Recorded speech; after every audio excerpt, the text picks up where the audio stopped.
Good morning and welcome back. I just want to thank each and every one of you for making the trip this morning for a working man and woman. It's a beautiful day, and there's probably a few places I'd rather be right now. I'd also just like everybody to just keep Mr. Shields in your prayers. He lost a dear brother, and just please keep him in your prayers. All right? Thank you. Thank you. All right, we're just going to move right along here. Mr. Cave, do you have anything to bring up before I ask the schools to come forward? Yes, sir, I don't think so. All right, let's just kick right off. Macon County Schools.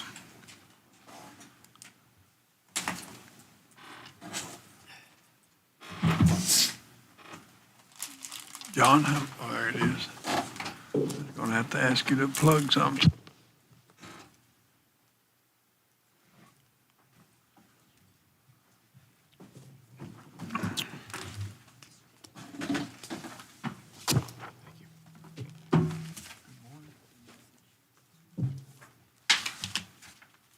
Delivering the mail. I think this is what was on.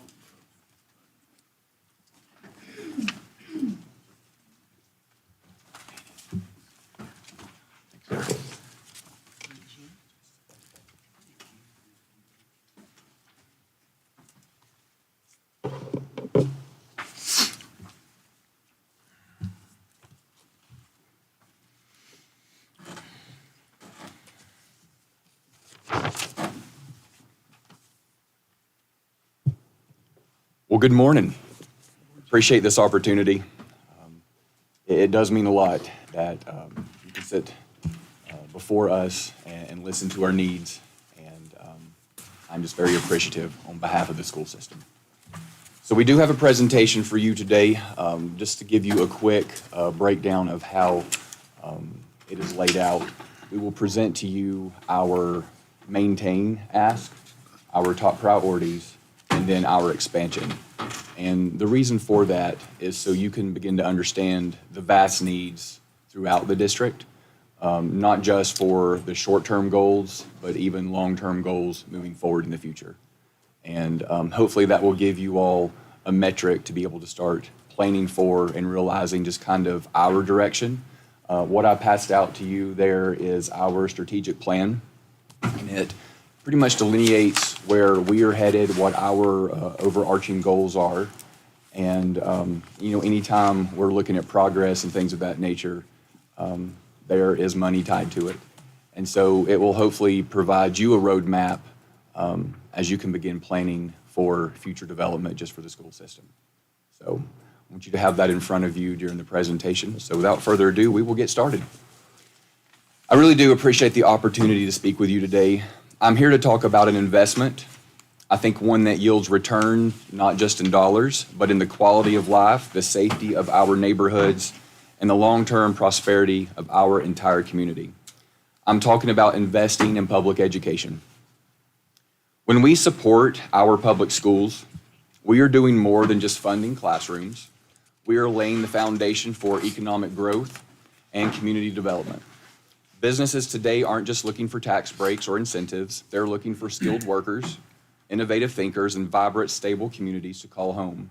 And communities like Macon County, when we choose to invest in our public schools, it sends a clear message that we are building for the future. A well-educated population attracts businesses. It creates a skilled workforce and encourages local investment. But that's just the beginning. Education also plays a powerful role in making our neighborhoods safe. When individuals are given opportunities through education, crime goes down, civic engagement goes up, and the entire community becomes stronger and more connected. Strong schools also serve as the heart of the community.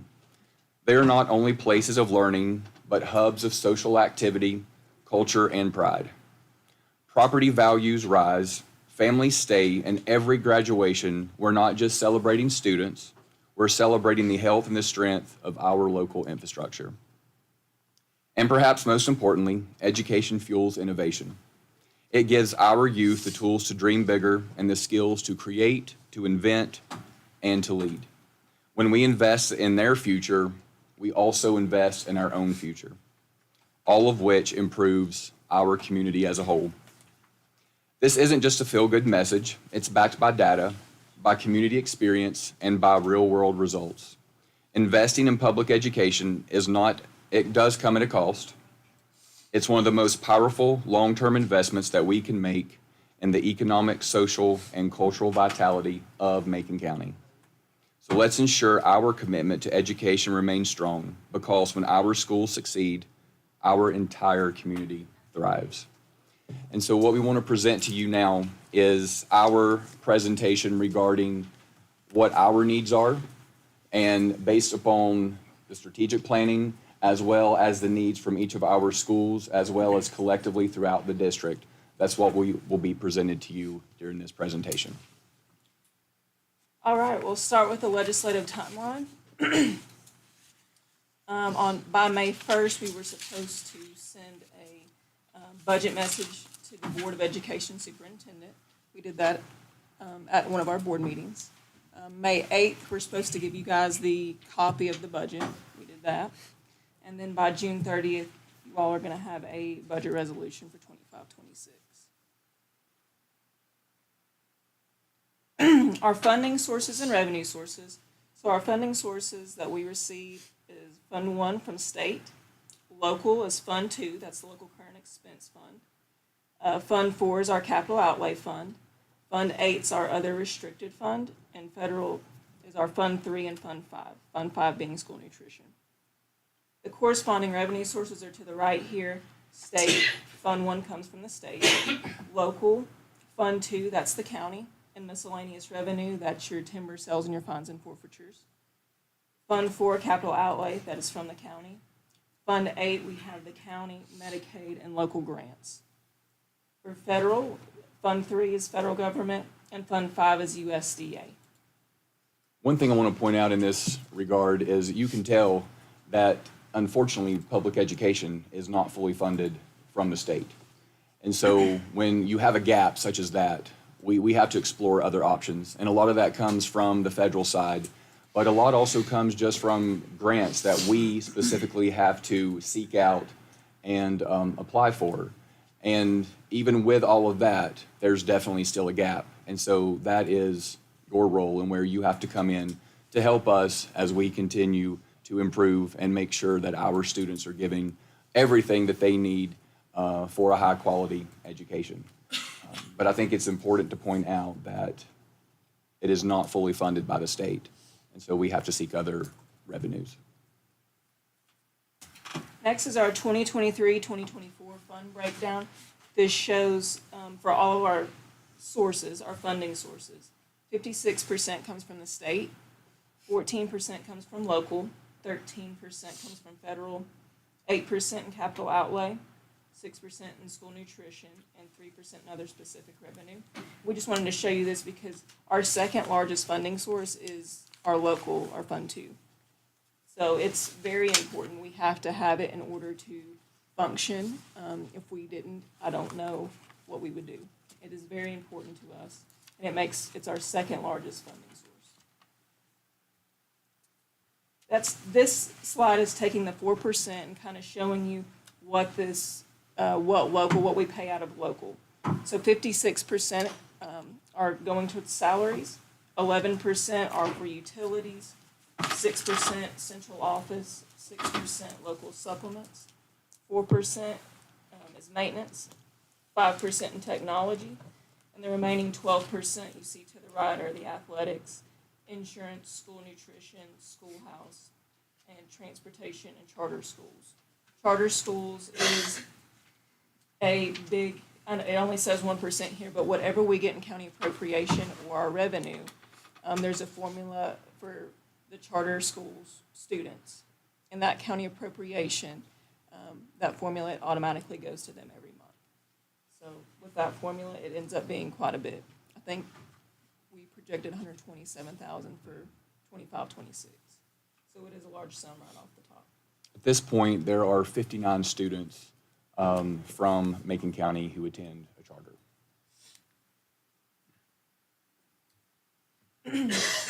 We are going to break down our budgets into 3 different budgets. We have a maintain, a top priorities, and an expansion. Maintain is just to keep going as we are right now with the budgetary and fluctuations.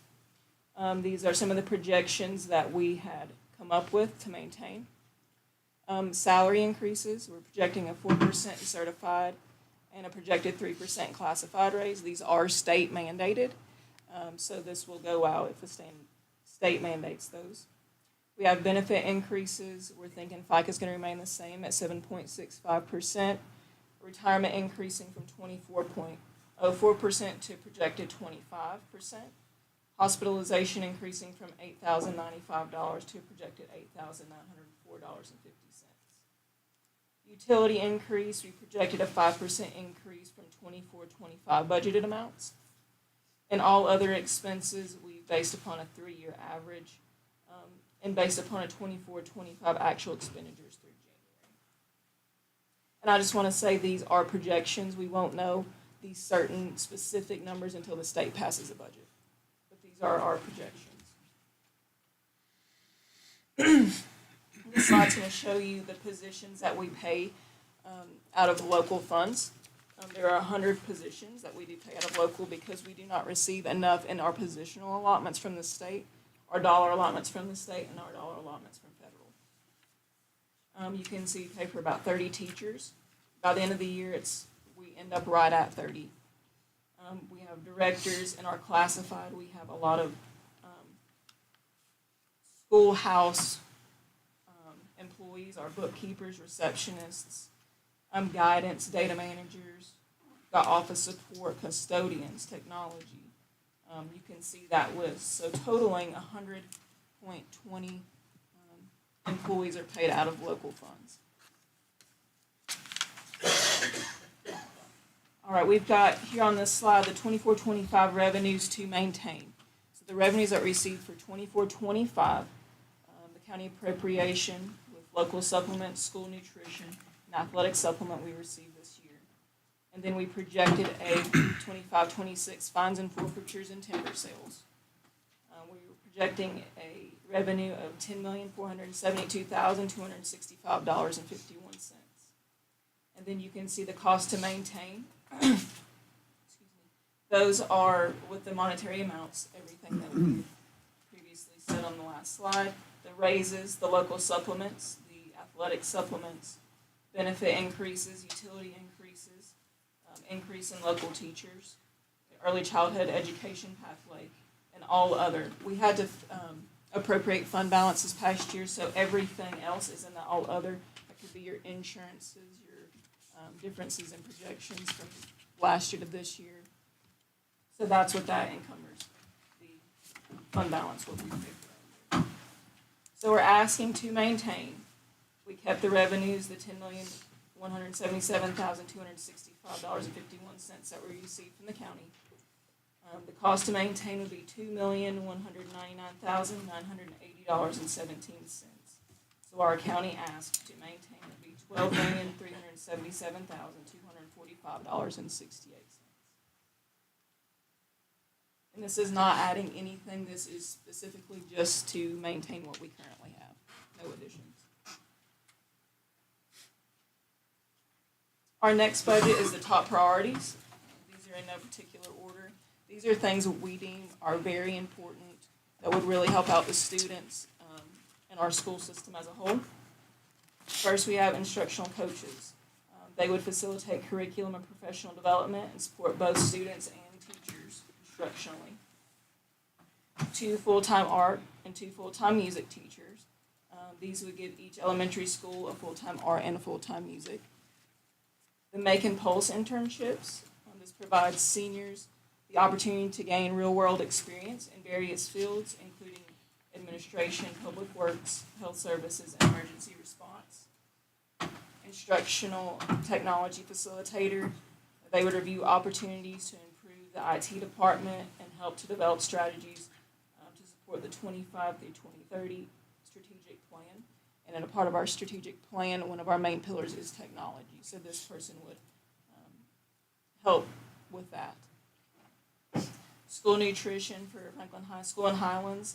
These schools typically do not qualify for the CEP program, so we would ask for that again. Football expenses, this is just a one-year ask. For the construction of the football field, we'll be playing at Western Carolina University.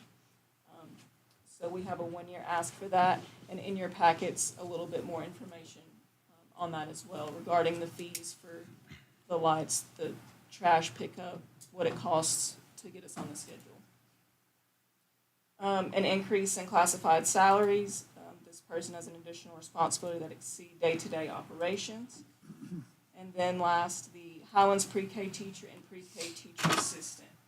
With pre-K addition to the Highlands school, these positions will be needed to start the pre-K program out there. After your football expenses, I didn't hear the next one. The increase in classified salaries. The school nutrition on my sheet. I have a school nutrition above the football expense. She's reading off your board, Mr. Shields. Okay, I'm looking on your old, old one. All right. So this is showing our top priority budget will include the cost to maintain, while then including the monetary amounts for the top priorities. Those amounts are listed over here to the right, and they total $896,987.28. So the total cost to maintain and fund top priorities is $3,096,967.43. When you put in the county appropriation with the cost to maintain and to fund top priorities, the total would be $13,274,232.94.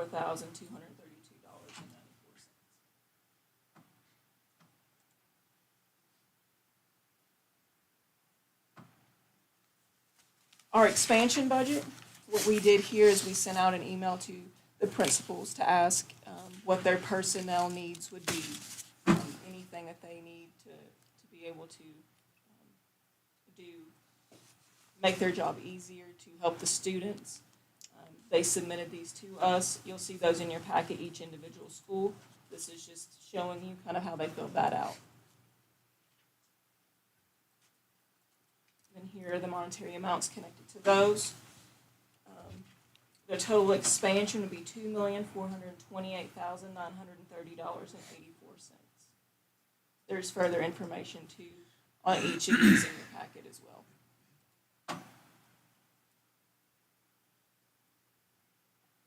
So total cost to maintain, fund top priorities and expansion would be $5,525,898.29. When you put the county appropriation in there and with the cost to maintain, to fund top priorities and to fund expansion, the ask for everything is $15,703,163.80.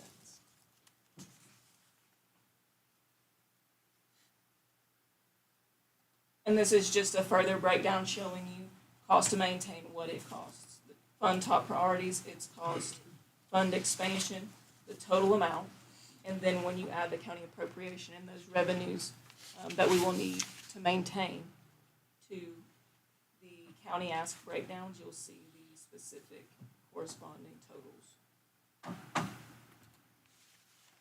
So the cost to maintain total would be $12,377,245.68.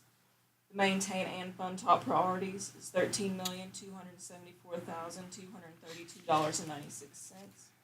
And to maintain fund top priorities and the expansion would be $15,703,163.80.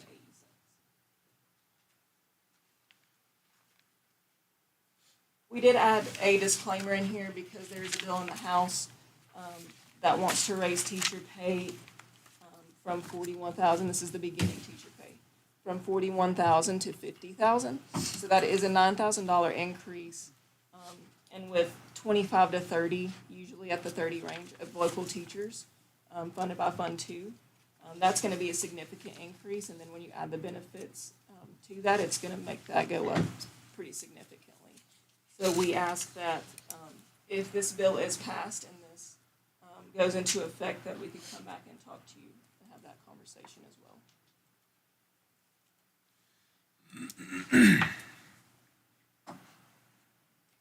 And next we'll go into capital outlay. Same thing that we did with the personnel ask. We emailed our principals and asked them what their capital outlay needs would be. And they sent back some of these. The rest are in your packets. And you'll see the amounts listed beside those as well. For the county ask, the total county ask requested is $39,010,269.15. But this does include a new school requested by East Franklin. That amount was $36,212,000. So roughly about $3 million if you take away the school, but total would be $39 million. We have received a safety grant for $250,000. Of that, $150,000 will be used for safety equipment. There are quite a bit of items on this list that are deemed security cameras, door swipes, etc., that we can use that grant for. So we're trying to do our due diligence and get these grants to help out with these requests as well. One thing while we're still on capital outlay, you will see in your packet specifically the Highlands capital outlay request. You will also see that it discusses the need for the soccer field. And also in your packet, we had put a design quote from the AstroTurf Corporation. And at our last board meeting this past Monday, it is the wishes of our board to present this designed request to you for consideration. It is in the amount of $75,400, which is the design of the Highlands High School soccer field. And the scope of the work would also include the conversion of a natural grass field to a synthetic. And the field area is approximately around 70,000 square feet. And you will have and see that detailed within your packet before you. And we'll be glad to answer any questions in that regard. At this time, Tracy is also here. He can even answer a few questions on behalf of that if you have them. Josh, are you wanting us to ask questions as you're presenting this, or you want to go through your presentation before we start asking questions? I think it would be best just to present everything at large so that you have those questions, and then we can then begin to delve into specific questions. Okay. And we really are at that point. We presented our needs throughout the district, as well as our capital improvements. So we'll be glad to answer any questions or try to provide any clarity that is needed at this time.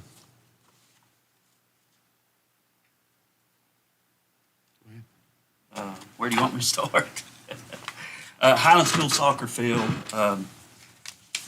the report that I read, yes, it's $75,000 for design phase, but there are so many things on that field that this company is telling us. Is it possible to do it? Yes. Are there plenty of unknowns? Absolutely. And the way I took it is this soccer field at Highland School, through what we discussed originally, I know a lot about that whole facility and all those property and where the water's coming from. To get rid of a swamp is a very, very, very risky business. And there's no way to put a dollar amount to that. And they tell us that there's no way to put it. And so I think by $1 million to this thing, I think it's totally misleading. And I don't know that our taxpayers' money would be well spent trying to chase this. I understand soccer in Highlands. All my kids played soccer in Highlands. But understanding the ground that we are dealing with and the water problems that are there and the elevations from Harris Lake back to the school, to try to get rid of that water, I don't know, unless you're going to pump it to Mill Creek, I don't know how you get rid of that water. And this company is telling us that. And there are so many things down there that they're telling us, this is not going to include this, and this. It's an open-end contract. And I think, I mean, the mayor of Highlands, he has presented his concerns about what we're doing at the school and trying to do and everything else. And a lot of people in the community are stating their disapproval of what we're trying to do at that soccer field. So I'm listening to everyone with my knowledge of what we're dealing with and listening to a lot of people in Highlands. I think we're going down the wrong path. And also, I understand they want AstroTurf. With the conditions in Highlands, it can be raining 1 minute and the next minute is 25 degrees. That AstroTurf freezes over, there's no game. And it is not maintenance free. There's a lot of maintenance to upkeep on AstroTurf, and so anyways, that's where I stand on the soccer field. Do you want me to talk about the East Franklin School, or you want to just? Anything you'd like? Okay, East Franklin School, I think we need an independent study on East Franklin School, like a list of what's wrong with that school, and not someone that's coming in here just wanting to build a new school.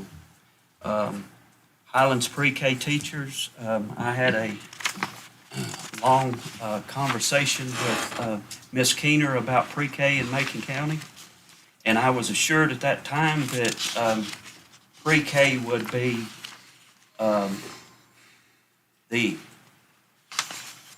funded either by the state or the folks that did not qualify for the state, and the fees and the rates would be adjusted to be an all-inclusive coverage of those teachers and running pre-K in Macon County. That's the conversation that I had. Okay? 58% of the state budget is for education in North Carolina. Are the 100 folks in Macon County schools county employees or state employees? They're state employees, so local tax dollars are paying. So we have, basically what this boils down to is we have unfunded state mandates that goes back to local governments. All right, so you have the federal government's talking about cutting taxes. You have the state government that's cutting taxes. You have the state government with $4.5 billion in a rainy day fund. And so here's my whole issue with this. The federal government cuts taxes, the state government cuts taxes. They become heroes in the national population. Then we become zeros, because in order to get these funds, we have to collect it from the local taxpayers. And eventually, when all this stuff comes down, we have to raise taxes. So they become heroes, we become zeros. And so the right hand and the left hand, they're taking from one to the other and everything else. And you know, and then I question, have you guys presented any of this to the town of Franklin or town of Highland? Any of your requests? You know, the state law says that your municipal governments can help fund education and everything in their school districts. So why aren't we approaching the city governments for help funding? We have not gone that route. One thing that we do, and we do quite often, is we speak with our state legislatures, just so that they are well informed of the needs that are vast, but also, you know, when an entity becomes law, what those repercussions can be. You know, it's always in the best interest of students, but there's always a gap of funding. And so that's what we try to present as well, just so that they can understand exactly what that looks like within a school building and a classroom, and then the challenges that are presented to us from a funding mandate really presents a lot of barriers and challenges if it's not a funded mandate, if it doesn't come with ties to money. So we have gone that route. In 2018, the state passed a law that stated that municipalities could help fund such as East Franklin School, as long as they are in the city's jurisdiction. The cities can certainly pump in money to help fund the operation of these schools. That's based on GS 160A-690 A and B. That was passed in 2018, according to what I have reviewed. And so if we're paying state employees mandated by the state for pay increases and everything else, which that, it puts us in another position that I look at it as county government, in the proposed pay increases and study for the county employees, what they're actually getting, and they're not getting that. And then I go back to, well, Lori, where'd you put it? The increases in what Macon County has done for Macon County schools. And as the county manager presented, was it 99% or 100% of county debt is?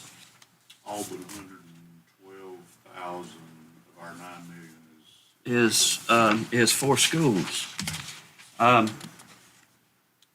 Macon County Schools 2021, 8,812,000.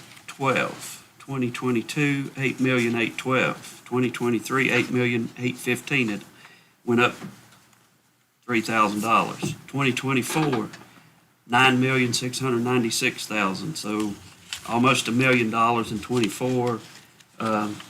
And then in 25, 10,031,000. So, we've increased the Macon County schools quite a bit of money over since I've been serving on this board already, and now you're asking for more. And I'm gonna go back to the lunch deal. My heart and soul is with people of need, and we must take care of the less fortunate people in our community. I asked last year about this money. It was supposed to have been a one-time expense or one-time ask. And now you're back in asking again for this funding of school lunches for East Franklin, Franklin High School and Highland School. There are a lot of people in our community that needs that service. And last year I asked him, we're just not going to process the paperwork.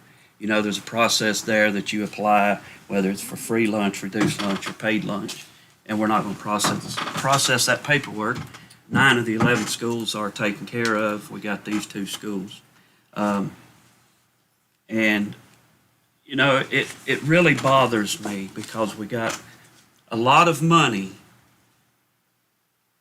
going in to cover someone that don't need this service. They don't need free lunches. They have enough money to pay for their children's lunch. I paid for mine. I wasn't rich, but I still paid. And so I think the real problem is, in looking at Macon County schools, the student population in Macon County schools and the things that are going on in our government, whether it's the courthouse steps or the White House steps. There's so much money coming out of the system and not enough going in. And that's why we are in our positions that we are. So to me, to have a person that makes $300,000 a year to offer them free lunches, their children free lunches, in my opinion, is not where we should be. We should be taking care of the less fortunate. So I have a little problem with 1 year ask, 2nd year ask. And we were assured last year would be the first time. Also last year, we were presented that y'all had $800,000 in your undesignated fund balance. This year, the report came out that y'all had $4.5 million in your undesignated fund balance. Where'd that money come from? I mean, you just don't magically come up Well, with that money. We had $817,027 at the beginning of 23-24. With those ESSER funds, we were able to build a little bit of a fund balance. So it increased fund balance by $2,935,354. So our fund balance at the beginning of the year was $3,752,000. So those were from ESSER funds, and being able to utilize those, we were able to build that. Okay. And without that ESSER, we would be nowhere near that amount at all. So we were able to build. And it's also good to note that we have eliminated 21.5 positions across the district from the beginning of ESSER, once we accepted those funds, till we closed and liquidated those funds out. We have eliminated those high priority positions that we still need, and we needed them during the pandemic, definitely. But, just because the pandemic is officially over, the need is still there, and it's great. But those critical positions have been eliminated, and those individuals unfortunately were sent home due to that. But just like Laney said, in order for us to build that type of fund balance, it was only due to ESSER dollars once we accepted that. And we're supposed to have, per auditors, about a 2 to 3 month payroll for local on there, and that averages for 2 months, $845,000. Our total payroll for all funds is around $2 million, 2.1. So if something happened, we would have enough for a month. And then just for local, we would have enough for about 2 to 3. Well, about 3 to 4. So. We currently have 618 full-time employees across the district. There's 72 part-time in that regard. And so, we serve currently 4,470 students across the district. So when you break that down and, you look at the per pupil expenditure as well as the ratio of student to, faculty and staff, and that includes custodial staff, bus drivers, and everything within those numbers. We're fortunate, but there's also a need there. And especially with the high needs and the specific needs that we're having to deal with our students. They just, there's a lot of support that is needed. Mr. Chairman, can I add something? It might be a good point. Laney, can you back up to the maintain slide? Is that possible? So just to clarify what's in our proposed budget, and the numbers are in front of you all up here. We budgeted the $10,431,774, and of that, $86,228 is the solid waste fees that we offset. $9,616,382 for current expense, $729,164 for the supplement.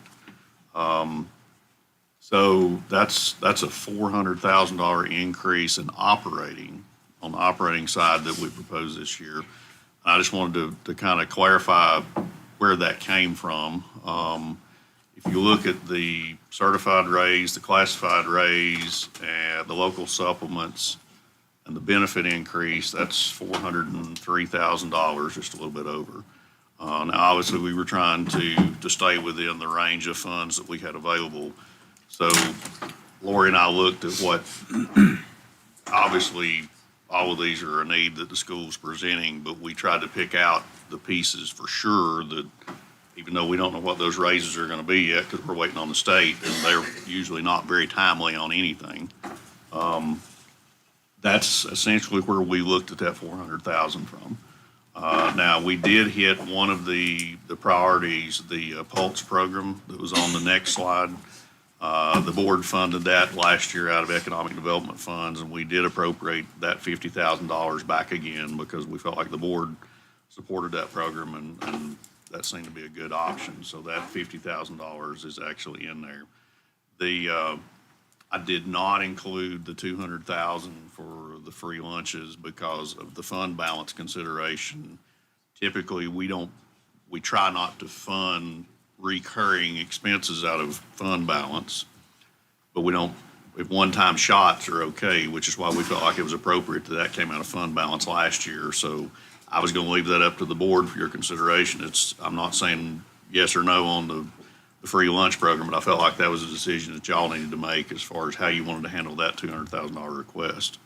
And of course, the debt service, in the document that you have, we broke down in the budget package, it talks about the school system budget being 21% of our operating budget. That includes debt service. If you break out debt service, Lori and I felt like it was prudent for us to break that out because that changes from year to year. But if you look at operating to operating, it's about 17.9%.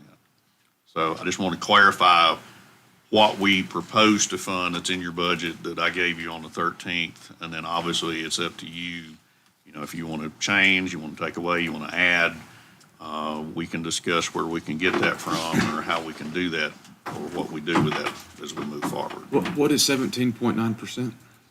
The operating monies that we present to the school, which is total operating expense of $10,431,774 is 17.9% of our budget. When you add in the capital, we actually added in the $1,150,000 worth of capital. See, I think it would be wise for this, my opinion, for this board to try to come up with a percentage of this budget in the future for Macon County Schools. That's it. That way we know, they know, what they're gonna get, and how we're going to, move forward with this, because there are so many things in this county that we have to do, and we're limited funds. I mean, so I think we should, really discuss the, moving forward and set a percentage, and that's where we go. And we can certainly do that. If I know what the percentage is that you want us to allocate toward the operating expenses, that's fairly easy for us to calculate. I will say the only wild card there is we don't know what our revenues are until we get in this process and calculate. So, I can tell them 19%, 18%, whatever that number might be. I might not be able to tell them the exact dollar figure until we get our revenues processed and get an estimate on those, but we can certainly work off that percentage.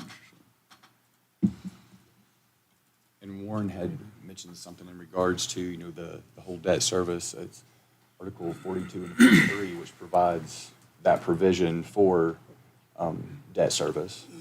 So, that oftentimes will almost kind of be a wash and eliminate that whole line item as well moving forward. So that's something that, just to be considered. And I will say, I propose going forward that we take a very proactive look at your budget as we go through the year. For Lori and myself, it's a work in progress. The picture today is a snapshot of today, and that changes by the end of the day today, and then it changes tomorrow.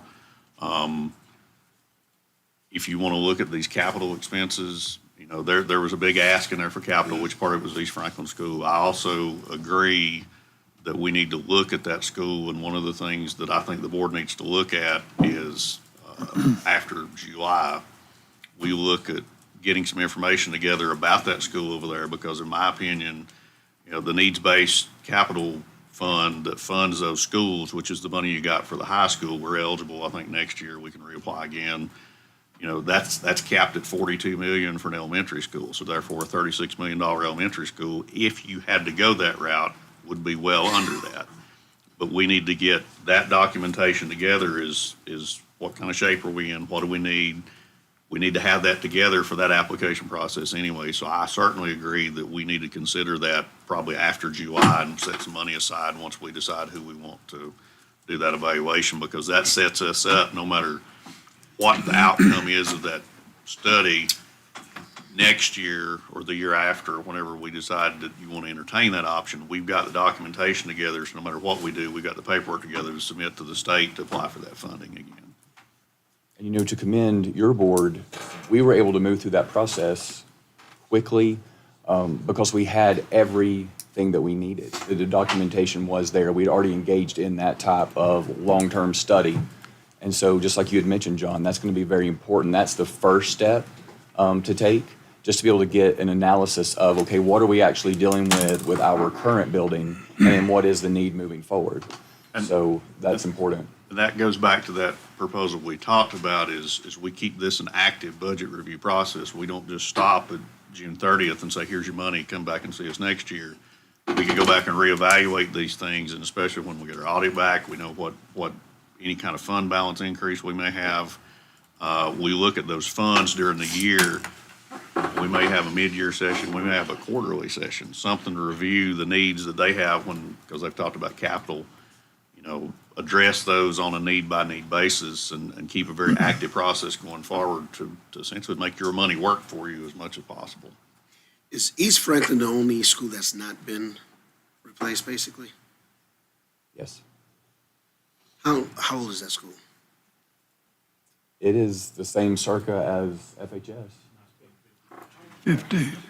Highland School, Nantahala School. Highlands, has had the addition. Nantahala would be the one that there's not a lot that has been done to Nantahala at all. Is there a site for a new school for East Franklin? That would be a study we would need to engage in. Absolutely. I think there are definite considerations that are on the table that are definitely viable.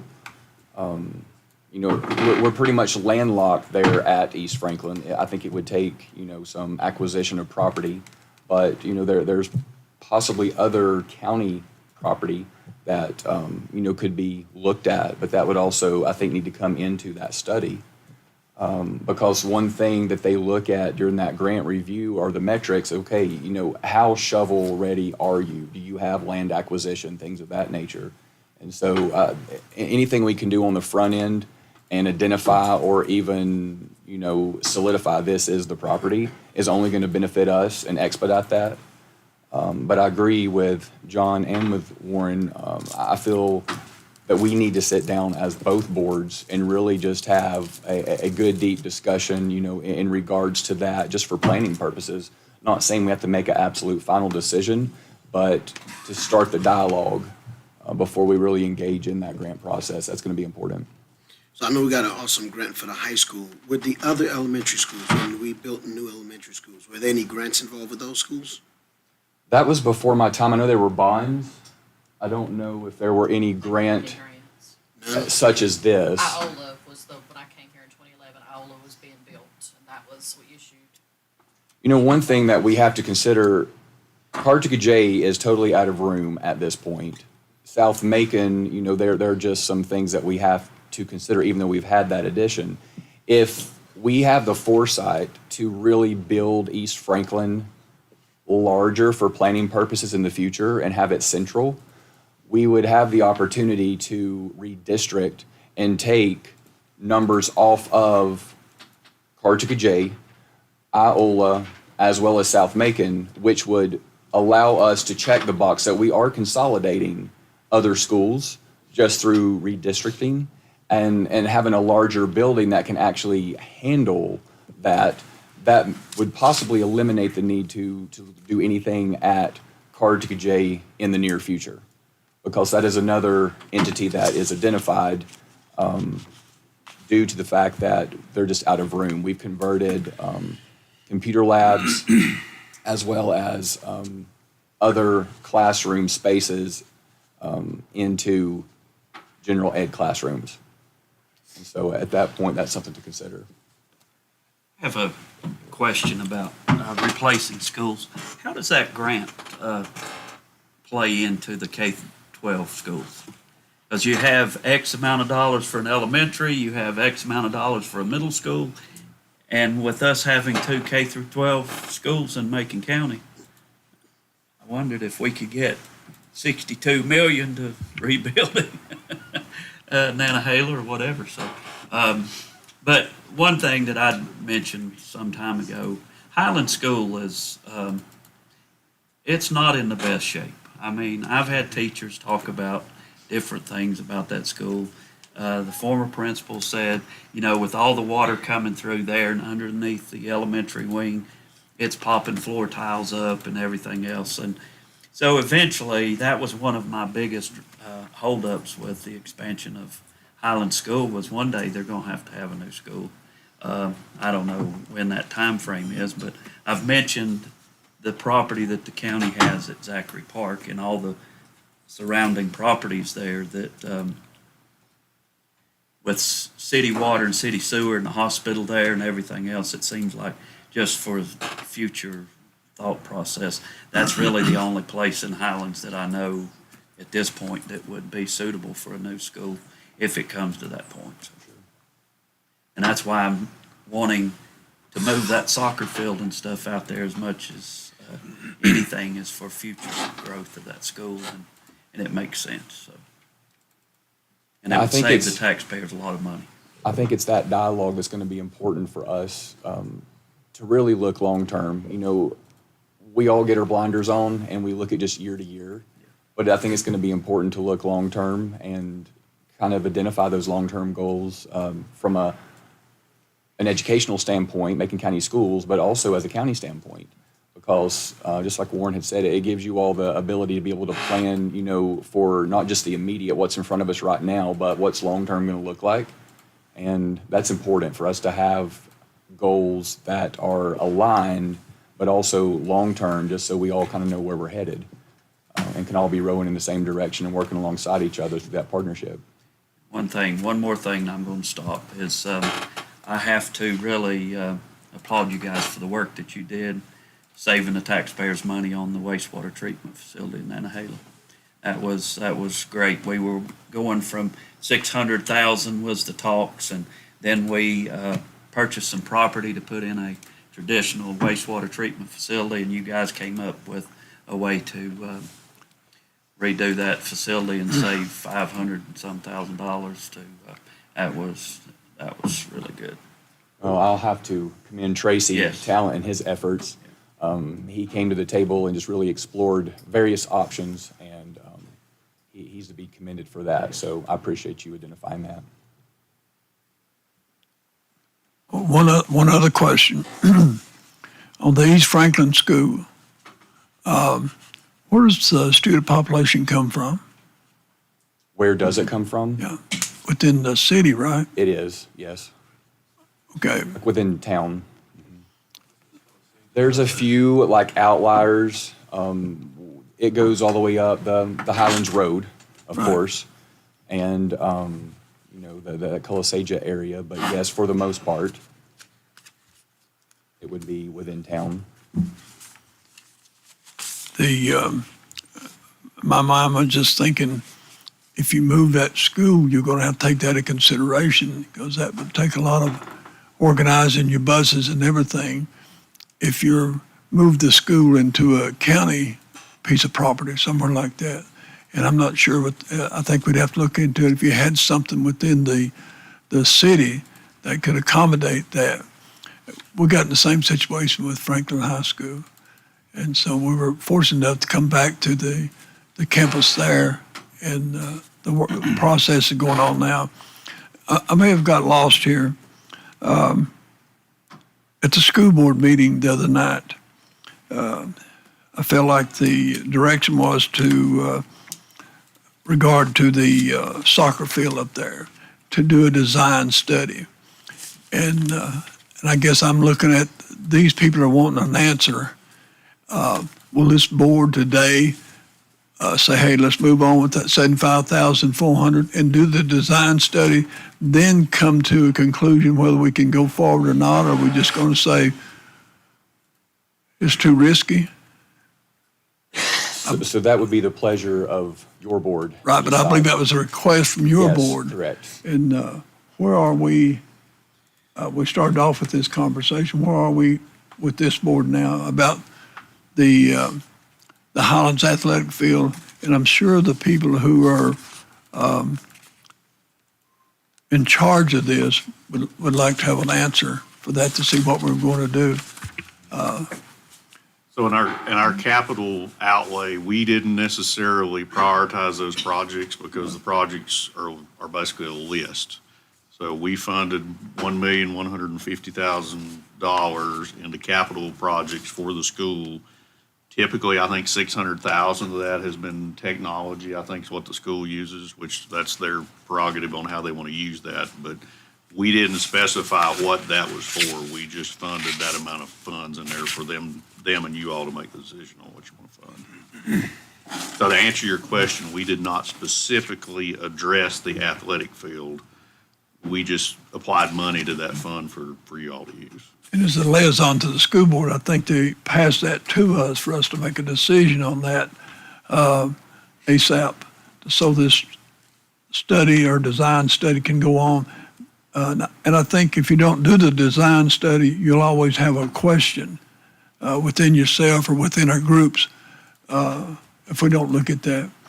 And so at the appropriate time, I'd like to make sure that design study goes on in regard to the Highland School for us to see what the powers to be or what the people with the knowledge come up with.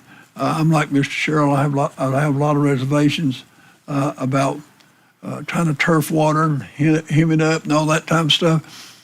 But I think in listening, and it may have been Mr. Talent the other night, this is a conversation that we need to do something about now, about the Highlands Field. Is that correct? Well, I'm going to agree with Mr. Sherrill on that, but it is a risky Yep. concept to address. Pay the $75,000 for the study. I mean, that's $75,000. You don't know that you're going to go into the next step or not. Right. And you really don't know from when they addressed our board a couple of months ago, after, you really don't know what you're getting into even after you peel the first layer back. Right. And then you have really gone too far. To back up. Has to be done then. Right. So,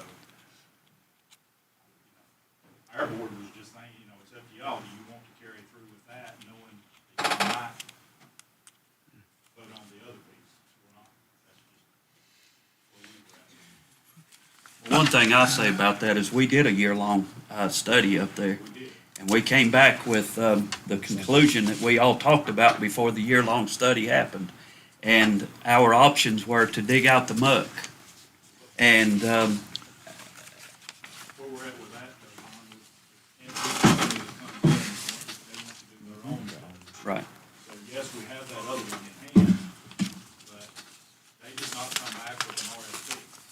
So then, this is the only company that came back, so then they want to do their own stuff. Right. And I understand that. I mean, they can't put their business on somebody else's study and everything else, and I respect that. But the total outcome of this whole thing is you have 20-plus feet of muck. And when you have muck, it's a swamp. It's always been a swamp. And unless you dig all that muck out and you get down to the bedrock or the surface and fill it back in, well, that's millions of dollars. And then you have Harris Lake down there that's going to backflow back in there, and it's hard to deal with wetlands and everything. And yes, I want Highlands to have a soccer field, but I also want the taxpayers of this county to get their money's worth, and not something that we're going to address 10 years, 12 years down the road. It's not fair for the kids not to have a place to play, but it's also not fair for taxpayers' dollars to be going at something that number one, we don't know what the final cost's gonna be. Number two is it's something that's not going to, and that's just my personal opinion. And we need to put these monies where the longevity of this is going to be. So we can do it one time and move on to something else and do it one time and not have to back up. And also, I believe in that design phase, it says here, complete the design phase in 3 phases. These phases are schematic design, design development, which is permit documents, and construction documents. Is that piece something that we need to move forward? Or if we're not going to do this design phase, I'd just like the conversation to end and move on to something else. But as a liaison to the Board of Education, I think it's in our court now. Right. And if we're going to look at on the AstroTurf Corporation design phase number 3, we need to get in or get out and move on. And that'd be my suggestion to this board, that because we're going to beat this horse to death and still come up with no design. And I understand what Mr. Sherrill's talking about. I'd just like to put an end to the conversation. Well, there again, if you pay $75,000 for this study, just like Mr. Talent just said, just because you do a study, until they pull back the top layer of that field, you don't know what's going to take place. So, and $75,000, I mean, yes, Highlands needs a soccer field, but Highlands needs a great soccer field, but something that's going to last and not beat this dead horse to death. I mean, that's what we're doing, and Yep. and in my opinion, we're talking about it, and we're not. At the end of the day, it's going to be the same And if results. if it's in our ballpark, if the Board of Education moved it to us, if it's in our ballpark, I'd like for somewhere along the line, Mr. Chairman, for us to put a closure to it or develop a plan to move on, or we're wearing the people out on this board, your board, and the people in the Highlands. I think we need to come to some closure. And again, that's my opinion. Please. I don't know any truth, but Mr. Shields, I can't totally agree with you, Mr. Sherrill. We felt like our job was to bring, it's been relayed to us, that the people of Highlands liked where the soccer field was. It was part of their community. They wanted to pursue that as the first option. Yep. And that's there. So that's what was relayed to us. So what our job has been, we've been trying to do the best we can to bring to you, gentlemen, the absolute best information we could about how to proceed with that. Because we all know issues Mr. John is talking about, and this and that, and the other issues going on. So that's our intent. We're not trying to push this. We understand. Because we totally understand that. I think you on that. We're just saying, here it is. We hate to drop this one on you, but obviously we don't have the money, so that's what we're trying to do, and I totally agree. You can only kick the can down the road so far, and at some point, you have to make decisions, and I understand there are some possible other options. So I think what I'm trying to stress to you is we're not pushing this as an option. Doing that, we understand the difficulty you guys are in, and we trust that you'll make the best decision. But I came to echo what Mr. Shield just said. I think it is time to give some direction to the people about which way we think we're going to go, so have some idea.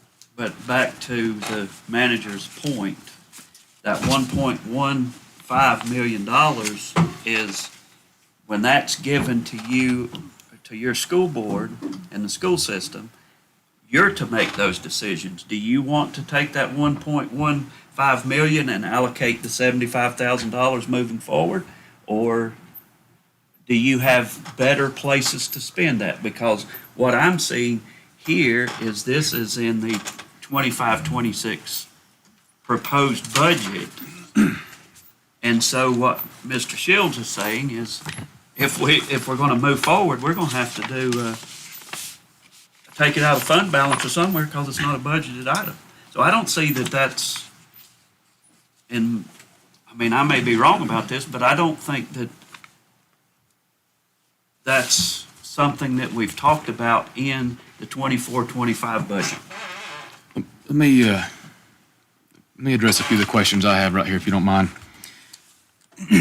And first off, I just don't want anybody to overlook the accomplishments that both of our boards have made together. You know, last year we talked about the sewer gas at MMS, Nantahala Middle School track, the middle school locker room facility, Franklin High School, Highlands. You know, it's easy to overlook all that when you have a list of priorities to fund. We've got a pretty good track record, and I think we work well together. You know, budgeting is always that tough time of year.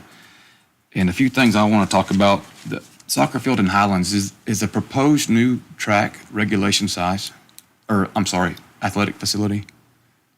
Is it proposed to be regulation size? In Highlands. Highland School. I don't think the room is there, Mr. Sherrill.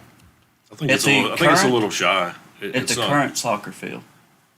That's just a Current question, soccer and field I don't is know. not. The Yeah. current soccer field is not. I just feel like we're going to build a field that's undersized that we really can't even have, you know, regional and state meets at, or events.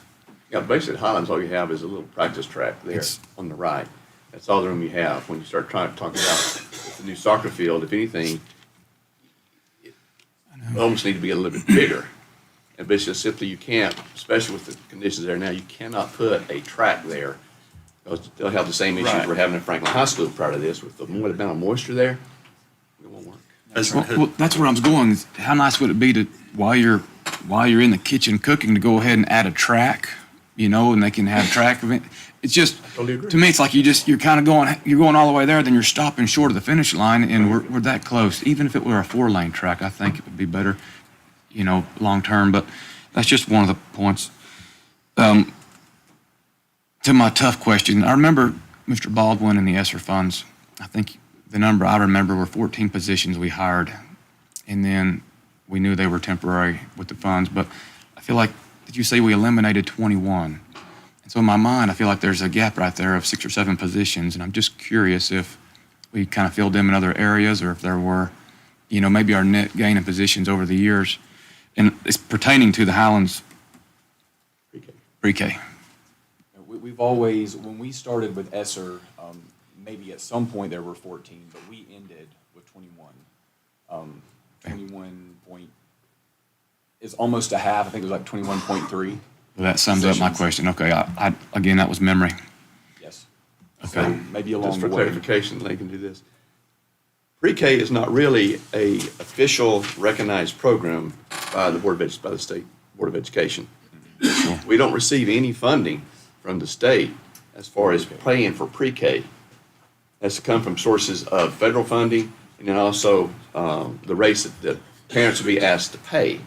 So ESSER doesn't help us with that, Mr. Chairman. Like I say, we have to look at it as a standalone program. And I repeat what I said, we don't get any funding from the state in terms of that. So, John said, we had hoped, but what's happened is tell me if I'm wrong, federal funding for that program is going to be slashed pretty drastically, shall we say. So if you're looking at trying to do that, well, you only have the 2 sources. You have to raise the rates for participants, for the children. And bluntly, I'll say, and then I'll shut up. My understanding, there's a very great need in the Highlands community for pre-K and for child services. I think what's happened is the private suppliers that have gone out of business or they've closed the doors. So this was an interim designed, and rightly so, to benefit that community and start the children on their educational, where they'll be in a nice, safe environment and get a leg up on moving forward. Well, Just like Chairman Breedlove had mentioned, we don't get the state funded, so the only way we can bring in funds for NC Pre-K is NC Pre-K dollars, and that's only going to be students who are 4 years old, and they have to qualify. We can do subsidy rates, and that subsidy rates is on a sliding scale, basically, and then we also have the private pay. So those are the only 3 entities outside of like a federal pot of money that we could possibly use. And federal, there's just not a lot of, It's not there. it's just really not there, unfortunately. So that would be the only way that we could have teachers, because it has to be a self-sustaining program. The money we bring in funds the salaries, so you don't make any money, which is not ever the goal. The goal is to get them pre-K students in and get them kindergarten readiness, just so that there's not a gap once they start kindergarten. Let me go on with a few more. Mr. Cave, this may be to you and Ms. Laney, but football at Western, is that not a result of displacement with the new school? And weren't there funds allocated in that to prepare for that? The only funds that I'm aware of, there were some temporary classroom, temporary allowances for like the greenhouse, the ag department. I don't think there was anything that I'm aware of specifically mentioned about football. Now, those funds covered the temporary ag classroom, the new greenhouse, some of the other moving expenses, but I don't think there's anything specifically in that agreement that covers football. Well, I mean, is it inappropriate to use certain contingencies that we didn't tap into as the project goes along We don't, pertaining to that? Lori, correct me if I'm wrong, we don't technically have a contingency for that. It's all built into the guaranteed maximum. We would have to move it from one of the allowances to the other. We don't really have a contingency with a guaranteed maximum. Worth a shot. All right, and 400,000 that we up, it's reoccurring, correct? Yes. All right. So two more things. So I feel like I've got a soft place in my heart for athletics. It's probably obvious, but 10% raise is $3,500 across the board. And, you know, you look at, I'm just going to bring track, for instance. I don't know how many students are involved in track. It appears hundreds, but the men and women that are out there coaching, I mean, it's nominal, and it's hard because they don't do it for the money. I mean, it might cover the fuel, and I'm sure they buy snacks and everything else, but I feel like the way I would approach your board, with all due respect, is we'd like to fund, send you everything we can, and I would rather you guys allocate the funds. You know what I mean? You're an elected body, and so even like with the lunches and the track and stuff, you know, I think our job is to send you the money, you know, and if I can help you with anything, if you would like an opinion, I'd be willing to give it to you, but Mr. Chairman, let me add one thing to make the board aware of. One line item that you do have is contingency funds. You have $200,246 in contingency. You can use any or all of that now, later, whenever that you want to appropriate somewhere else. So I don't want you to think that fund balance is your only option. There are some options for either them or whomever else comes up here today or later. You know, there's at least that much there that you can move that doesn't change our bottom line any. And then, of course, obviously you can use your fund balance, whether that's after July.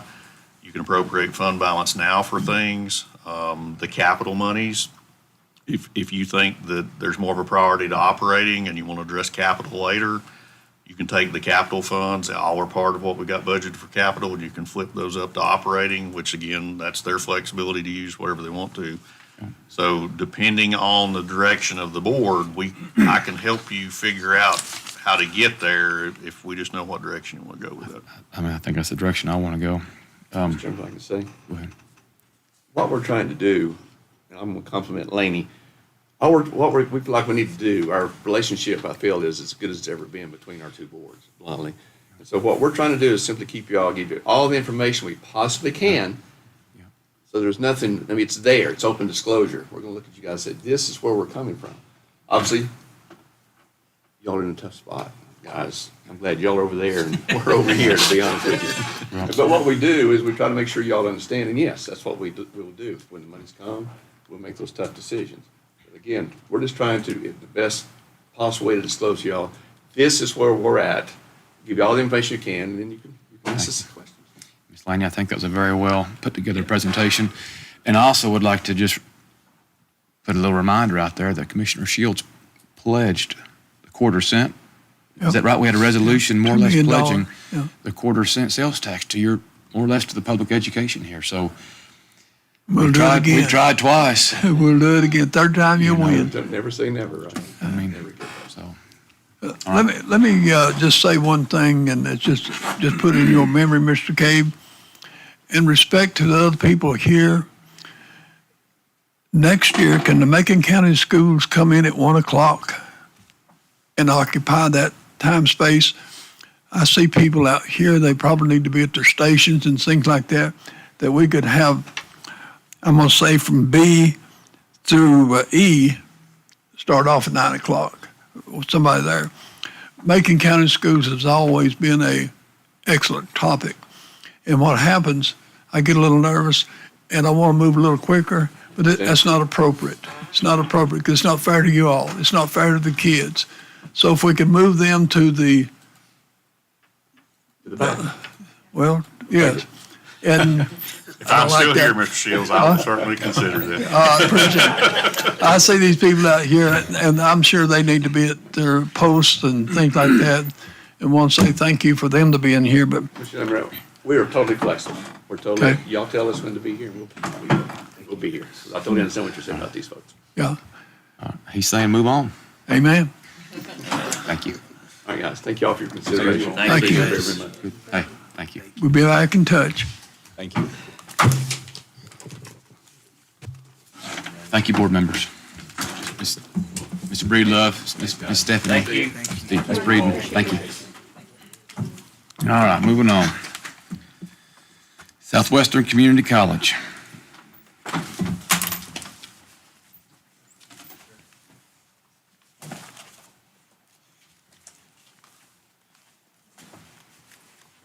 Good morning, and thank you for the opportunity, Commissioners, to have an opportunity just to visit with you and chat on a continuation of budget requests as you've been visiting with the public schools about.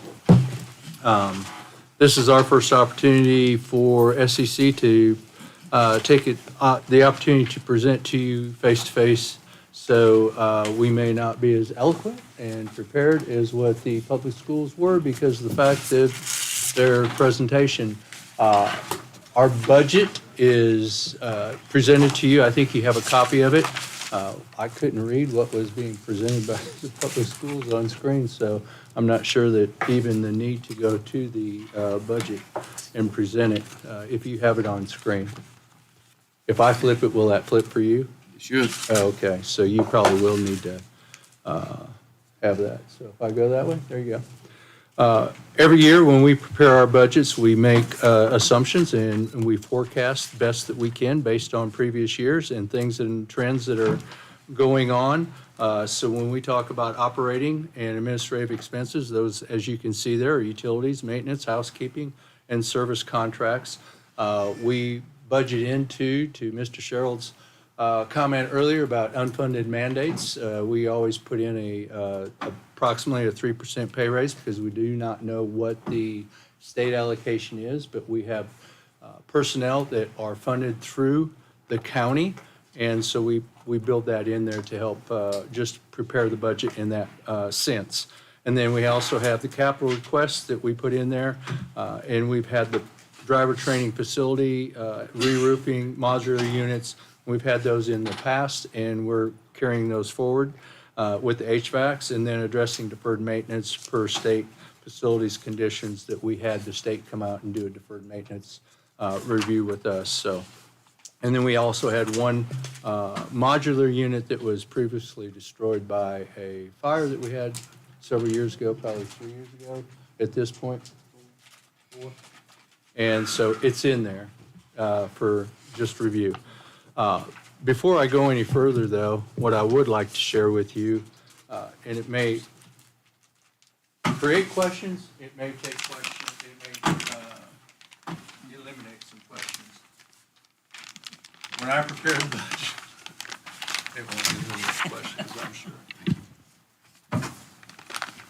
So when we prepare the budget at the college, we are only looking at the needs of the college based on the General Assembly mandate that is there on 115D 32, local finance supportive institutions. I'm sure y'all are aware of that. You've all seen it.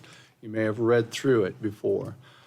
Number one talks about the plant funds, which is all-inclusive of, the buildings that we have all partnered on with the consideration of the burn tower and the burn facility, alterations to addition buildings, the maintenance, repairs, purchase of automobiles, buses, trucks, and other motor vehicles that may be necessary, rental equipment also that may be necessary, current expenses, plant operation, there's a list of those salaries of janitors, custodians, watchmen, maintenance personnel, repair employees, cost of fuel, water, power, utilities, telephone, janitorial supplies, operation of those motor vehicles, which would be the gas and then the upkeep, and then the maintenance, repair of all buildings. And you can read through them. I don't need to necessarily go through them individually with you. And then support services, when you look at what part of administrative costs and different operational, you've got insurance for the buildings, so the contents, workers' compensation, and then you have tort claims in case there's lawsuits that we have to worry about, also, and then cost of bonding, and then cost of elections, which we have not held, and then legal fees accrued for the connection of local administration operations, which are any type of legal fees that we need to go to our college attorney. So that's that's the rule of thumb that we go by as we go through that. So anything that we have in there always comes back and looks at those line items and meets there. So just a really quick review of what I usually try to give you all, an operating expense history of at least 3 to 5 years. And you can see that on the screen there as you go through. This is what we're asking for in our operating expense for 24-25 compared to the other years. And the increase on the overall operating expenses that we have had a conversation with county manager of moving one of the custodians from county budget to, well, it won't come out of the county budget because it'll be paid for, but move it under to the SCC budget. And so with salary, benefits, and retirement and everything, it's about $65,000. So there's a big increase on just that position alone on that operating expenses. And then operating expense detail gives you the management, operations, salary, and benefits of all the employees. With the new employee from 84, that's 65. On top of that gives you about the 145 mark, plus 3% for the one employee that we have currently that's full-time with their increase in salary and benefits. Then utilities and supplies, we have seen a huge increase, naturally, as you have at the county, and probably even the public schools and everywhere across, just the increase in supplies and the cost of that. Insurance has remained relatively stable. And then we have service contracts for some of the software, and then we have maintenance contracts for HVAC and a couple other entities there that has increased that line item. Just moving on to capital projects, you can see where we've requested and what we've received. And this is just a 5-year look at it. And I have other data potentially for maybe one additional year. Capital requests, you can see the driver training paving. Part of that, when you see the past years, if you go back to these requests, that driver training, we've requested that and put in the budget because that was requested early on by county commissioners in years past about moving to a CDL program and doing a truck driver training. The current driving range will not accommodate the heavy load of the trucks because it's only got about a 2-inch base, and it needs to go up to about a 4-inch base. So the cost of that over the past 8 to 10 years has escalated from about $380,000 up to now current bids are over $800,000. So that's most of that. The modular, the re-roofing, we've had that in there for the past few years. And you can go through, the rest of them are just kind of the maintenance, the daily average maintenance of what it takes to keep things operational and working. So you've got HVAC, in the, replace the electrical distribution, replace the water heaters. That's all part of the deferred maintenance program that came out from the state. And you can see through there some of the other requests that we've had. So that just gives you a quick overview, and then you get the total operating and capital of what it looks like. And then we have future needs. The big future need that we may have or will have. The good news is, if you haven't been told, I'm sure you have, and you've heard, that the bid was accepted and led on the burn tower. So that is, actually, they were supposed to move in yesterday, Curtis? Tuesday? Did they? Not showed up yet? Well, there you go, construction. But they were supposed to move in this week to begin the construction on that process, and we are told that it'll take approximately a year before the burn tower would be in. So that burn tower is a off-site, put together and brought to locations. So they're doing the infrastructure first, and then there'll be a pause, and then the tower will come in, and they said it would probably come in July and be finished somewhere in the July. So it's about approximately a year from now when that will be complete and operational, and there will be one additional employee that would be needed to help operate that facility beginning July of next year. So that's not in this current budget at all. So that's probably the big one on that one at this point in time. So that's very quick, down and dirty compared to some of the things that you saw so this is our first time and opportunity. I will refine and create according to requests in the future. So,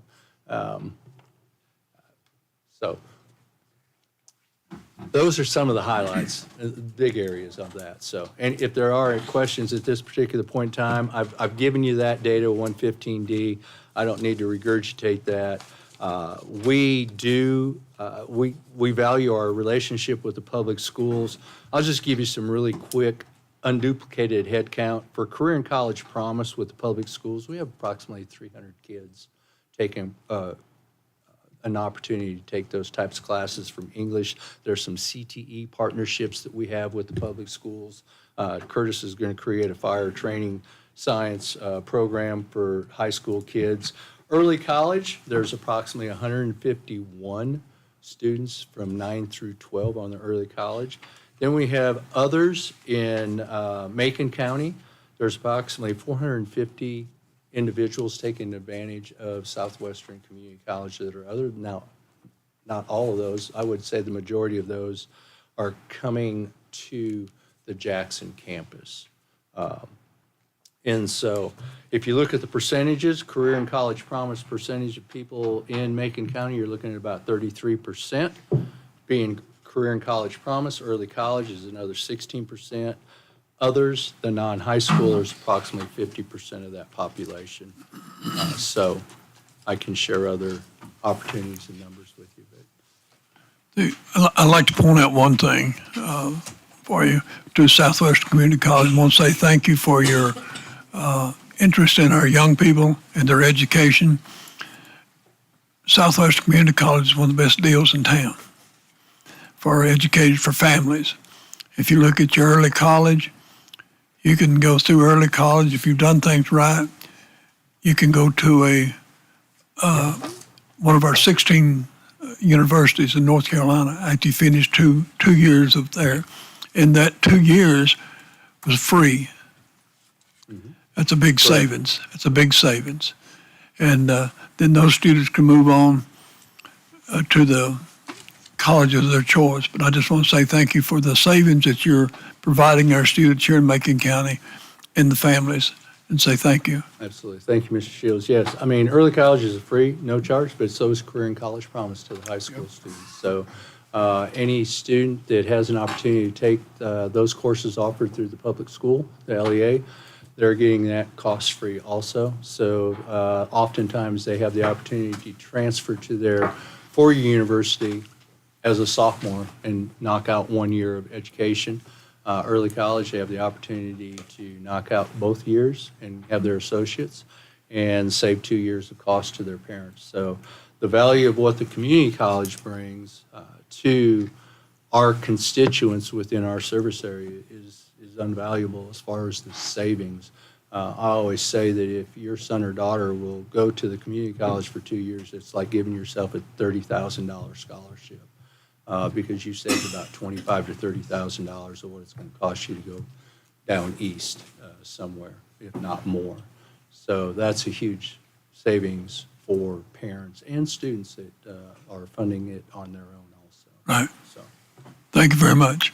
Mr. Chairman, can I add a couple really quick things? Obviously, we talked about the employee position at the Grove Center. What we're going to do with that is we have a vacant position with maintenance, so we'll move that person to a vacant position to fill another spot with maintenance instead of hiring somebody. So that's a net gain of nothing for us, but we'll relocate that employee. The funding, I'll talk about the capital funding really quickly. The $125,000 or so that I included in capital funding, we picked through that list of needs that they had there, and that included the roof on the modular unit, the electrical system repairs, water heaters, painting, and the railing replacement that was on the list. And obviously, we didn't get everything on the list, so therefore, there again, if there's things that we can't hit and it's something the board desires to do, we can obviously either do it now or we can come back later, address those pieces at a time. A couple of things for the board to keep in mind. With the implementation of the burn building, the kickoff of the burn facility out there, this board has already previously committed $2,673,000 and some change to that project to go along with the bond money that they've had for years to complete that project. And then there was a commitment of $376,209 for the science room at the Grove Center. The board has previously committed. The thing that you've got coming up that we need to talk about probably at our July meeting, in the lease that was signed with the community college to use the Armory building there, part of the requirement on the lease or the commitment in the lease was this board would commit to some renovations to the building. Now, it doesn't necessarily say what those renovations are. There was a guideline that was some basic stuff that was put out there.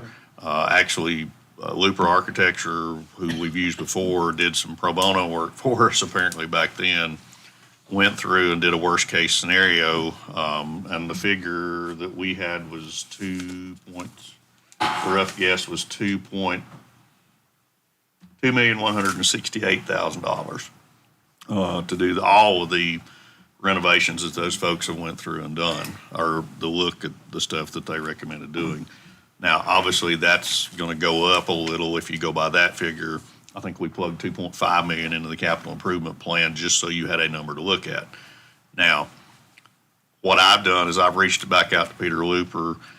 He'll come back in July to me with a request for qualification for him to see if he can come back in and look at this building again, because that's a very high level.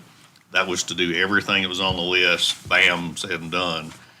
Have him come back, do a proposal for us, come back and look at the building, take an actual look at it in depth and figure out what needs to be done. And that figure is probably going to lie somewhere between $0 and $2.2 million somewhere. So even though we plugged the 2.5 million in, I don't want you to think that's set in stone. It could be, or it could be way less, and it could be up to the board to decide, do you want to go the $2.2 million route, or do you want to paint it and walk away? But there is that commitment was in the lease to at least look at that building and see what we can do with that. So we'll take that up on our end after the 1st of July in the next fiscal year, get started with the architectural firm, and then follow up with them to try and tie those two projects together for the completion of the burn building. And I brought Curtis with me today if you want to, if there's questions you need to ask to that point. Curtis. Hello, Curtis.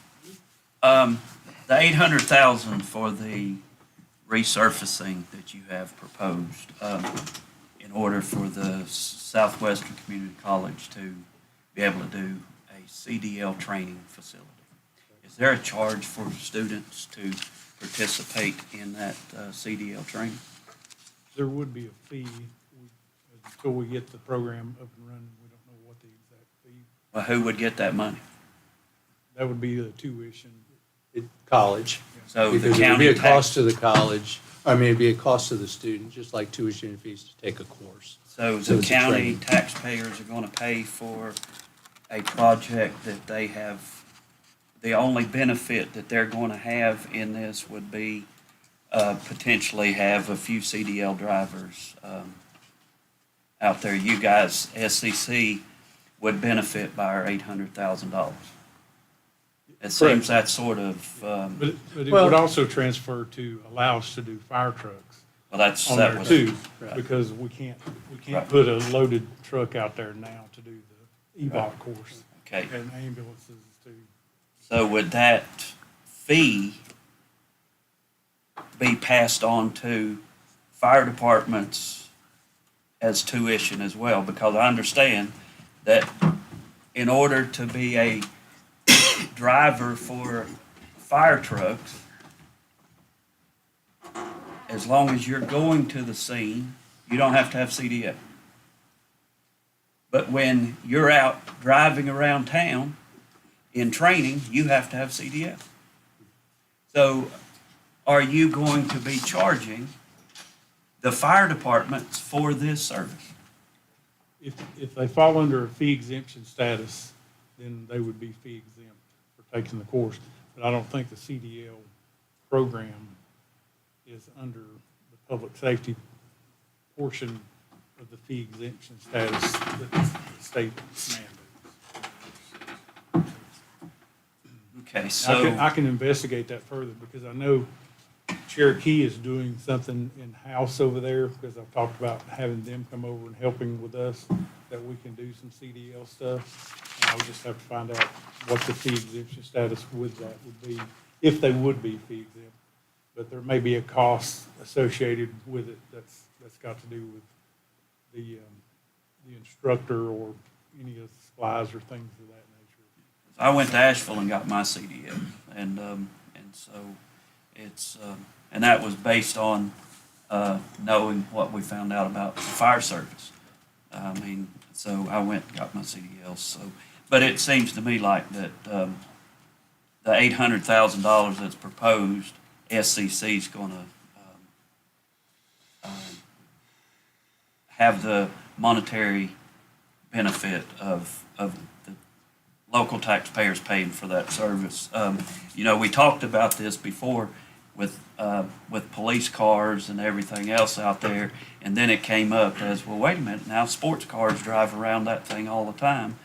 Did you guys ever approach any of them about helping fund the resurfacing of this parking lot? We have not had a conversation with them about that. They do make a donation to scholarships for public safety programs each time that they use that. And the last time when we had Watson, I think, give us an estimate or come look at it, they said the biggest thing that causes decay in a surface of that is that it needs rubber on the asphalt. The more traffic you have, the better it is for the road on that too. So I'm kind of thinking, well, is that a helpful thing for it? Because we have rubber on the asphalt out there too, plus they're paying towards a scholarship on that too. I think they would make a donation. When I talked to them about, they approached us about using the facility. My thing is, we didn't have any set scholarships that we could give public safety because we're doing it under continuing ed, so there's no financial aid available. So that was an opportunity for us to create some scholarships for our public safety programs in that capacity there too. And we also have done a couple of the teen challenge, if you will, where they're bringing the kids out there and we're getting them on the track so they get to see what a skid feels like. They understand the importance of safe seatbelt usage and things like that too. So we are trying to touch base, and these groups are doing this for the kids too, when they come in. One of the days that they use that, they keep them in the classroom half a day, then they take them out there on the track and let them do some driving as well. Well, I just, I'm always mindful of taxpayers, so it's, try to figure out what grandma and grandpa's gonna benefit by us spending $800,000 of their tax dollars to, for SCC to be able to provide a service that they're not gonna benefit. And also, it's not open to the public. We had that discussion before. So we're using public dollars for something the public can't benefit from. But one other thing that, and that's all I got to say about that, this list that you gave us about the cost and operations and all that other stuff, most of these areas are what all of our taxpayers are enduring. I mean, some of this stuff is not in their personal lives and families. The ones that are impacted the harshest, what do we average 58-year-old population in Macon County, are our folks on fixed income.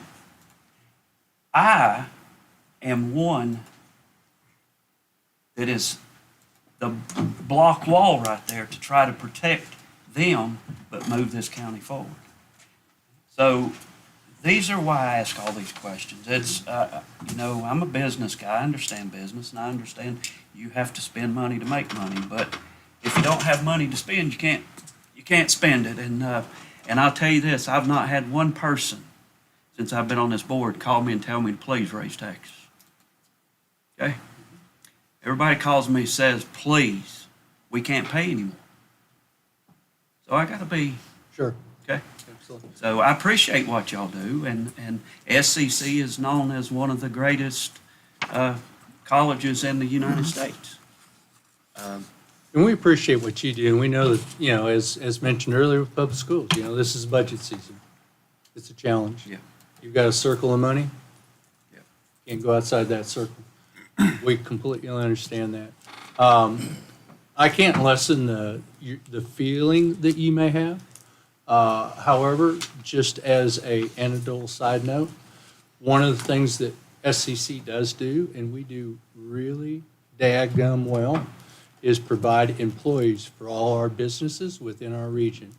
These are jobs that we have trained individuals for that do what? Take the jobs. What do those individuals do? They pay taxes. Those taxes go where? To you all. So it's just that cycle of life where we train people to take jobs that do get out and supplement and help pay taxes that will eventually buy homes or entertainment or food or travel or whatever. So a lot of that property tax and other taxes will come back to you. So that return on investment is what I would ask us all to maybe consider in light of the request of what we're asking from a budget standpoint, because for every dollar spent, it's like $4.31 that comes back in returns, whether it's health issues or whatever. So, it's just part of the formula for consideration and conversation. Let me get back on this CDL thing. Sure. I feel like there's a really strong need for CDL training programs for people to achieve their CDLs here locally. And with the new laws, how do we get the program? How do we go ahead and run a pilot program? In my simple mind, a day cab truck may weigh 14,000 pounds empty. You're bringing a flatbed trailer, which may weigh 4,000, 5,000, 6,000 pounds empty, but you also have all the axles and all the wheels. I mean, as far as ground per square inch ground pressure, it's less than ambulances. It's less than fire trucks. I don't know why we can't do that. You have these aluminum trailers.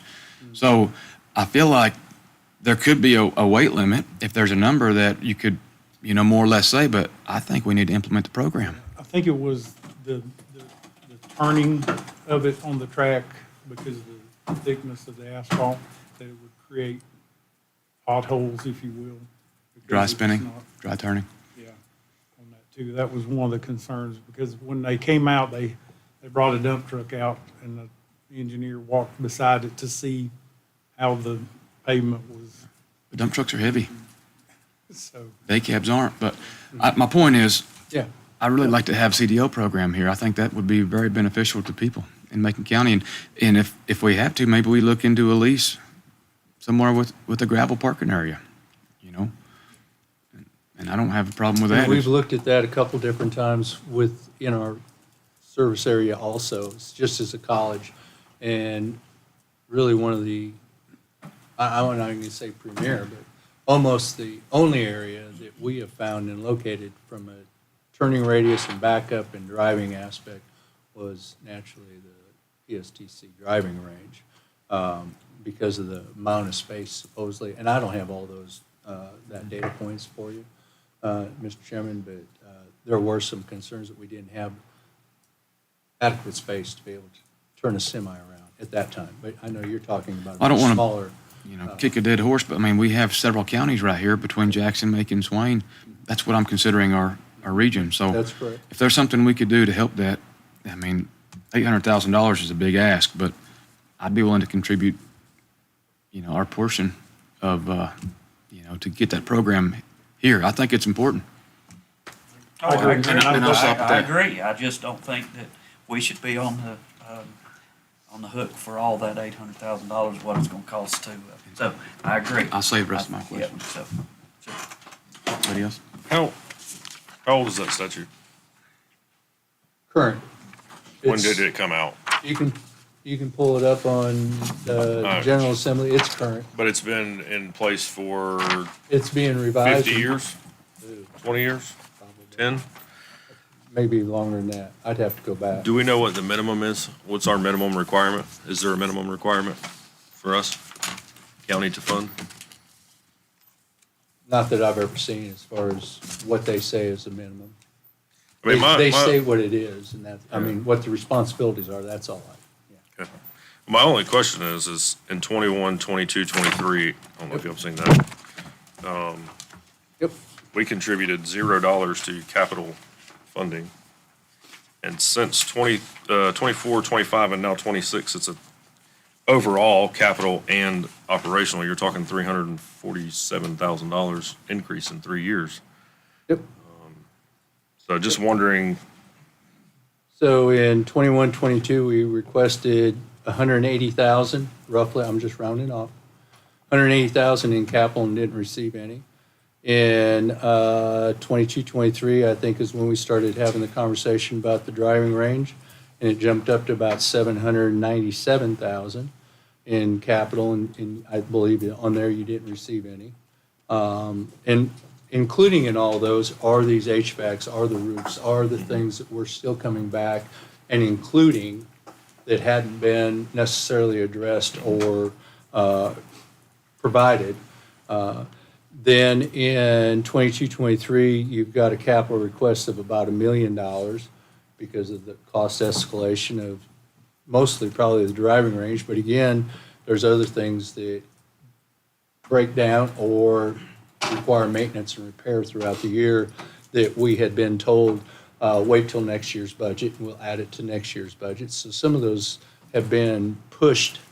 And so that cost keeps growing each year because a lot of those have been pushed and not maintained or tackled or taken care of. So for the years that you see some capital that were there, those were conversations that we had to, basically, I would call them emergency repairs. You can't have Grove Center without HVAC, although we are on a double unit and we were asked to push that for 6 months to wait till the next year's budget because there wasn't money in the budget. We've lived through all those. I don't want to dwell on the past, but a lot of these have been pushed over the years, basically not addressed. And so I know the roofing on those portables are probably 25 years old. Those have been on the hit list as far as requests every year since we started this almost. So, there's just a lot of deferred maintenance that has been ongoing that, I don't want to use the word catch up, But I think there's an opportunity, if we can have that opportunity to address some of these things.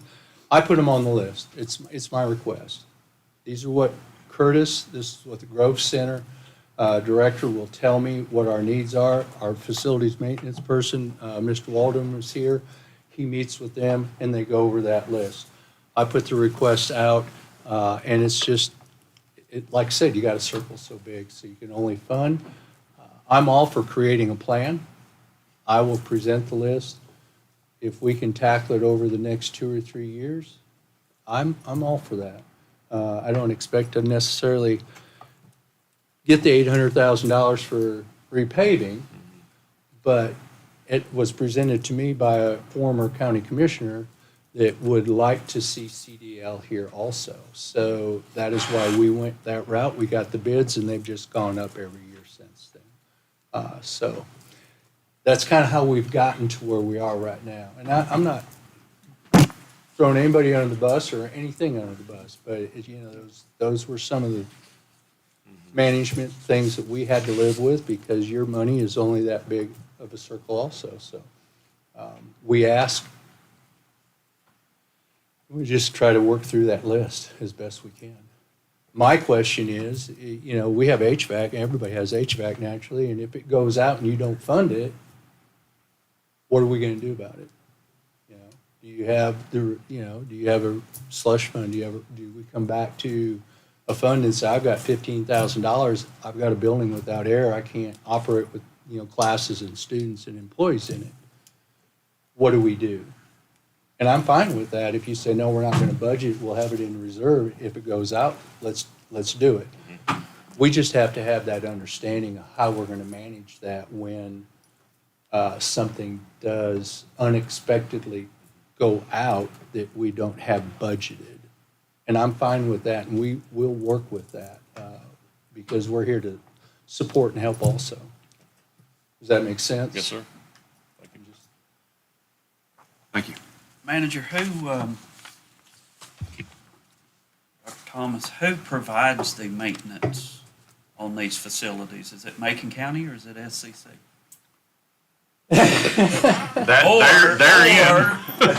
Who has not provided this?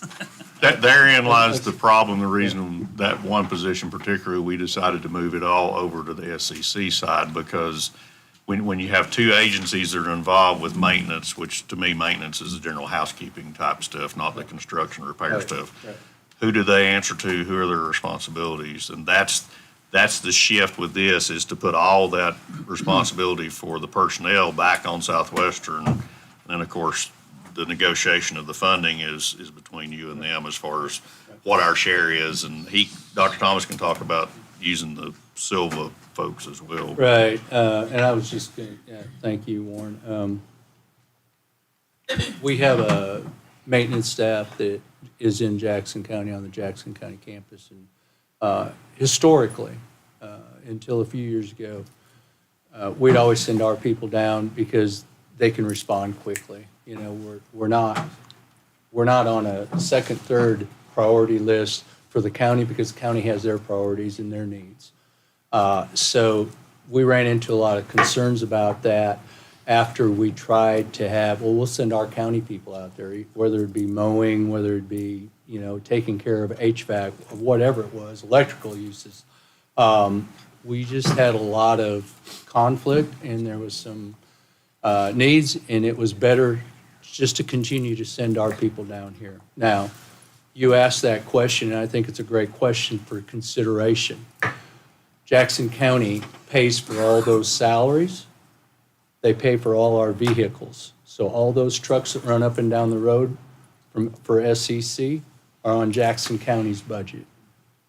Employees are Jackson County's budget. So they're all coming down here taking care of Macon County. So we're a regional operation, so I think that the consideration of understanding what each county is providing is also something that you alluded to support those initiatives, because it's much easier for us to take care of our maintenance issues than to wait on somebody that has other needs and emergencies also. So And I didn't touch upon that as far as a budgeting. We've never asked for a truck for maintenance. We've never asked for a car for student activities, for faculty to take them to either clinicals or to conferences that we do a lot at the educational level.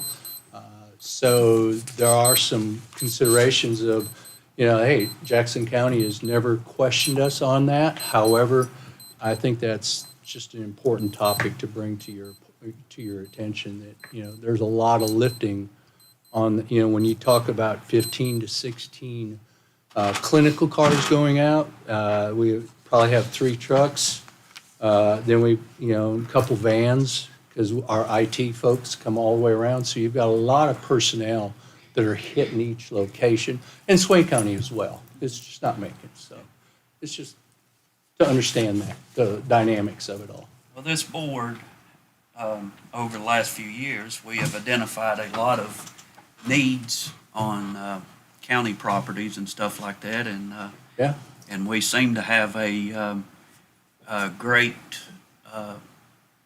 maintenance team. And so when you're talking about a roof on a building, is that something our maintenance people would go investigate that? And no, so it's SCC, okay.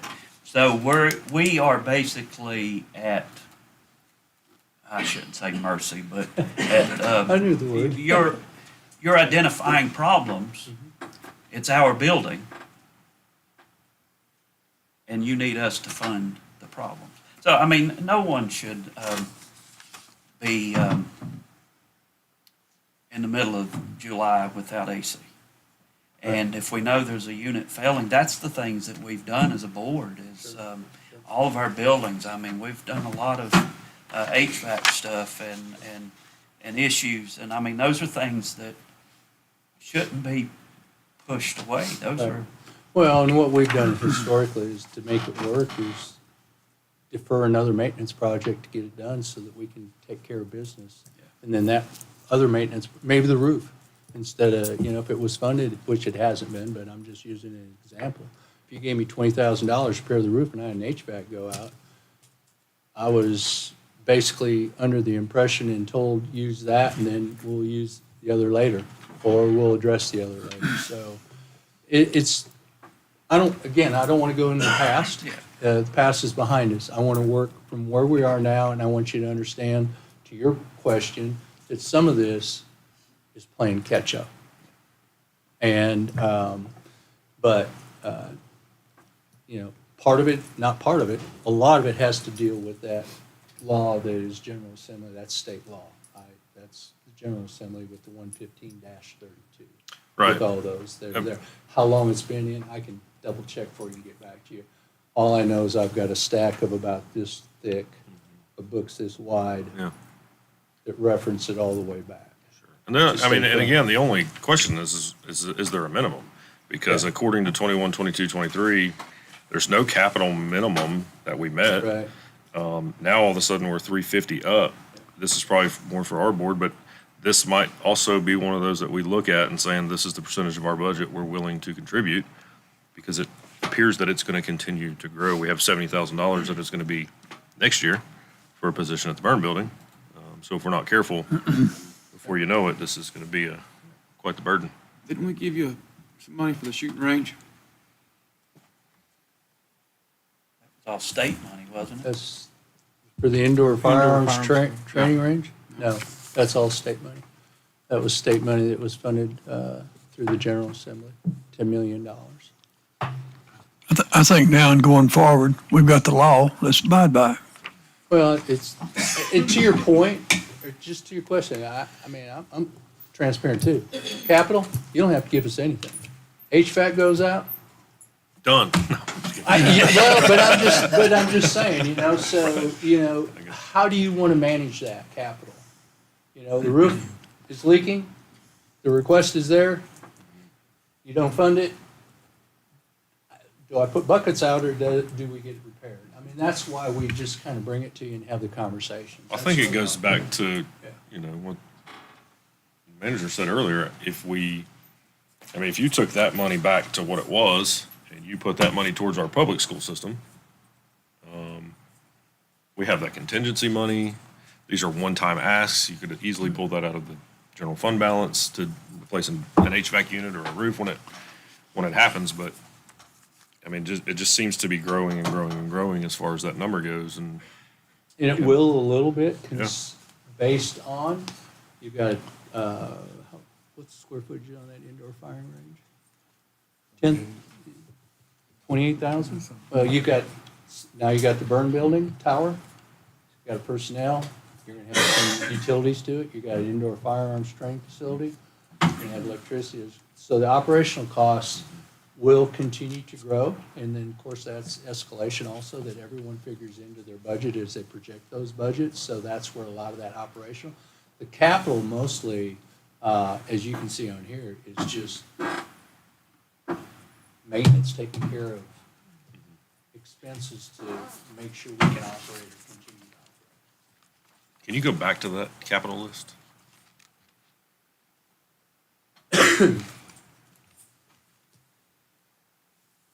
Back.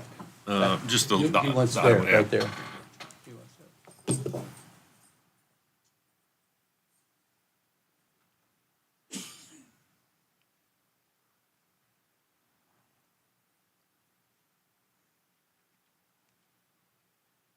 Was there not insurance money on that modular destroyed by fire? There was some insurance that we were able to recruit, yes, but not enough to pay for a new modular or replacement at this point. So we have that in there as part of the overall cost. Were those were donated by the school were. system, correct? They were donated by the school. If we hold out 2 more years, you'd probably get a couple more. There you go. That's, All right. that's exactly what I need. On Might that be an too. option. And that we've had to replace HVAC because the HVAC in the one that was determined probably was the cause of the fire in that old one. So we put splits in the others now to try to prevent that from happening on the other that we're using now too. So to explain the monies that I budgeted, obviously same scenario that I use with school system. The modular re-roofing, we had talked about that in a meeting we were in as a need. And then I tried to hit most of the FCAP items there with the exception of the 12 HVAC units for 204,000. And I couldn't get that in. And then I picked out some of the other smaller things that make I call them maintenance items instead of capital, the painting, and then, of course, safety issue with the balconies and the railing stuff. Those are some low-hanging fruit that we picked off. And obviously, we'll do whatever the board desires. To John's point, the one thing I want us to do, no matter how we go forward, I don't want to avoid spending $20,000 on something this year that we come back in 5 years and it's a $300,000 fix because we've deferred it somewhere. As long as we have a plan to address that, I'm good with whatever direction we go. And I think we are all set. Just what's the plan and work together. Curtis, thank you for what you do here. You're a big part of this community, and It's an honor. you really are. The one thing I'd like to, on Quarter Cent Sales Tax too, if, fully support that. And that can also help with the things that we need too, if it's used for educational, higher education too. And I know Dr. Thomas was very instrumental in helping Jackson County pass that too. And we would be very supportive of any campaign that you did for that because we know what it's going to be for the school, K through 12, and we know what it could benefit us as well too. So. Yeah, no, it's a no-brainer. If you use it for educational purposes, and we're looking at, because I know what a quarter cent sales tax is fundamentally will bring into Jackson County, which Macon and Jackson are fairly close in monies and dollars. So I know what it would end up potentially bringing in.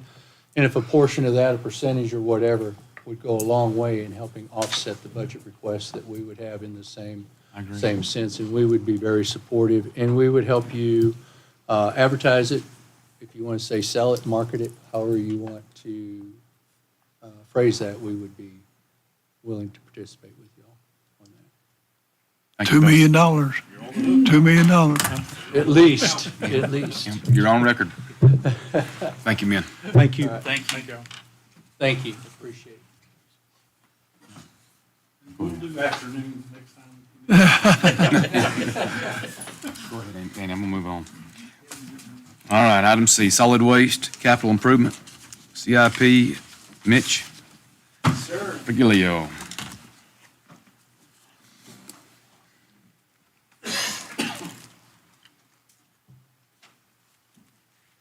Morning. Good morning. man. You want me to wait a minute or you can jump in? Say, let's keep this ball rolling. Okay. Well, appreciate y'all having me back. Slightly different scenario today, right? Over the last years, y'all are probably tired of hearing me talk about general fund and CIP and all of those considerations, but hopefully that's provided you all with the framework for making decisions and accomplishing some of these capital projects you all have been able to achieve over the last few years.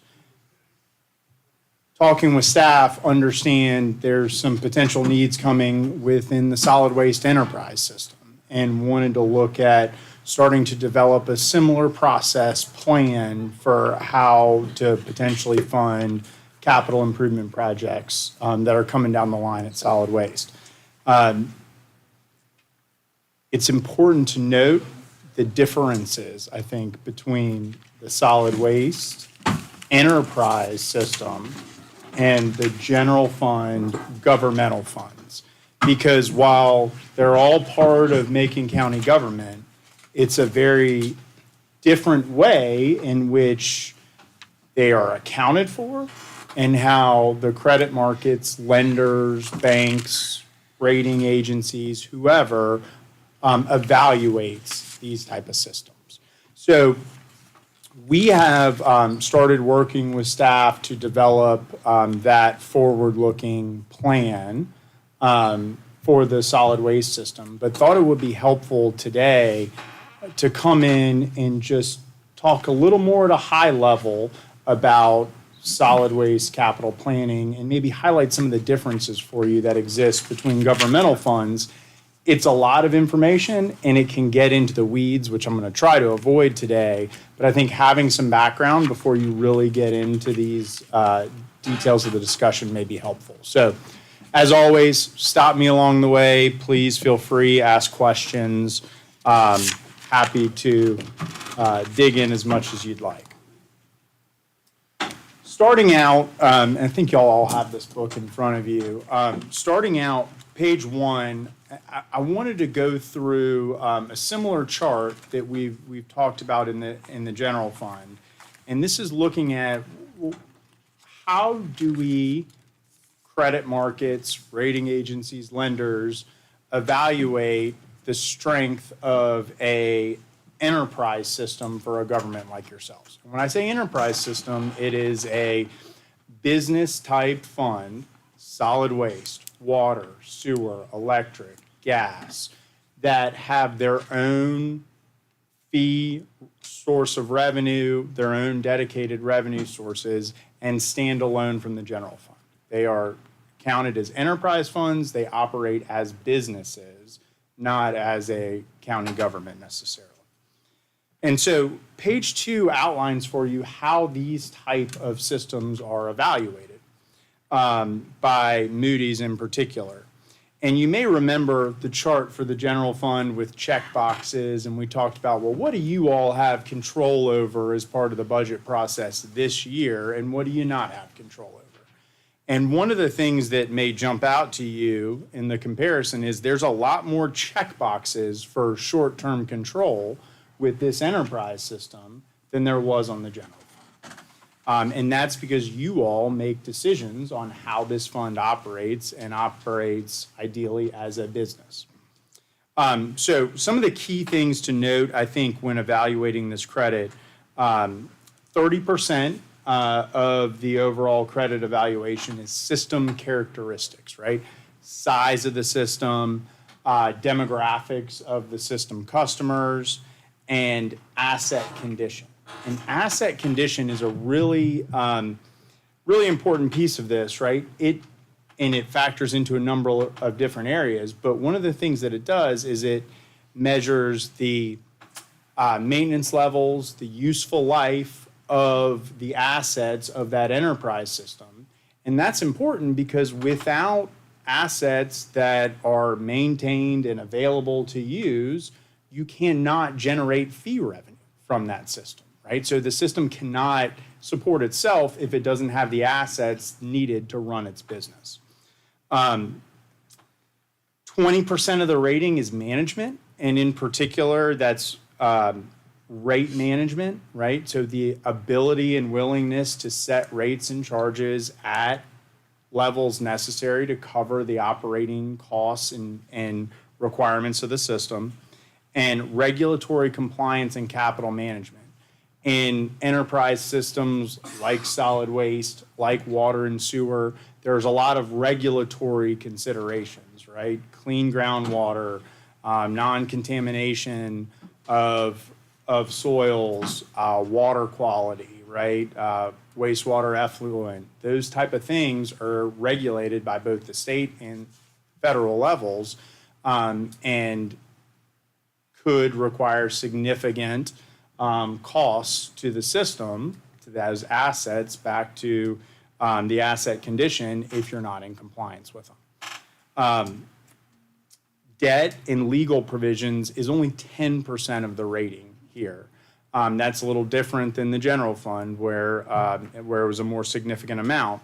And this is really tied to less about the amount of debt outstanding and more about the legal protections that come with the debt. We'll get into some of those details as we go forward along the way, talking about solid waste, both today and in the future. But that's just a little different animal here with enterprise systems. And then finally, financial strength is 40% of the overall rating. And we're going to look at some different metrics. It's an enterprise system, again, operates as a business. Debt to assessed value is not important for this system, right? The county's assessed value is not important to this system. We're going to look at different metrics along the way to measure financial performance of this enterprise system. Okay? All right, so we're going to dive into some of these non-financial items first. System characteristics, management, and debt. And as an outsider, right, the first thing I needed to do working with staff was just kind of understand what the system was. What are the assets that you operate, and what does the system provide? And just thought it was helpful to kind of summarize that for everybody here in this conversation. When we're talking about the solid waste system, we're talking about two main assets, two main facilities. The main MSW landfill, and then the Highlands Transfer Station. Those are the two big assets that you all maintain. There are also separately 9 standalone convenience centers that collect and then transport to the landfill. At the landfill, there are 2 active cells. What does that mean? That means there's 2 places to dispose of this solid waste. And those current cells that are in operation are starting to near capacity, right? You fill them up, get to the top, you got to close them out, and you can't use them anymore. Those are approaching capacity. I think y'all are aware of that, and it's been identified that a new cell will be needed within the next 2 years, likely the next 12 to 18 months is a more realistic time frame for that. Design has started on the new cell development to have that open in time for when the current cells reach capacity. In addition to those main facilities that you have that of what I'll refer to as active, there are 3 inactive landfills, old landfills that have been closed, but you still have obligations at those sites to maintain, monitor, and remediate any environmental issues that occur at those sites. Okay? Where are those sites? It's the Radio. old Franklin MSW landfill, old Highlands MSW landfill, and old Highlands commercial and demolition landfill. I'm sorry, that didn't help me at all. Two are in Hollis, side of the transfer station, and the other one's on Radio Hill. Oh, okay. Thank you. Sorry. And sorry, I Yeah, no, used it's some okay. acronyms there. MSW is municipal solid waste, like just normal garbage that I was you just trying to get dispose my of. bearings, so, sorry, yeah. Yeah, yeah. But yeah, you might hear me say MSW along the way. That's municipal solid waste, normal stuff you throw away. And C&D is commercial and demolition. That's Actually, construction. construction and demolition. Sorry, thank you. Construction and demolition. And that's contractors, developers, new construction, renovation type stuff. Okay. All right. So in terms of the financial accounting operations of the solid waste system, I mentioned this before. It is in your audit. It is an enterprise system. It's called a business type activity, which means it's accounted for separately from the general fund and all your other governmental funds, your capital reserves and things like that. It is on a completely separate statement in the audit. And not going to get into the weeds, but it's important to note that under governmental accounting principles, it is reported on a completely different type of basis than the general fund is.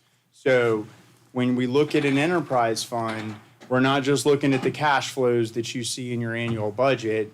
The accounting is factoring in future liabilities that are accruing towards the system and some non-cash items as well. And that is how the LGC evaluates your financial performance, is on that same basis. So there's some different type of accounting principles that are involved in business type activities that we need to be aware of. In terms of the general financial operations, it's really driven by two main revenue sources. Your availability fee, right, which is kind of that household fee. It goes out on every tax bill, and that covers the cost of disposal of household garbage within the system. And then the solid waste tipping fees, that's when, you're hauling in loads to the landfill, getting charged by ton for the disposal. You got baseline fee for that, and then there's certain special fees for special types of things like tires and scrap metal and things like that. But the largest revenue source that you have is that landfill fee, the availability fee, goes out on the tax bill. Over the last several years, last 5-6 years, the number of bills, the number of units that are charged that have gone up by about 1,000 units. And last year, part of the FY25 budget, that availability fee was increased from $108 to $120. And so those are going to kind of be the key drivers of the revenues available within that solid waste system.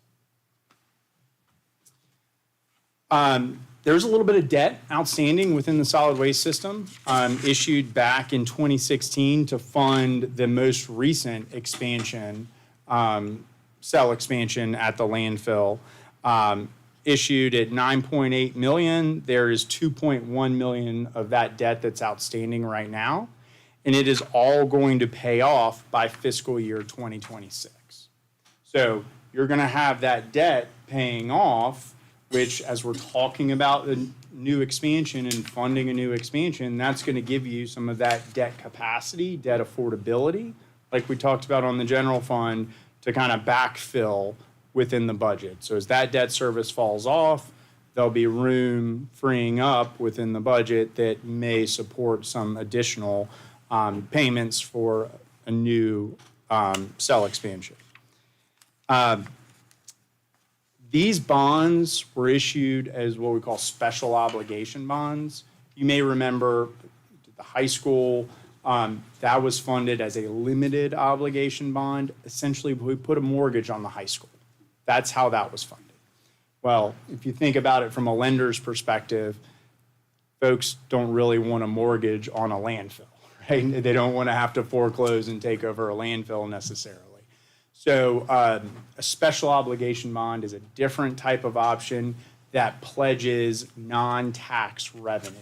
And we'll talk about that as we go forward. And if you choose to fund some of this through any financings, we'll get a little more into detail on that. But I just wanted to note that difference for you.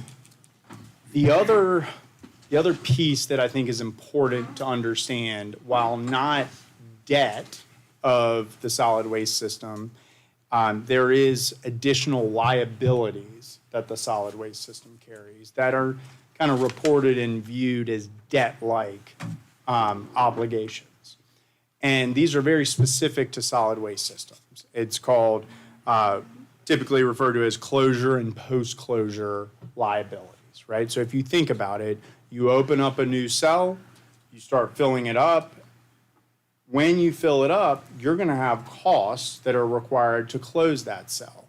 And the regulators, DEQ, have very strict guidelines on what is required when you close a cell, because they want to avoid any impacts of contaminating groundwater. You've got potential gases that have to be vented and accounted for and monitored.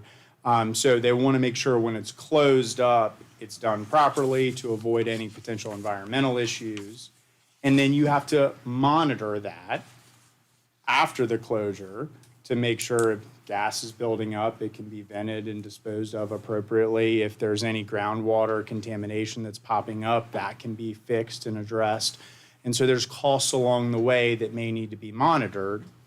And then there's a third component, which is statutorily mandated, and it's done by a calculation that's fairly universal, I think, across the country, but DEQ here in North Carolina manages it. It's called potential assessment and corrective action costs. And that's basically a reserve should any major issues arise during the post-closure process that create environmental hazards, that you've got some money to be able to address those on hand. And so those are all liabilities that are recorded in your audit and show up and affect the financial wherewithal and the financial standing of the solid waste system.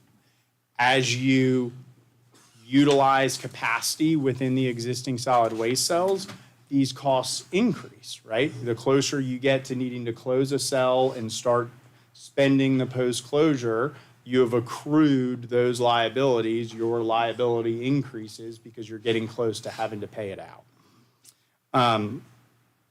The county has established reserves to offset these liabilities. Y'all have been very good about being aware of these liabilities and, as directed by the state, have been setting aside dollars every year in a reserve that is a separate budgetary reserve that you all can track to help address these costs and limit the liabilities in the future.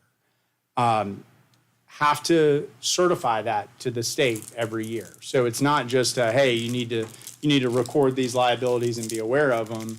There is a certification that's done every year to the state that says, yes, we have these monies set aside, or we have this plan in place to be able to address these liabilities. This is like some deep stuff, so feel free to jump in with questions. But that's kind of just background on the system and some of the nuances to be aware of when we're talking about solid waste. I'm going to talk a little bit about financial performance here, specifically to you all. On page 9, the top left chart is looking at the financial performance year to year of the solid waste system. And I'm a graphical person, as I think y'all probably have learned over the years. I think the graph kind of picture tells a story here. The green bars are your annual operating expenses, so that cost of operating the system year over year. The lime green or the lighter green bars are your annual debt service payments, right? On that loan, single loan that you have outstanding, you have to pay back principal and interest on that every year. And then the light gray bars are the capital investments, the capital spending you have made within the system. And then that dashed line on top, those are those closure, post-closure liabilities that are accruing year over year. That's not a cash outflow. You're not, writing a check to make that expense, but it is accounted for as an expense of the system because you're accruing liabilities that have to be paid in the future. Or can we put that money in some kind of investment fund and draw interest? It is drawing interest. Yeah, And that goes back to the enterprise fund? Yes, it is. it all stays within the solid waste fund as a separate enterprise self-supporting fund. On top of those bars, the blue line represents the annual revenues coming in. And first and foremost, what we look for is that blue line above the green bars. Are you covering your annual recurring operating costs? And the answer is yes. Every year during this time period, last 5 years, your revenues have covered your annual expenses. The system has been self-supporting, right? It has been able to cover itself on its annual expenses. I will point out that you'll see that the gap between that blue bar and the green lines has been closing, right? Over the last 5 years, expenditures have increased by an average of almost 9.5% a year. We all know what we're seeing day to day in our lives with inflation, steps y'all have taken to try to be competitive in the salary and personnel department. Those type of costs have increased over the years, an average of 9.5%.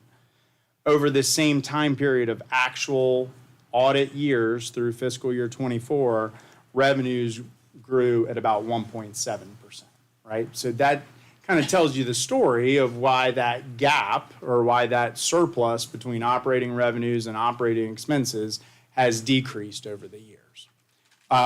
The actions you all took in the FY25 budget, increasing that availability fee, we'll see the final results of that as the year closes out, and we'll be able to get a better sense of that. I'd also note here there are a few years where that gray bar is above the blue line, right? In those years, you invested, built up reserves into capital spending.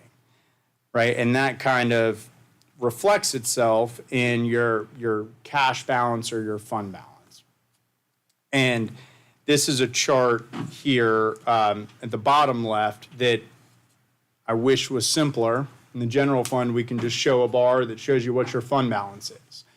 In enterprise funds, there isn't necessarily the same equivalent fund balance. There's no such thing as fund balance in an enterprise system. So the way we track it is twofold. First, we look at what is the cash balance of the system, right? What's in your account, sitting in cash that you have available that could be accessed to spend. And you all, in fiscal year 24, the solid waste system had about 13.8 million in total cash. However, of that 13.8 million, 11.5 million was sitting in this separate budgetary fund to offset the future closure, post-closure liabilities. So the true cash available within the operating fund of the solid waste system was about $2.3 million. Okay, that's the first way we look at it. The second thing we look at is what's called net position of the solid waste system. This is what shows up in your audit. It's kind of the bottom line of your solid waste system, just like fund balance is of the general fund. Net position is the bottom line of your solid waste fund. And as of fiscal year 24, that was about 4.9 million. That factors in, as part of that calculation, and this is where Lori's going to tell me if my accounting is off, as part of that calculation, it does factor in those future closure and post-closure liabilities. So as your closure and post-closure liabilities increase, your net position goes down, right? The more liabilities you have, the lower net position you have. Think about it as, I know some of y'all are businessmen, it's kind of like the valuation of your business, right? The more debt, the more liabilities you have, the less value you have in your business. Same type of concept there with net position. So those are the two ways we kind of look at the equivalent of fund balance within the enterprise, solid waste enterprise system.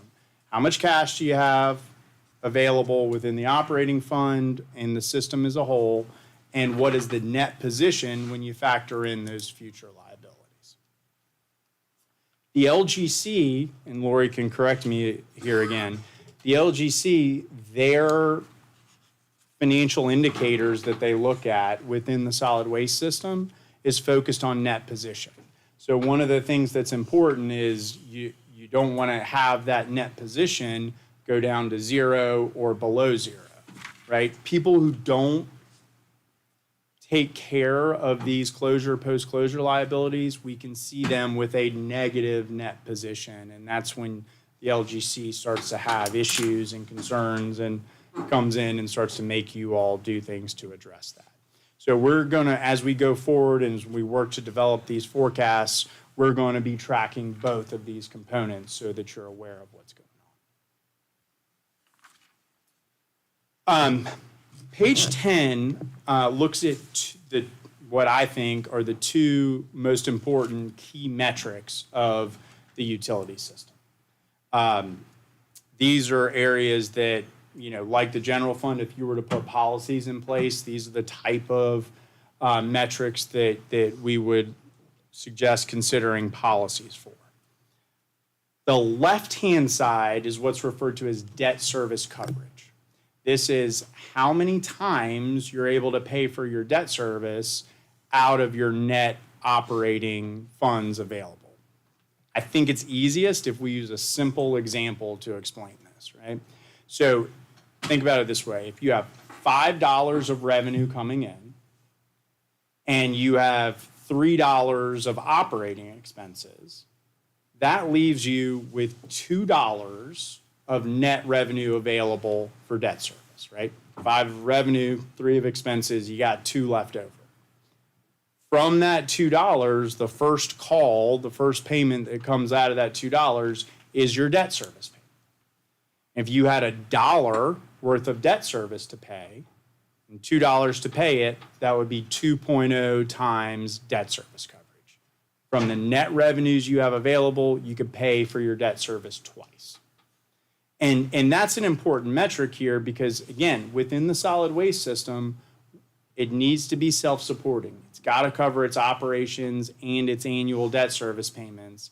And from the credit market's perspective, from a lender's perspective, they want to make sure that you've got some cushion there, right? Like if you have something weird happen at the end of the year and you don't collect any revenue and you were operating at 1 times debt service coverage, you might be short in being able to make that debt service payment.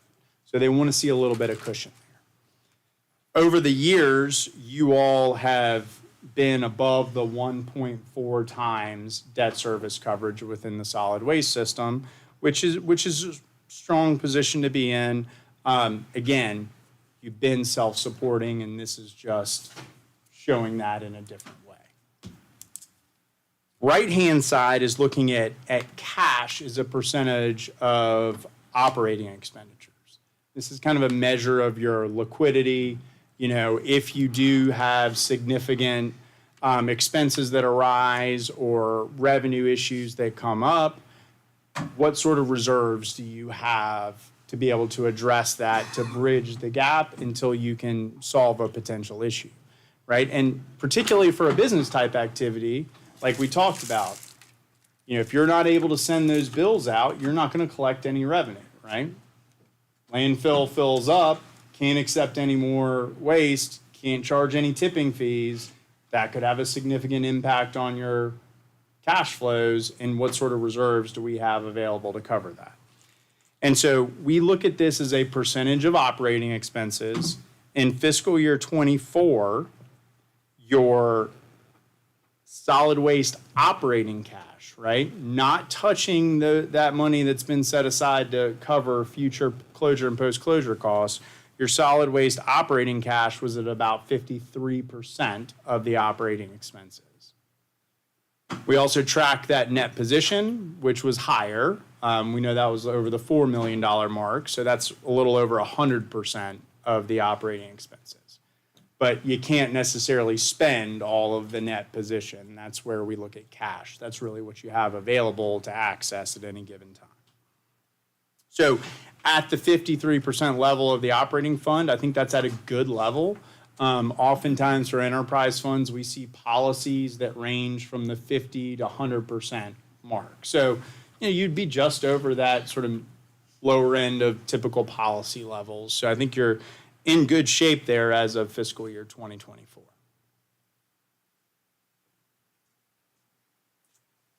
All right, there's a lot of stuff, so feel free to jump in. All right, so that kind of tees us up. We know where we're starting from. Now we're going to get a little background on what we're going to be doing as far as the capital planning. And the first thing that, we talk with staff about is just kind of understanding what the needs are, right? Capital needs within that system. And we looked back historically to see what have you been spending on capital in recent years. So from 2020 to 2024, capital bounced up and down as capital normally does. On average, you spend about $500,000 a year on capital within the solid waste system. Fiscal 25 year to date, it's about $880,000 that has been spent so far. The initial budget request for capital, and I should have clarified this. This is capital equipment, right? Not necessarily facilities. This is capital equipment. Solid waste systems tend to be very heavy in equipment, compactors and loaders and tractors and other heavy equipment. This is the amount that you've been spending on those heavy equipment related items for the most part. The fiscal 26 budget request for these type of expenses was $2.3 million. As of right now, my understanding is have not been able to fit any of that into the current budget.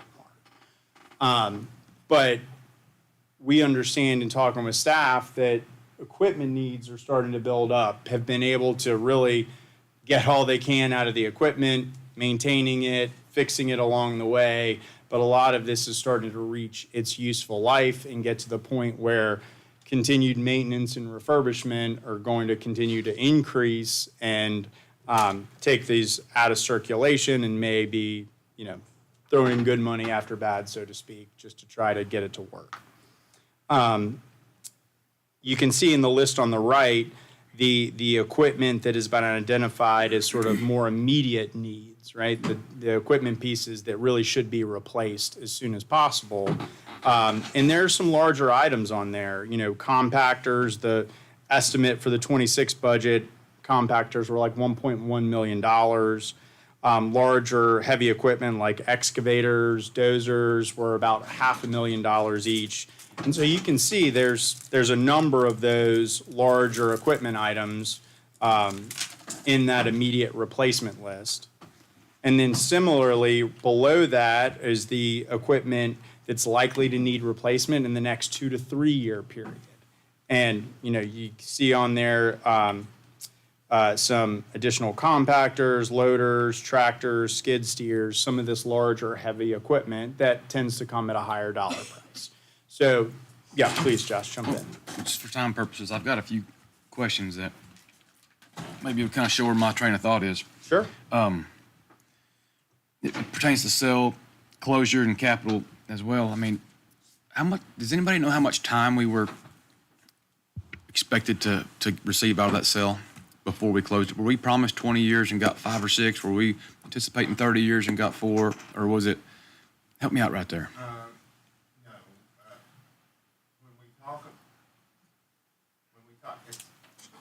It's complicated in my head because they switched the nomenclature, but when we talk about landfill capacity, then you have your permitted capacity and your constructed capacity.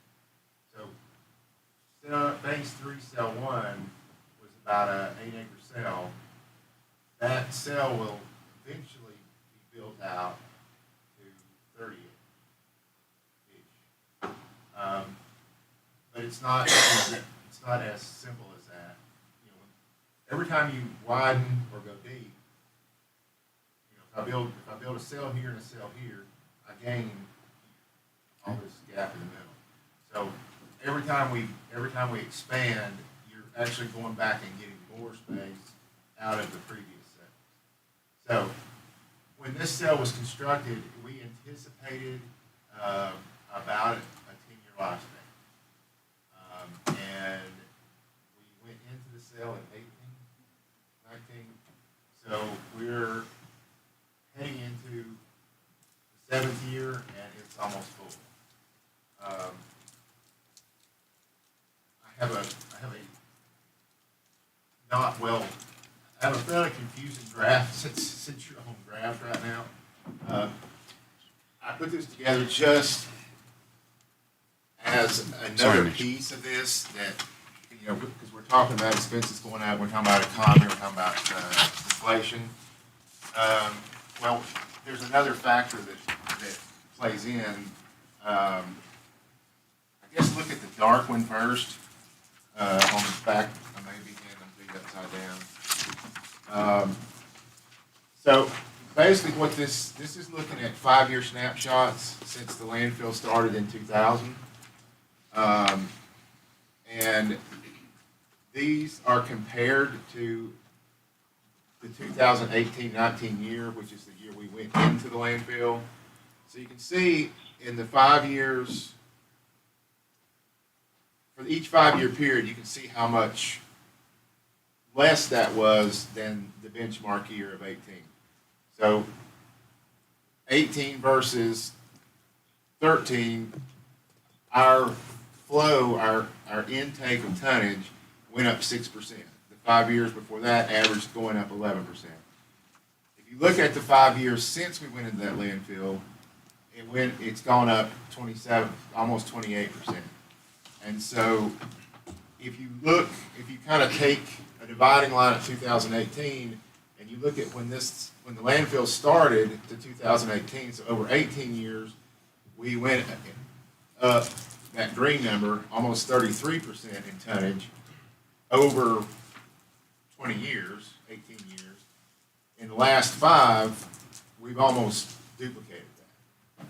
And so that's also represented on the same thing on the page, the back page. And I'm sorry for so many lines. The blue solid line is average tonnage. The green dash line, that is our benchmark year, the year we went into the landfill. And so the red line is the overall average across the life of the landfill. And if you look at the purple line is our average pre-18, and the blue dash line is the average since 18. So basically, what I'm trying to show is in a nutshell, our trash is growing at 3 times the rate it ever has in the past. And so that type of growth we hadn't seen and we did not anticipate. We know we've had the pandemic. We know we've had the construction growth. I don't want to call it a boom because I don't know if it is. But we've had some things going on. Anyway, all this is to say, compounding the inflationary cost is the demand has gone up at a rate 3 times what we had ever experienced in the past. So just wanted to throw that piece of the component in there. You know, our 9 or 10 year landfill lasted 6 or 7 years, and that's bad. But this is why. Over that same period of time, MSW customers went up by over 1,000. And the construction activity you've seen that has impacted your assessed value in the general fund, and that, we know that's been increasing. New houses, new developments are built, right? That helps revenue in other areas, helps with tipping fee revenues, but it fills up the landfill The more other quickly. piece of that that's hard to control, or, and well, we don't have any control over, is that 28% growth, that could be a result of more construction, which would be a commercial waste that we're getting tipping fees for. But all the portions of that waste that are household generated, I mean, we have more households, or the COVID clean out when everybody, sat home and cleaned out their closets, there is no revenue coming for that. So our revenue stream from tipping fees won't track dollar for dollar with the tonnage increase. That puts more demand on the availability fee, because its first job is to cover the tipping fees for that residential waste that we don't charge. Mr. Chairman, I'll add a summary just right on top of what he just said. The reason this is important for you today, and we don't have to get deep into the weeds, but we've never done a capital improvement plan like this for the landfill. And going forward, we felt like we need to get a really good basis, because right now we're talking about budget. That's your tipping fees and your availability fees are part of this budget. Well, I didn't propose any kind of an increase to those this year in your budget. So therefore, the charts that Mitch has are pretty well what you're going to deal with the next fiscal year. And then we've got some decisions we're going to have to make as far as debt service, or if we're going to entertain debt service to do some of these improvements. That's why we thought it was important to get a really good basis for this, for you going forward, so we have a good plan with that. Well, Mr. K, that probes more questions, and I don't want to derail you and your presentations very well, but I'd like to see a cost analysis between our landfill, the CIP, this heavy equipment.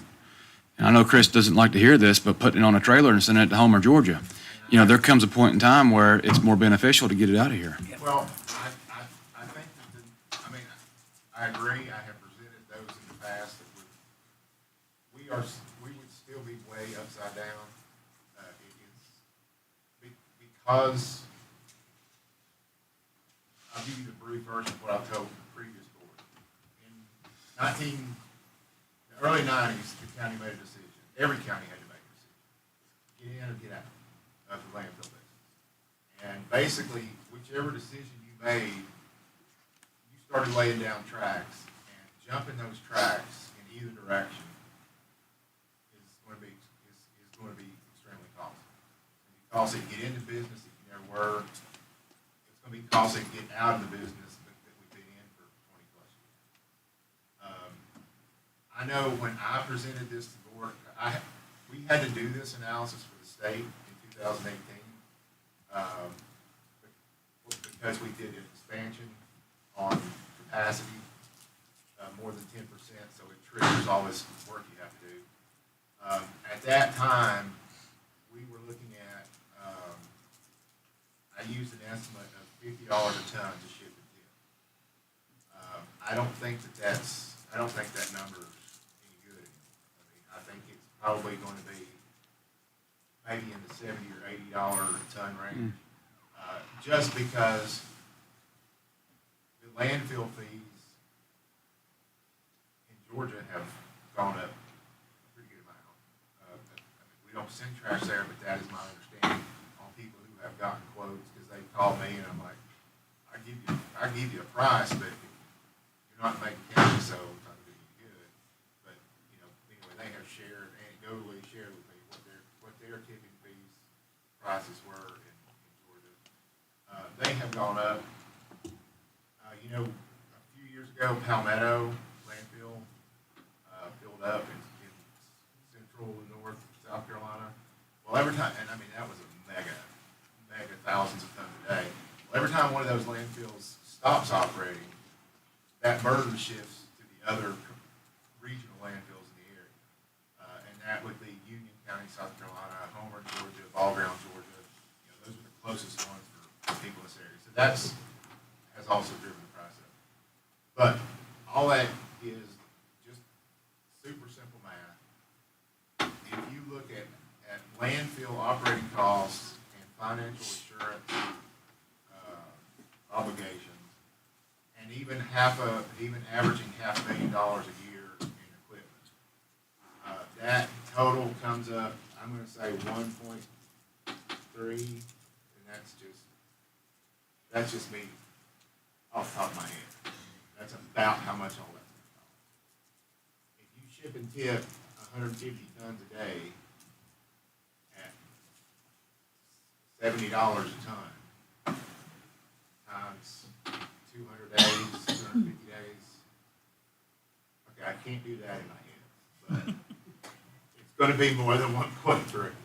I know, but you also have the availability fee, right? And is that not Well, all compute down to where we could, 2.6 million, Chris. yeah, so we're going, so if you take 1.3 million in costs, which we're doing now, and switch to that, and switch to shipping it, and this is not counting, building a transfer station, taking on that debt, you're at 1.3 extra million dollars of cost. And these are not costs these are not, we could change this or we could do that. These are checks we're writing to Georgia. And it's an additional $1 million. And that, I understand, I get where you're at. The thing is, we've invested in this landfill. There's not gonna be a path other than fully realizing that investment, meaning selling that airspace. There's just not gonna be a cheaper option.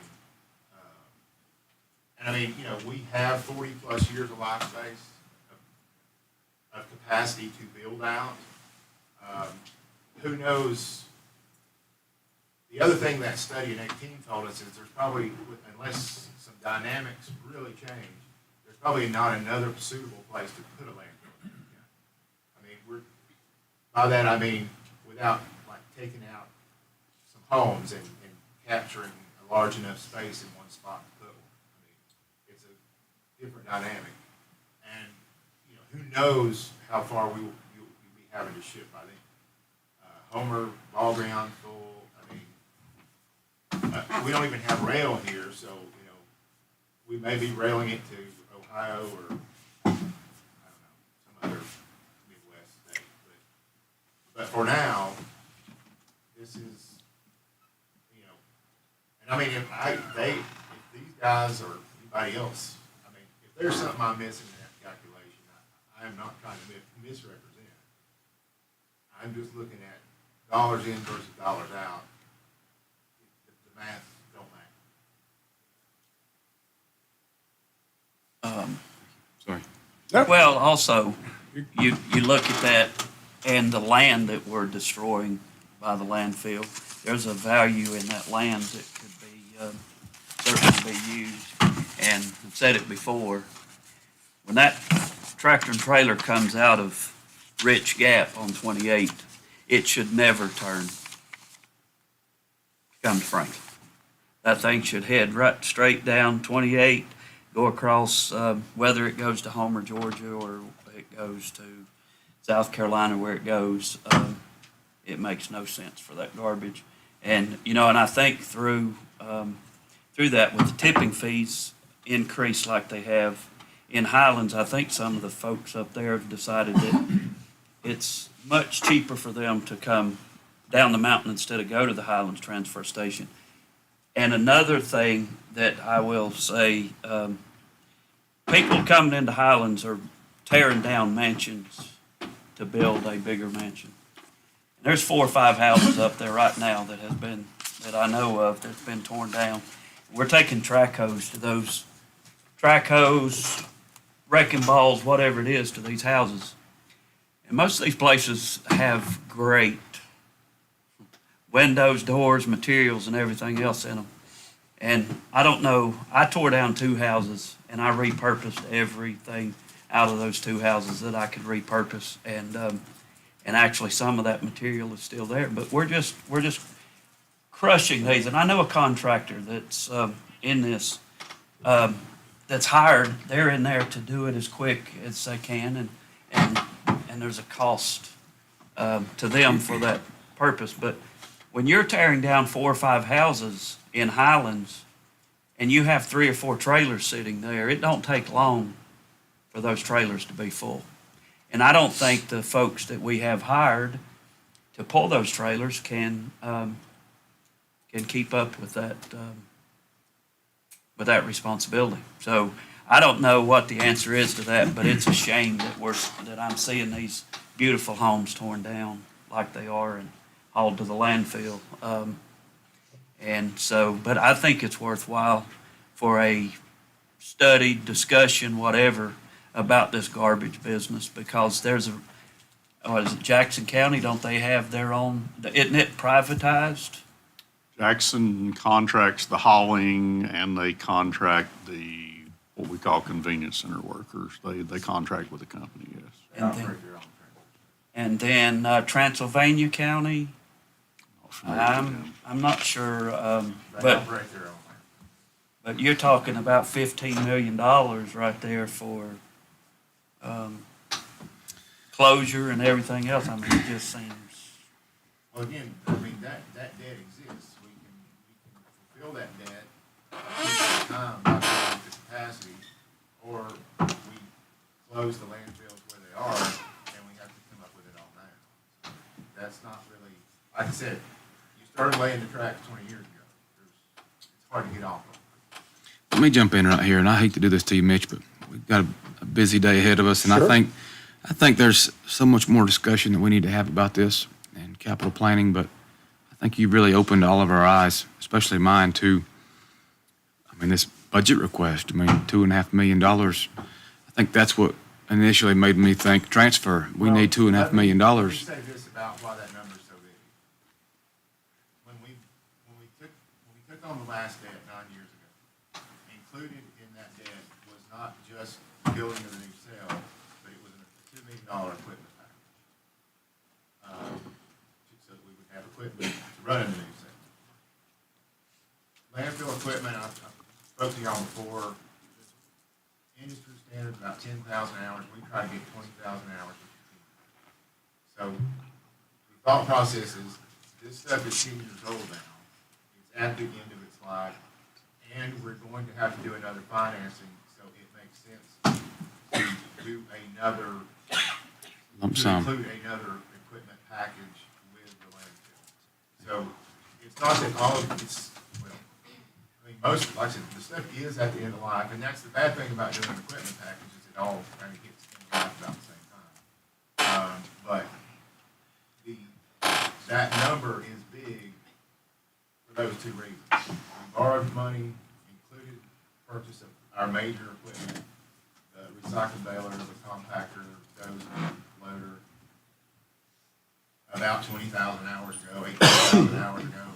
Now we're looking at doing another financing, so we need to do another, partner that with another large equipment package to move forward.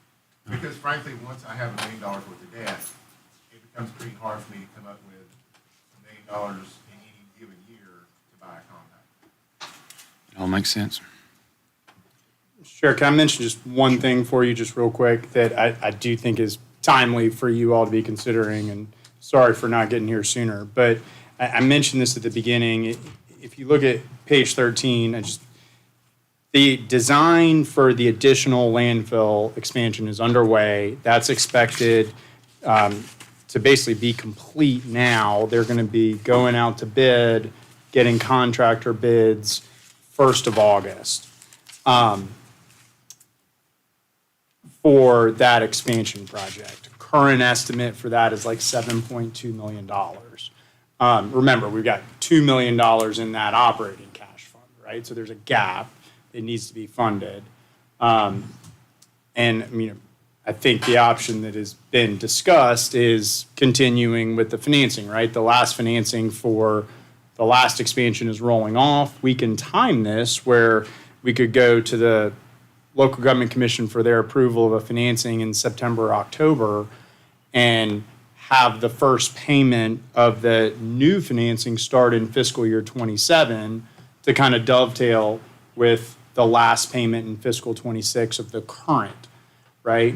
But I think that's a near-term decision that is going to come to you all within the next few months, and we're going to be ramping up that financing process to have it ready for you all if you choose to move forward with it. So I just wanted to mention that based upon the current estimates, the expansion can fit right in behind with your existing debt service.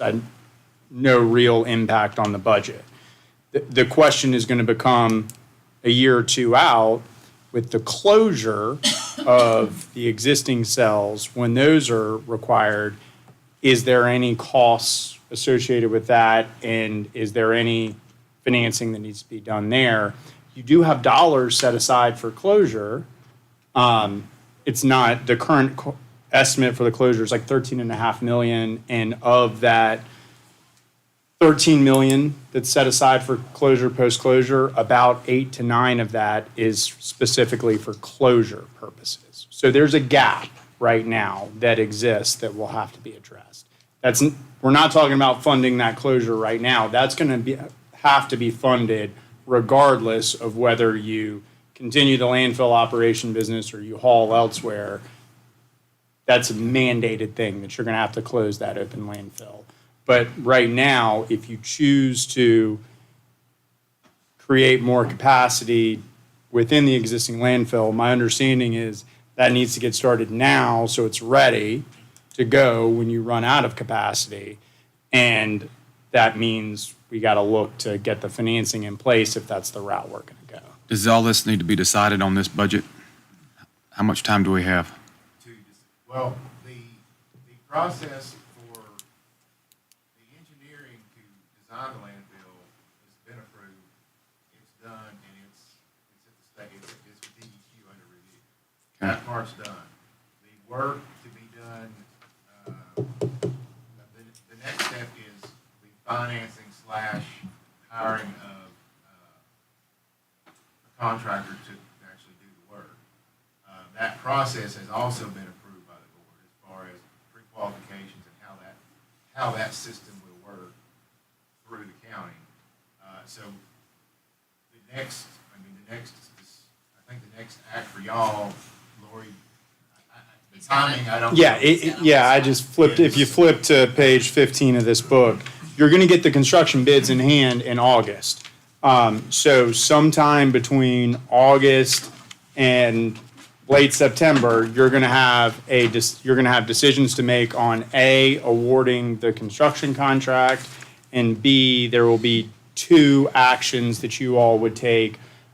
We penciled it out for August 12th and September 9th to approve the financing, to make decisions about the financing and approve the financing, to have the money in hand to fund that contract that you would consider approval of, if that's the way you want to go. So I don't think there's necessarily any decisions to make with that as part of like your budget adoption right now, but those are coming within the next few months, and before, we don't want to get ahead of you, right? We wanted to make sure you were aware that that's coming. That is the way that's been identified. We don't have enough cash in the operating fund to pay for the construction costs, so we've got to have the funds in hand to do it.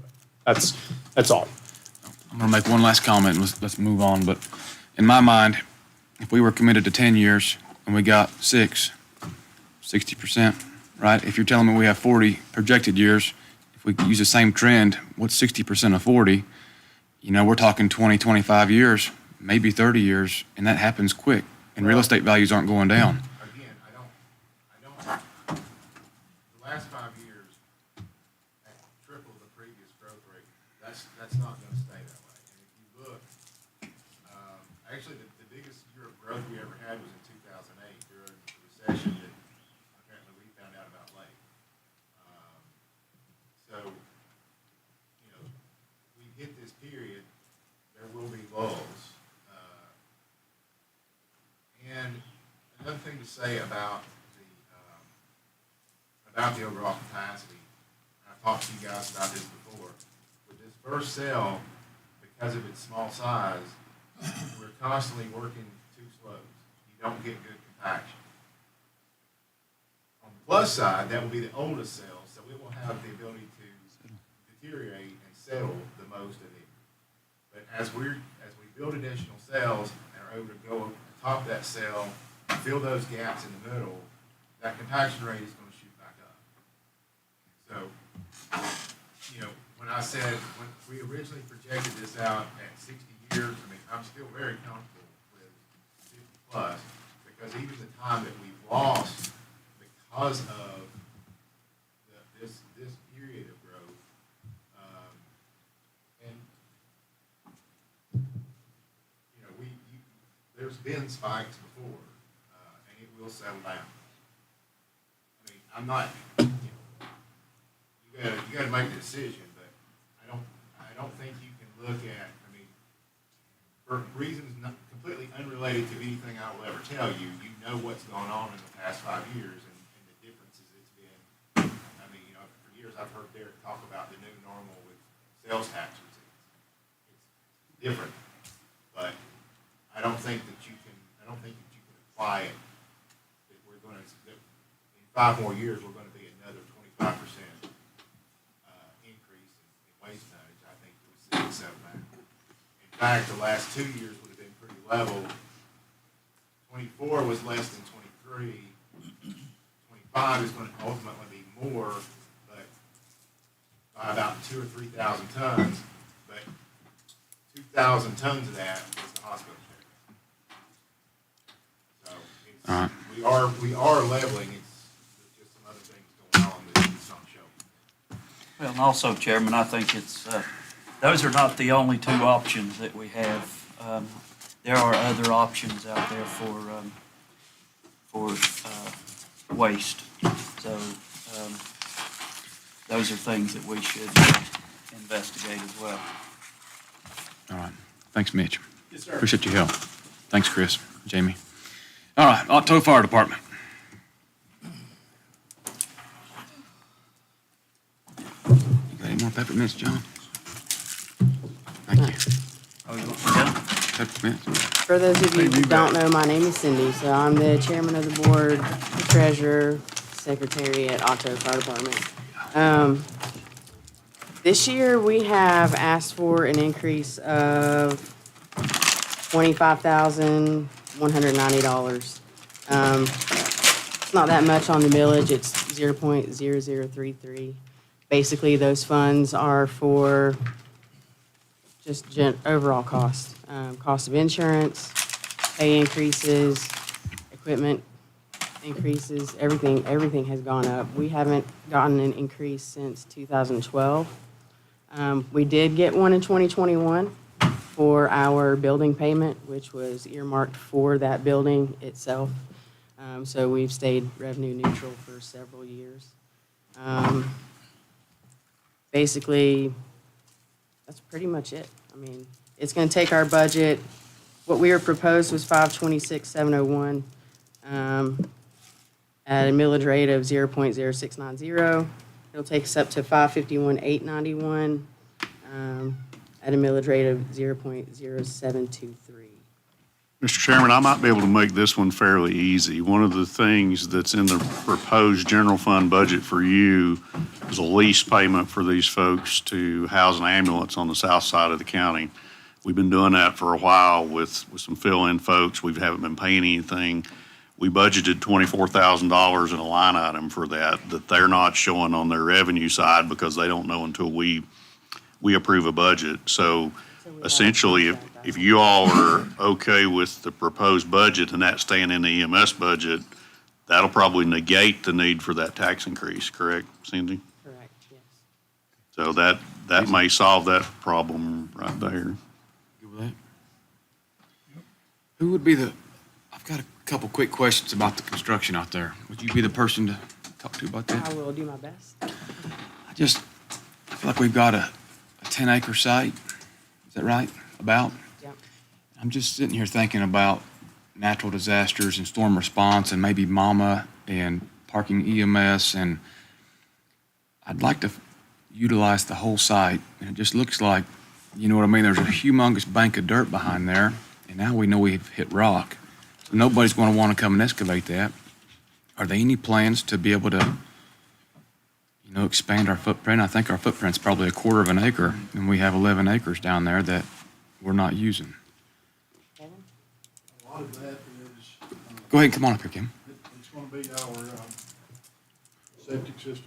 It's gonna be up on the upper left-hand side. We have to have a repair area. Below that, we're looking at possibility, talking to the Mama Crew for a landing zone there that'll be permanent, more permanent than the ball field across the lake. So you have intentions on maybe graveling that parking area, maybe just a big, The upper one? the upper area? Yeah, okay. Like I say, you've got a sewer system, the pump, and then you've got a repair area, and then the Mama landing zone, once I get a hold with the personnel that run that. I don't want to build it if they say, hey, we can't come in there and land. So I had talks with them yesterday, and they weren't able to come down and see us, but we are in negotiations with that. It's nice to have, I mean, you have the acreage. It's just nice to be able to utilize it, so. Have you had that, Mr. Cave and I ran into a situation down in Union at the satellite station. Have you had that checked out for artifacts to see? That was part of when we did a loan with the bank, we had to have everything tested. You had to have the soil tested, they had to do all those background, and they needed to know what was there before. They did a dig, correct? I don't think so. They didn't do I the don't dig? think so. What was there, or the reason that's down so low, is because I went across the road to Culpepper's place whenever he built over there.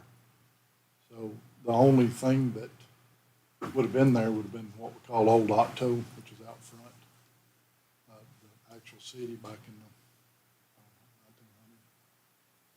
the 1900s. But they did not do an archaeological dig. Mr. Cave, can you elaborate? Part of those rules probably don't apply to them because they're a nonprofit. There are some things that, because we're the government proper, That's some of their that kicks property. in. So I think they're still okay on their end. That's the area we look at, it's our property, it's a county property. Yes. Kevin, could you tell us how much money you guys borrowed for this new fire station? We are in the process of borrowing $3.1 million. 2.8. And- We signed a loan for 2.8. And then we were able to put money back that was earmarked for down payment for the rest. So the actual loan is 2.8. The reason why I asked, there's been a lot of people from Otto call. They see the construction and stuff like that. I know y'all have talked about building a new fire station for a long time, and I've stated before that, if anybody needs a fire station, it's Otto. But people that have contacted me, I just was really concerned because the communications with, nobody knew how much money there was. And, I mean, actually, I haven't seen the final phase of the new fire department, the design of it. We brought that before the board 3-4 meetings ago, if I'm not mistaken. I met with you earlier in the process. Right. You had suggested we come meet before the board, we did that, so. Right. It was public knowledge, it's gonna be 3.1 million. Total cost is 3.1. It's on, and that's perfect, because just the people down there wanted to know, so it's on record now. Again. I think, and Thank we you. did send out letters. That was back in 2020, so it's been a minute. People slept since then, as far Well. as the new construction. And we had that discussion before. I own 4 properties in Otto, and I never received one. And last year, we did send out a mailing to every address in Octo that stated we were gonna do it as well. And Otto's postage is different because we have Franklin and Otto, so I wound up having to do 2 different mailings, one for Otto, one for Franklin. And sorry to those in Clark's Chapel that got one that was on Otto's mailing list. But anyway, but yeah, everybody should have been informed of that, so. Thank you. Thank you both. Thank you, guys. Appreciate you, Keith, Thank what you, all guys. you've done, all of you. All right. Colossaga Gorge, Fire and Rescue. Brother Jack. Well, thank you for having me today. It is a privilege to be heard by y'all. We obviously need help or I wouldn't be standing here. I want to ask you a question. It doesn't necessarily relate to this, but it's something that's been bothering me. You ever have a song going off in your head and you just can't, once it starts, it just doesn't go away? Well, I might go away with scripture too. And I'm going to quote a piece of scripture before I start. If you've ever been to a military funeral, you've heard it. It's John 14. And the very first line of it says, "Let not your heart be troubled." My heart is troubled today, but it's not entirely about Colossaga. I got a question, and I don't have an answer to it. What happens when volunteers are not volunteering? And that's what's happening. It's not just my department. This is departments everywhere. We're struggling. We're struggling to keep the manpower up, in all seriousness. And what I'm going to ask you for today is I'm obviously going to ask you for an increase in my fire tax. And then I'm going to support why I want it.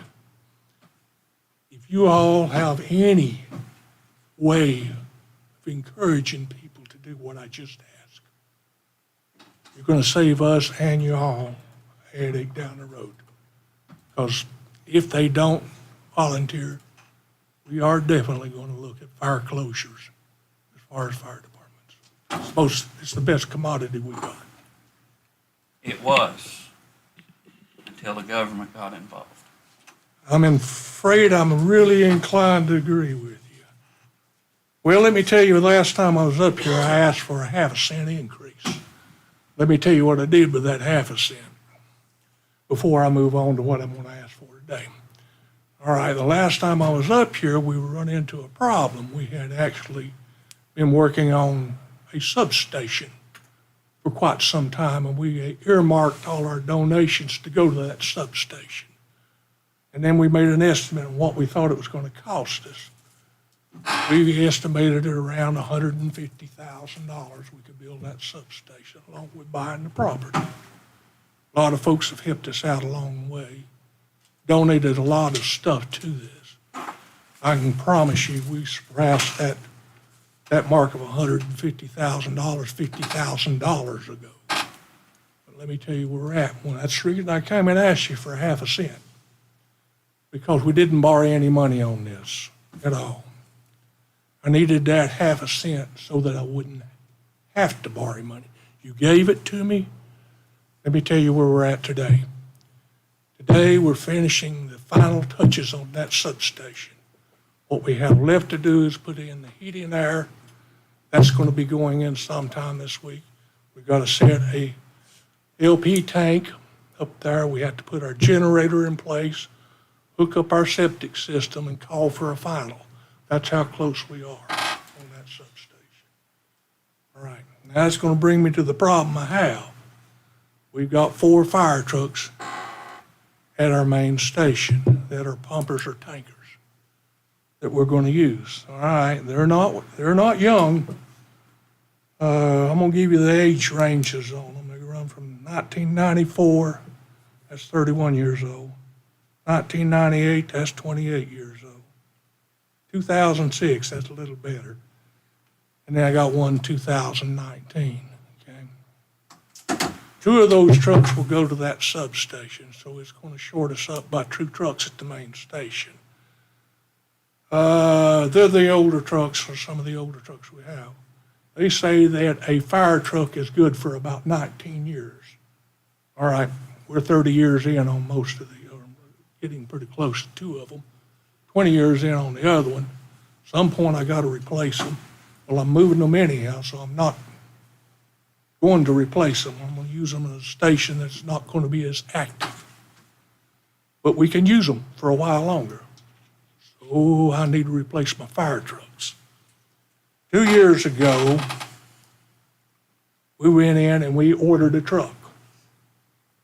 That truck was $443,952.80. That replaces one of the trucks that we're moving, and it updates our main station too. This year, we built another truck to do. I want to tell you how much this went up. Went from a $443,000 to $532,000 in 2 years. Now, they're not necessarily apples with apples there. There's a little difference between the trucks on it. But one of the things they did, one of the engines that we wanted to put in this truck that we just ordered was a Cummins. Cummins engine went up $60,000 on that. We ordered this truck last August, if I remember right, I'm not sure exactly. You all remember? I have two of my folks here. It's something like that. We ordered it during that time frame for two reasons. Two things were getting ready to happen. They were getting ready to go up 18% again on the price of this truck. And the EPA, or the emissions control, going to kick in. So we wanted to get a 25 chassis if we could. It's going to be a stronger truck. Well, I'm having to crawl up mountains with 2,000 gallons of water. I need all the power I can get to get up there, or the house is going to be on the ground before I get to it. So we took, and I told them, I warned them, I said, look, we're going to be close on finances on this second truck. But if we wait a couple of years down the road, I'm not going to be able to afford one at the rate we're going. So we went ahead and they made a proposal. We got a truck committee together, and they made a proposal to the board. The board said they wanted to go ahead with this. So we ordered this truck. And what it has done for us, okay, if you've seen our budget, you will know that in our fund balance appropriation, that's the funds that we have in reserve. I had to add $26,868 to make this budget work. Okay, we have a little bit in reserve. And the reason we have it in reserve is because we had a mortgage a few years ago, and they demanded we have $100,000 in reserve. So we had that on the side. That $26,000 won't be the same next year. And I'm going to tell you why. One of the trucks, which is the 2019, will be paid off. The payments on that truck are $38,000. We're going to pay a payment right now, and it's already set aside, and one next year. So that $26,000 that I had to put in there, it'll be gone, because that $38,000 is going to take care of that. However, if I do not receive an increase, and you'll notice our previous taxing was $345,891. I'm requesting 1 cent increase on our fire fee for the Colasasia community. It will increase our revenue to $422,374 if I did my math right. Now, I went ahead and I had called an association meeting. I wouldn't be standing here in front of you right now if I hadn't. I don't own that fire department. The men in work in that fire department don't own it. The community owns that fire department. Without their backing, I wouldn't even be asking for this. So I went in and I called an association meeting.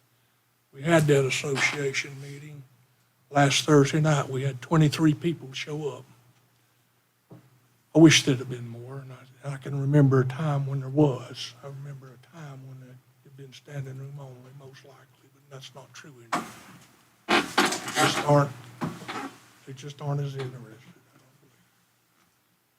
believe. Anyhow, for the folks that did show up, there was a lot of questions. The meeting lasted about an hour, hour and a half, because they had a lot of questions about it. So I spelled it out as best I could for them.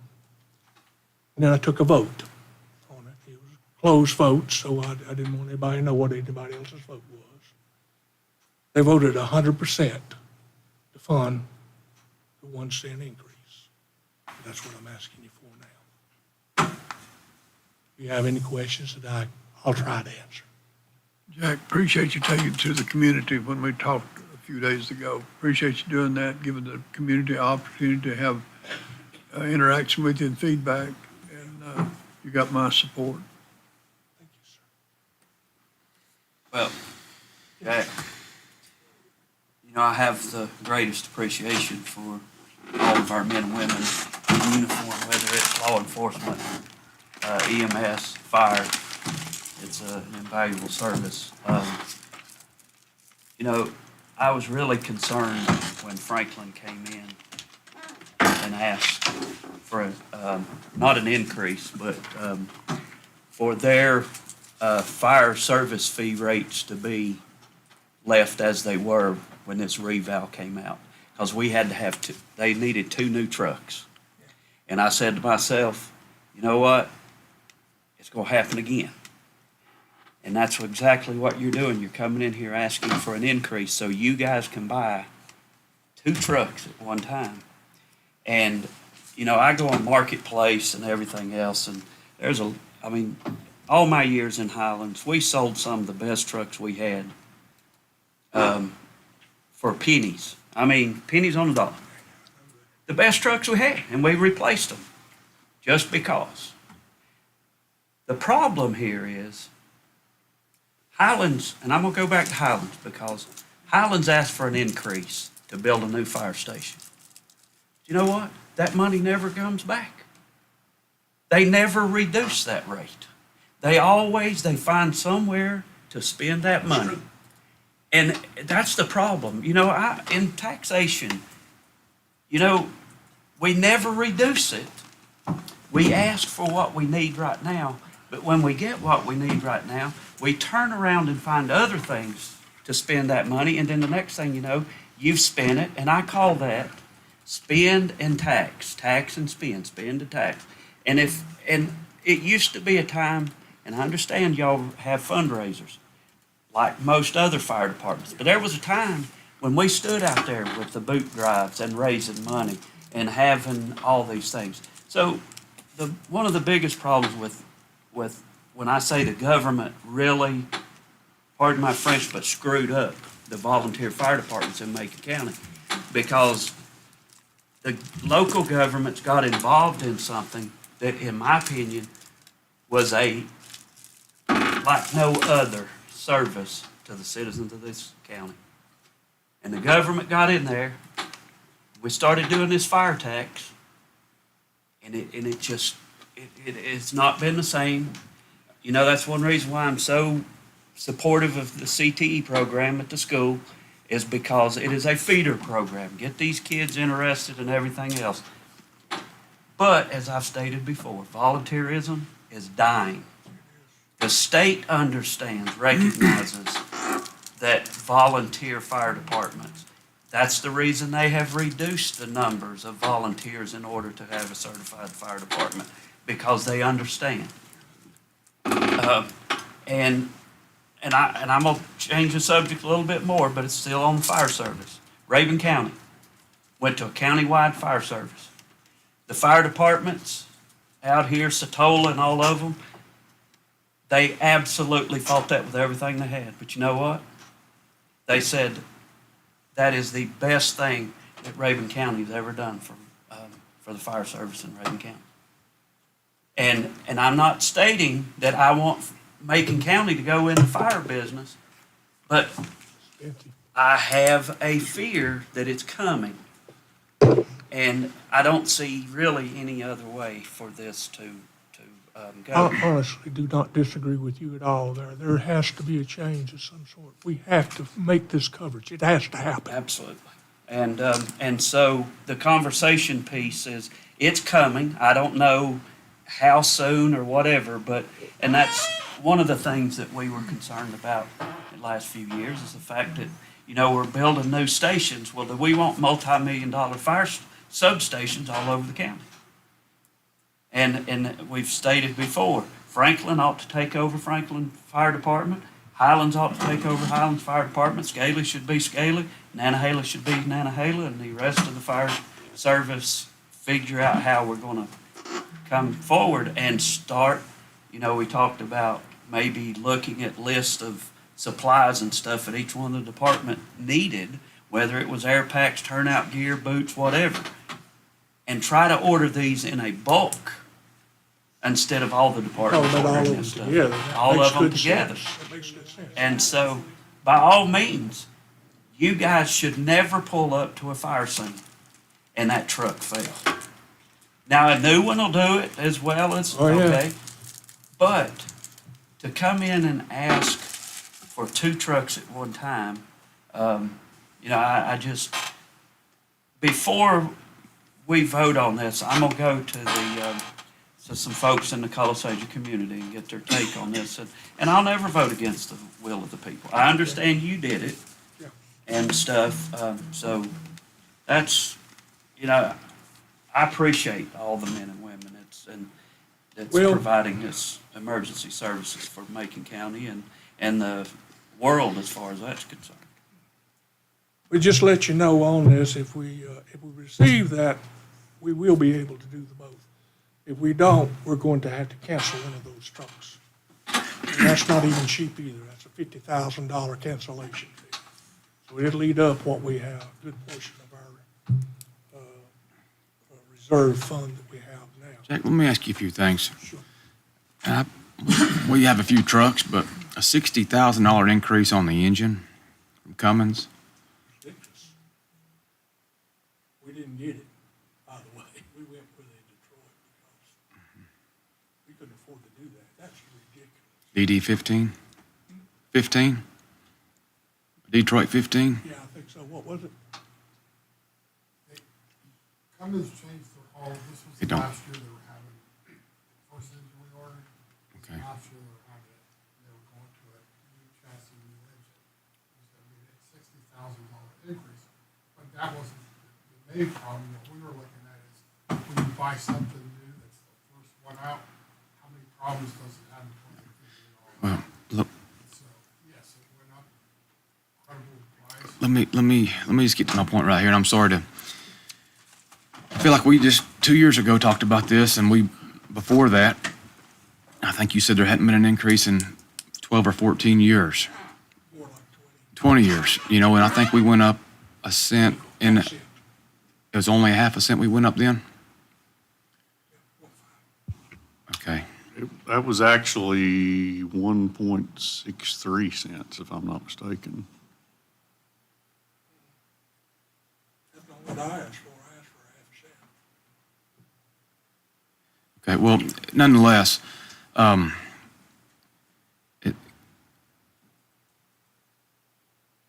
a little bit with John right here. I wouldn't mind to hear from the community. It's hard to sit here and look at people, and I'm not speaking to the ladies in this room, but all the gray hair, and say no to a request to volunteers. And I struggle with that, but I really want to do a little diligence. Can you meet us somewhere in the middle? I mean, can you get by at half a cent? Well, let me tell you where it'll put us. See, with a half a cent, with a cent, we'll be up around $60,000-$70,000 increase. Our shortfall, not this coming year, because we'll have reserve. The following year will be a $70,000 shortfall. So we'll be, if we went up half a cent, that's going to leave us with about a $30,000 or $40,000 shortfall that year.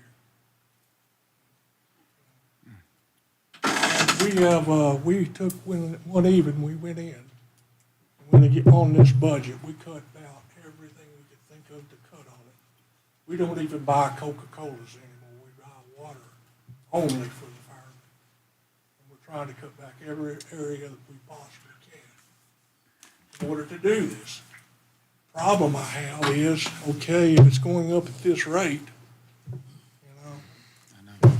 and I don't have a crystal ball, and none of us do.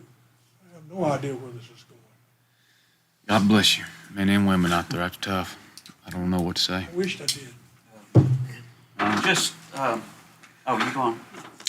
I'm just saying, I mean, these are all really difficult decisions, but it's hard for me to say no, because I know what you guys do and I know the importance of it. So I gotta say, I support you in this, but it's definitely, these are not easy decisions. It is, and I understand, they economy is just crazy anymore. I mean, building costs goes up. I have no idea what vehicle costs is going to be in the next few years. It's ridiculous. But this is what we're having to fight. In order to keep our doors open, you're having to deal with the budget increases. You know, Jack, if I ever need to ask somebody for money, I think I'd like to have you on my team. Probably the most compelling argument I've ever heard of. Well, he does it right. He- He does it right. He goes to the I'm gonna community. be honest. I mean- folks, I'm not being dishonest with you. Here's, I'm telling you just exactly what I know, and here's what I do know. I know I've listened to what's going on in this room today. You have a lot of really serious issues you're having to deal with. And I got a feeling after I've stepped away from here, you're gonna have some more serious than what I'm telling you right now. And I feel for each one of them, and you folks, because if taxes go to, he said it earlier, the state and federal government, they're heroes. You guys are zeros if you go up in tax at all. And it's the truth. Sad as it is. But in the same time, saying this, let me ask you a question. What choice do you have? Money comes in, goes out. If you got less money coming in and going out, what are you gonna do? And I'm in the same boat. I wish there was a way that we could tax people that could afford more taxes and leave the ones that can't afford to pay more taxes alone. But unfortunately, I'm not an anti-tax person. No, I didn't think you But were. can I, but it's just, anyways, I want to bring up something here, Jack. In June 7th of 2022, Colossagia Gorge Fire and Rescue Board Chair Jack Baird and Chief Bobby Henry responded to questions from board members and clarified their budget request. Mr. Baird indicated that the building cost had gone up this year and the current estimate for the new substation was $150,000 for a two-bay metal building with a kitchen. At the end of the discussion, Commissioner Shields made a motion, seconded by Commissioner Bill, to approve the requested increase of 1.63 cents, making their new rate .072 per $100 valuation. That's the minutes of June 7th, 2022. Well, I'll be honest with you, that is not my, okay, I'll tell you, I'll put it to you this way. I'm 72 years old, so I may not remember it. But what I remember was discussed, with me was a .5, increase, I don't know. You got 1.63 I won't argue with her, she knows No, her business. don't argue there. And so therefore, and then we went through the revow, and then we went to revenue. The rates got lowered. And then, the manager just presented not too long ago that the property values have increased 250 million. So, all those monies are, now whether it's how much of that's in the Colossagia Fire District, but you guys have gotten an increase. Well, I didn't argue that. Okay, No, I just didn't think it was that much. And so, I get it.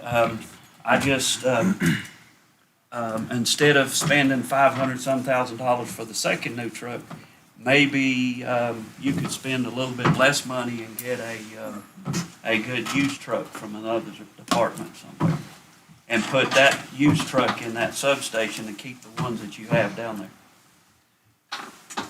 Well, I'm already putting my used trucks in there too. Well, that's fine, Yeah. but at the same time, and there again, it's nothing to do with denying you guys this stuff, but two trucks in one setting,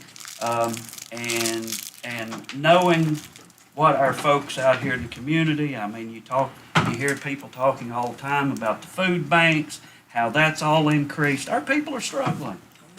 And so it's a very difficult position, because as a businessman, it takes money to make money, and in order to fight a fire, you have to have fire engines to do so, but two at a time is pretty tough.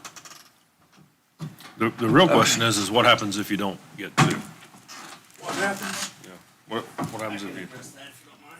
It's not that we are asking for Excuse me, maybe they're introducing. I'm sorry, I'm Chad Stone, some of y'all know me, some of y'all don't. I'm one of the firemen for the fire department. Lifelong, I've been here since I was a teenager, but a Cullis agent for many, many years. Most of you should know me, I was a deputy here for a long time. The problem we have is we've not replaced a truck in decades. Parts are getting hard to find. Testing is, requirements are raising. They've pushed this issue and pushed this issue to replace a truck to where now we're kind of in a corner.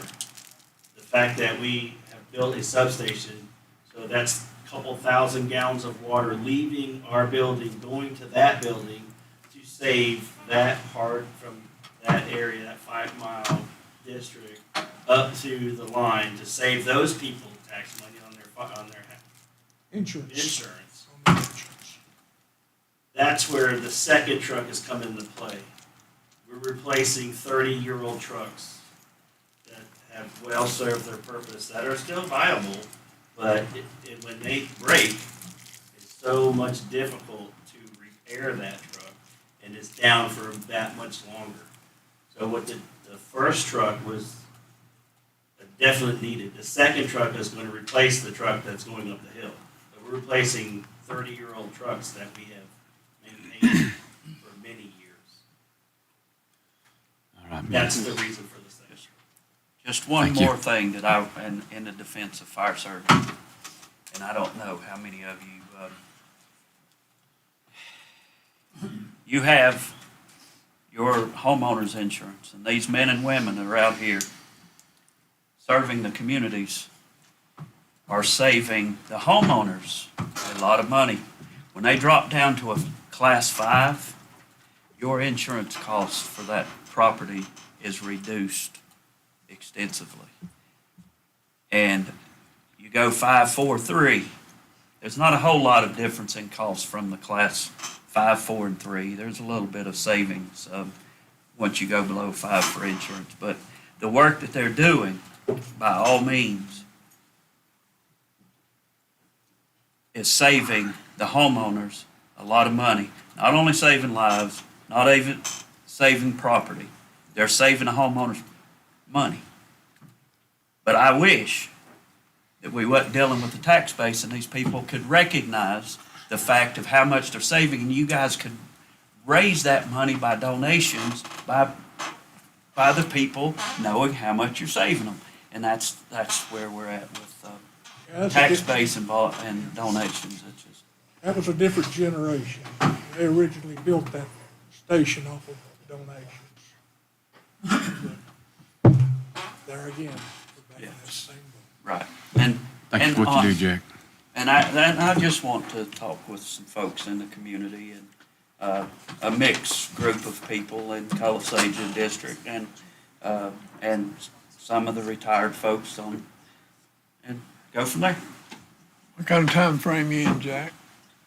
As far as this, Yes, need a I'm vote. not pushed, I have some time. I figure if we, by the time you're ready to finalize your budget, if I have an answer, I feel like it's all right. And so, can do Mr. that. Cable, we're looking in July or I think, when's the hearing scheduled? June? Well, let me tell you what I'm June up against so that you Okay. do know, okay? All right, now, I've got to make a payment on this second truck. I have to Okay, by December. Okay. By then, I will not be able to cancel it. Right now, I can probably cancel it at this point. We are paying interest on that loan right now. We started paying these trucks off before we ever get them. We don't have, and there's the other thing too. If you cancel this truck, the best you can do is 2.5 years out or longer if you ordered another one, before you get it. The second truck is gonna be 2.5 years away before we get it. So, it's all stuff you have to take in consideration when you're thinking about it. I don't have to make a truck payment on this from my finance company until December, from what I can remember. Like majority through, my memory's not any good.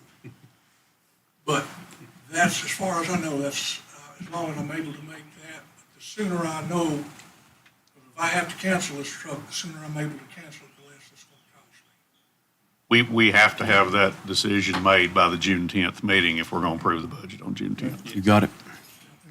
Yep. All right, Jack. Thank you, Jack. Thank you. Thank you, guys. See you, Jack. All right. That looks like it. Looking for a motion to adjourn. What about burning town and? I'm just kidding. Can we take 3 to 4 minutes? I'd like a bathroom break and, just a recess. We're gonna recess for about 5 minutes. Josh, I do have a family commitment. Yes, sir. And I do need to leave here as quickly as I can get out to be there in time. We will be very brief. I Okay. promise you. If you're finished, then you can look for your motion to adjourn. He stood up, so gravity takes over. You're in trouble. Can I have 3 minutes just to run down the men's room real quick? I'm telling you, I'll be us quick. older people understand that.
Welcome back.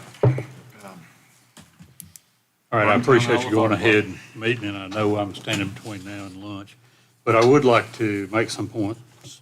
Our board chair resigned the other night after our board meeting, and so I'm filling in as interim board chair and interim chief. We lost 2 personnel simply because of the situation and the discussion that went on here and after our board meeting the other day. But I want you to understand, our purpose in existing in Vernon Town has been to protect and serve our community. That's what we do. That's what we're there for. And we want to do that. And we've been working diligently to do that. We realized we had some leadership challenges. And quite frankly, and I'm going to be blatantly honest with you, we had a vote of no confidence on a chief that was elected by the firefighters. He was ousted. We had another one who really wasn't doing the job, and therefore we got behind on reports and things that had been sent in. The board was informed, they were up to date, everything was hunky-dory, everything's going along. And so when we found out, he also left. Not under good standing and whatever, so that left some ill feelings. But our job as volunteers, and I've been at this for quite a while. You can see I got a few gray hairs. You all have given me a few more to think about here. But we have had some leadership challenges. Every department, I think Jack mentioned a while ago, is scrambling for volunteers. The generation of 20 to 40 people we're looking for are not out there volunteering to help do these jobs. So we realize we have a recruiting thing. The board agreed. Like I say, we've been on the 4th chief in 2 years. We're going to have to do some extensive recruiting. We've been working very hard on training. I think one of the citations in the big packet you got was couldn't get water out of the truck. Well, there's a reason water didn't come out of the truck. A pre-connect was dropped on the ground. Every 6 feet, that 1 3/4 hose was folded, and you should be familiar with this. When I got on the truck that we weren't getting water out of, there was 160 pounds pressure on the gauge.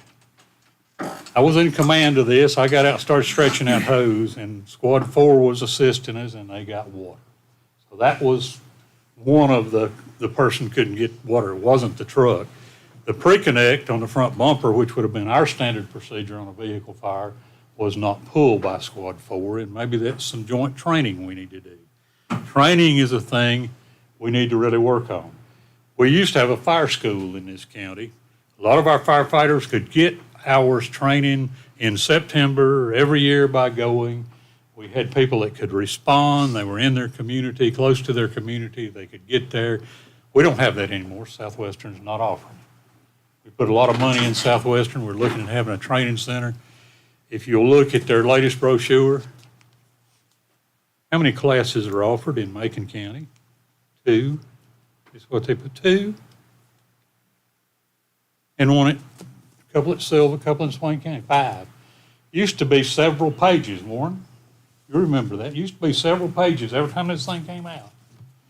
So training is a problem, and we'll work on that. I felt like the information that came out in the paper yesterday was extremely one-sided. It made it look like Vernon Town Fire Department had done something wrong that the SBI was investigating. We called in law enforcement. Warren was at the meeting when we met with the Sheriff's Department.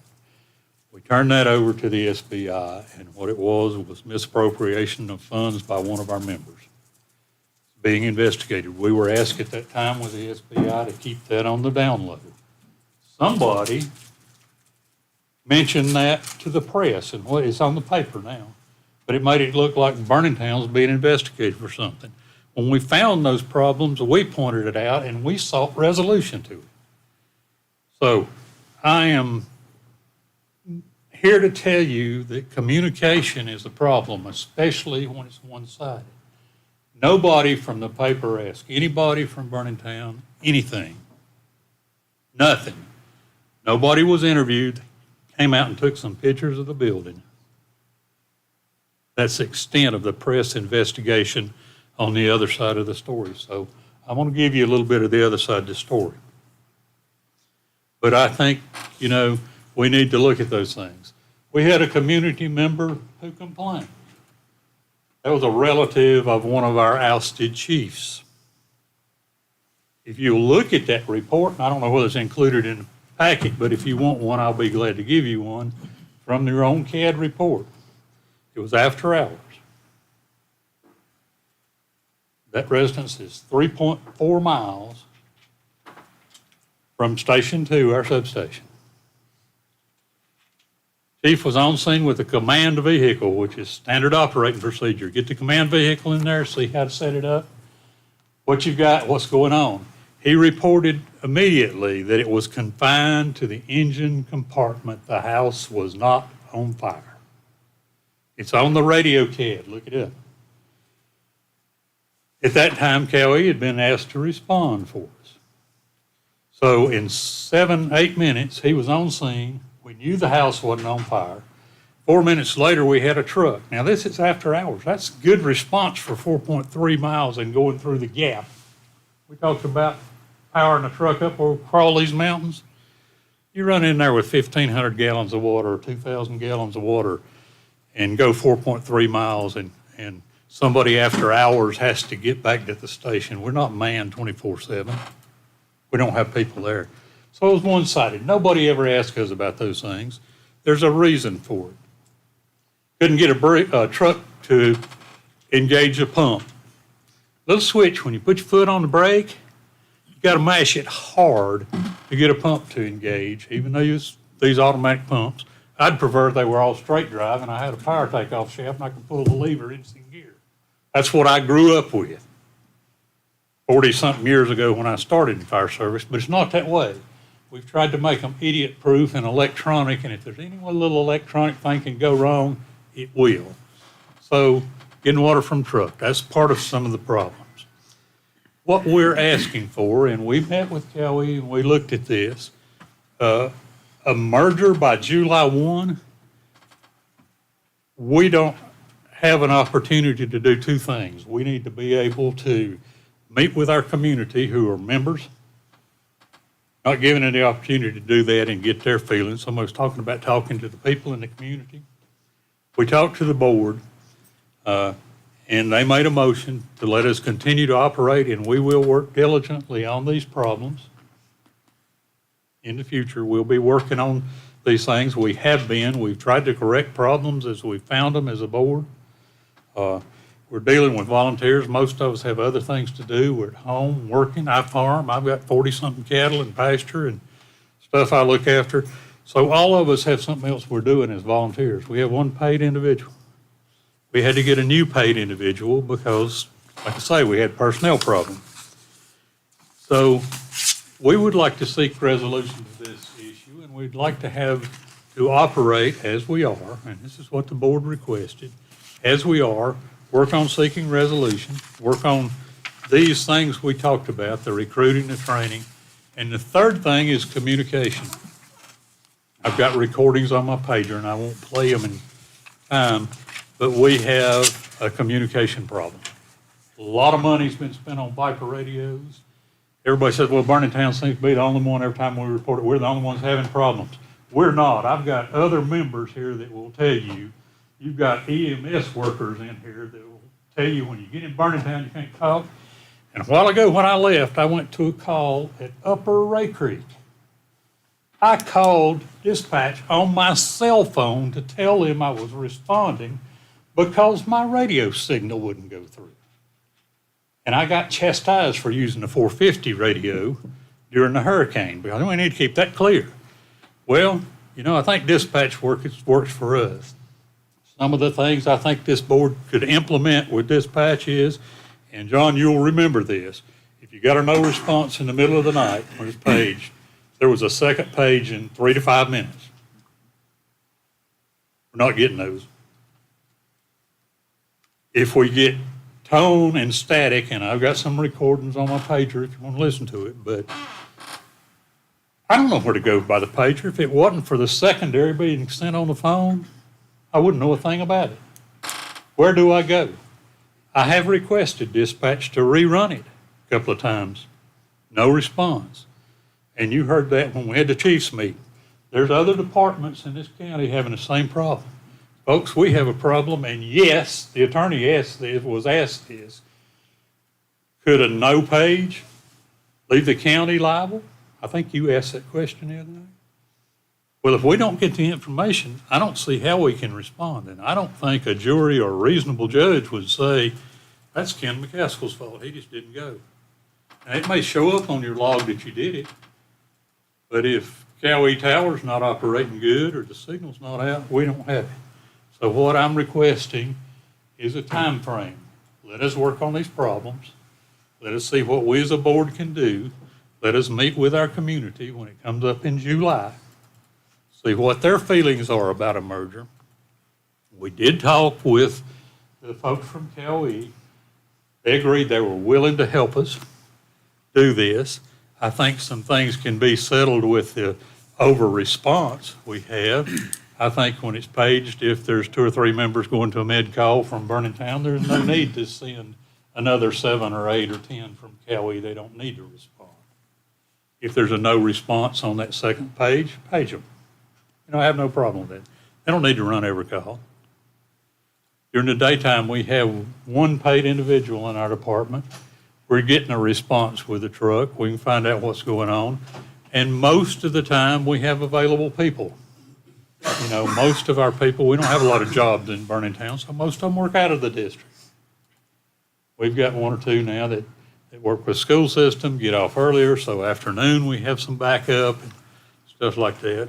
And we're also looking at, we do have some part-time money in the budget. And Bill, back me up on this. We want to be able to put that part-time person on to fill in and to add extra help and manpower when we need that, when we know that I'm going to be out of town or some of the major responders are. So I'm going to end it right here. We will have a community meeting in July. We want to get our input.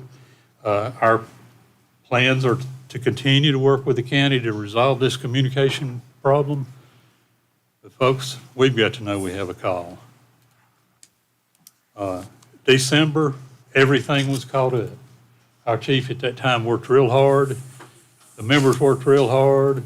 We set up our own training. We're not getting it from that. We got our own instructor to come in and do truck operator training and spent 2 Saturdays and 2 Thursday nights concentrating on that. Everybody that was there got hands-on with the trucks and the different trucks and located the electronics problem and got it solved.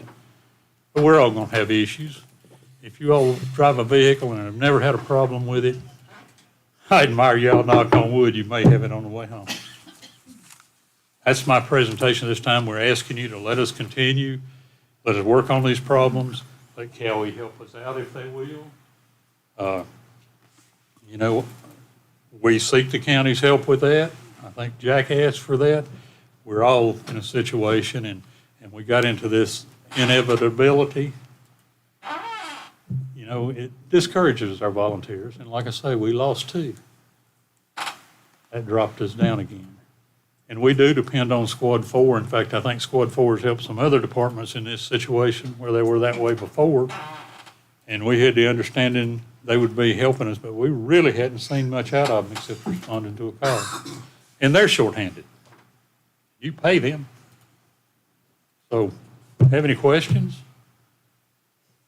If I can, I'll answer them. If you can't, Ken, so since you lost 2 more members, how many members do you have now that have training hours in? Well, I haven't had a chance to go back and review the records, but it looks like we're right at 17. But let me point out, we have since talked with a few members that have left during all this leadership thing because of the dissension.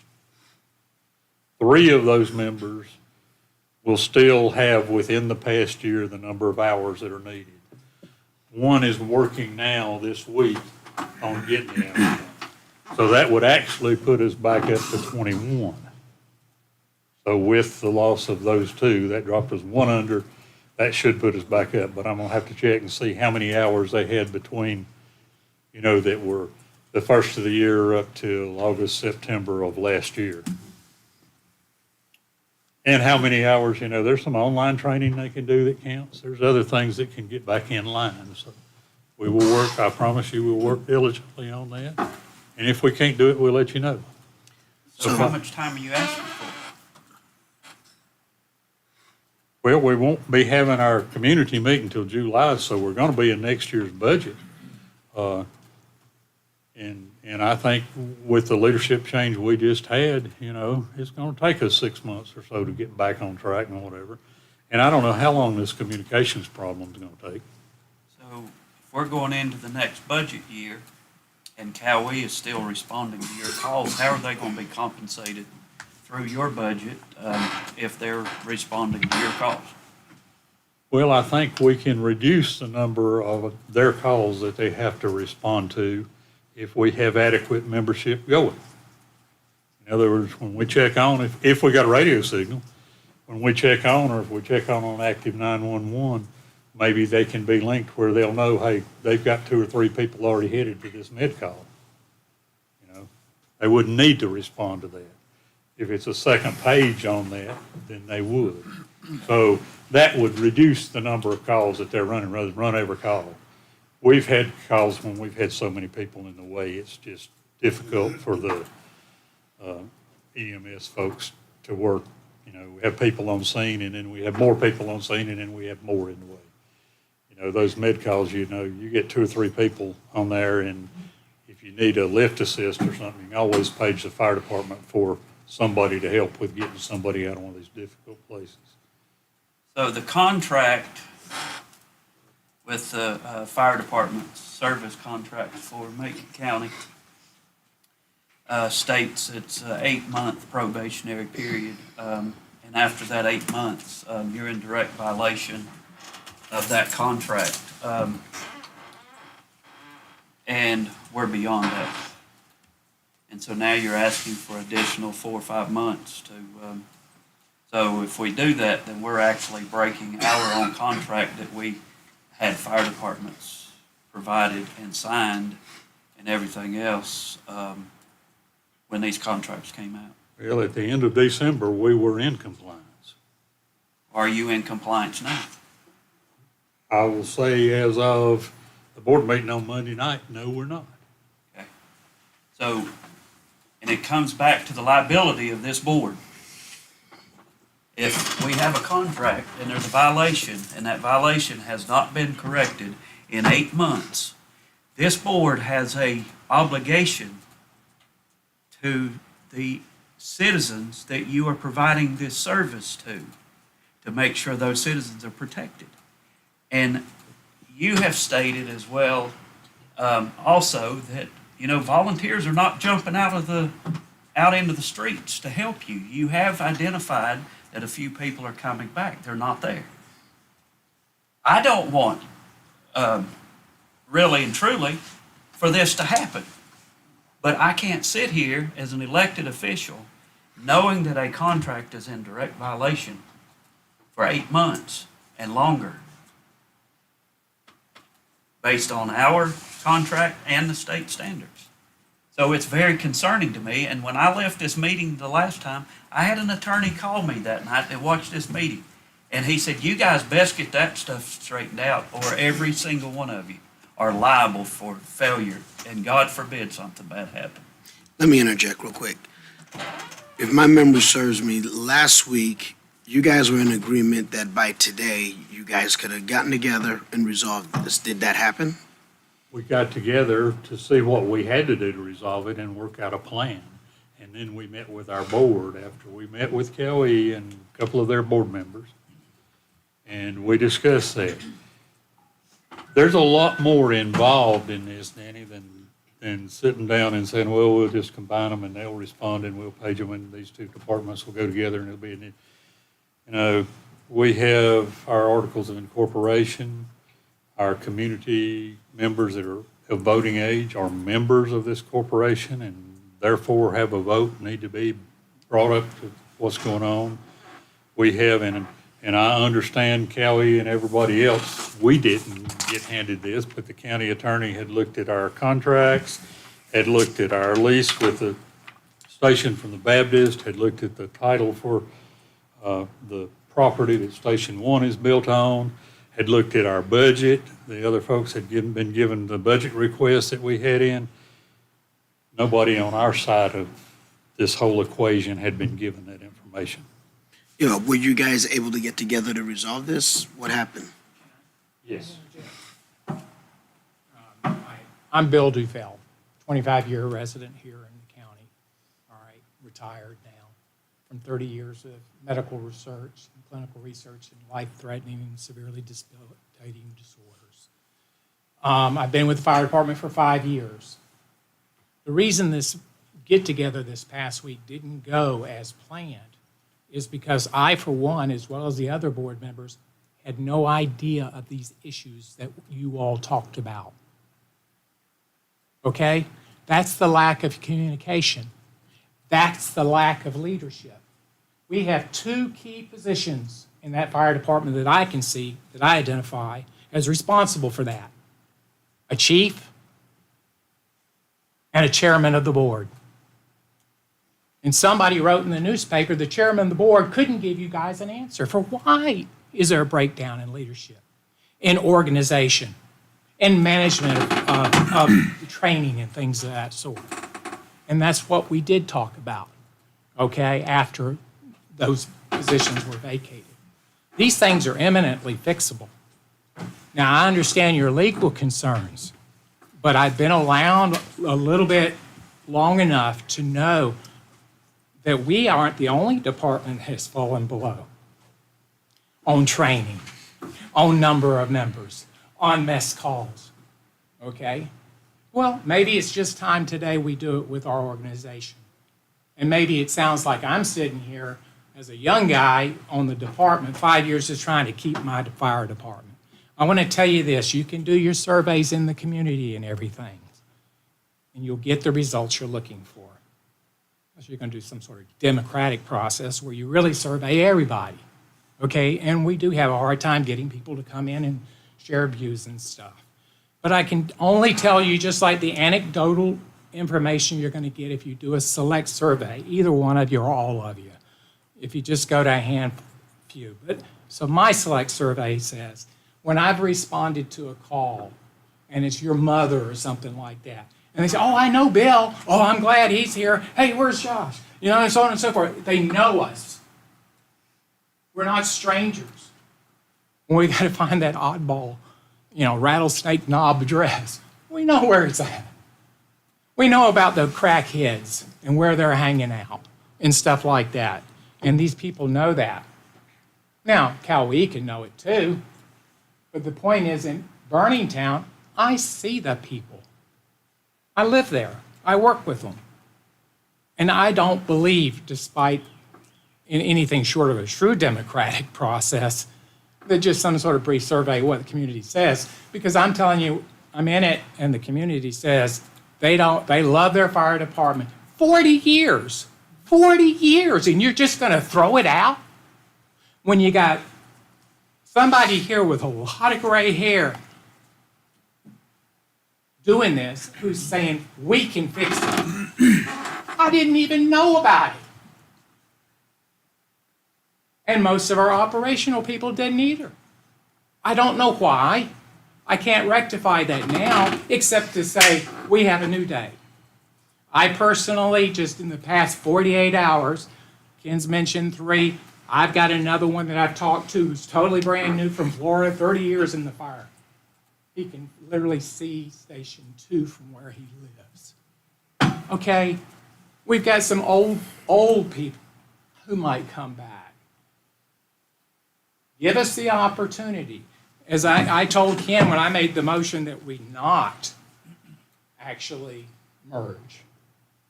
And if we need to merge later, that's great. I understand. I've made tough decisions in an OR. We can make them at the fire department. That's what we do. Make quick decisions. But what I'm saying here is this decision can be quick, but it won't be thorough, and I'm going to leave the patient without an arm. Give me a chance to try to figure this thing out. And if it takes 6 months to a year is what I would say, but what if it takes 6 weeks for me and Ken and the rest of the board to sit down and say, this patient is dying. I love my community and I won't let it happen. I'll sit there and I'll call whoever it needs to be and say, you know what, it's just time. And you know what, John, if it needs to be time to do it countywide, that'd be the best time to do it. Now there's no hand picking here of the fruit on an issue where you've had fruit that's had the same blemishes in the past. So anyway. Let me jump in real quick on The this. motion that was made was to operate the same way we are. If you as commissioners want to step our rate, I think Dustin said it was .0003 or some, very little difference between Cowie's budget and our budget. It's gonna be a couple of $1,000. If that's the thing, if you wanna step it back to where they're equal, do it. I'll figure out the couple of $1,000. I'm not losing $50,000 on a truck. We've got that financial problem under control. We've not got it all handled, but we've got it under control. So that's not the issue. We're not broke. We're not asking for a tax increase or anything like that.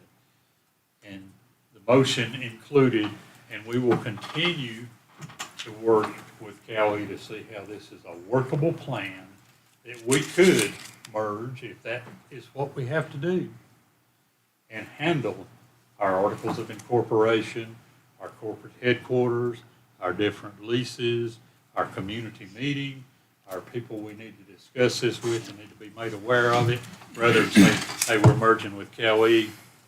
That's it.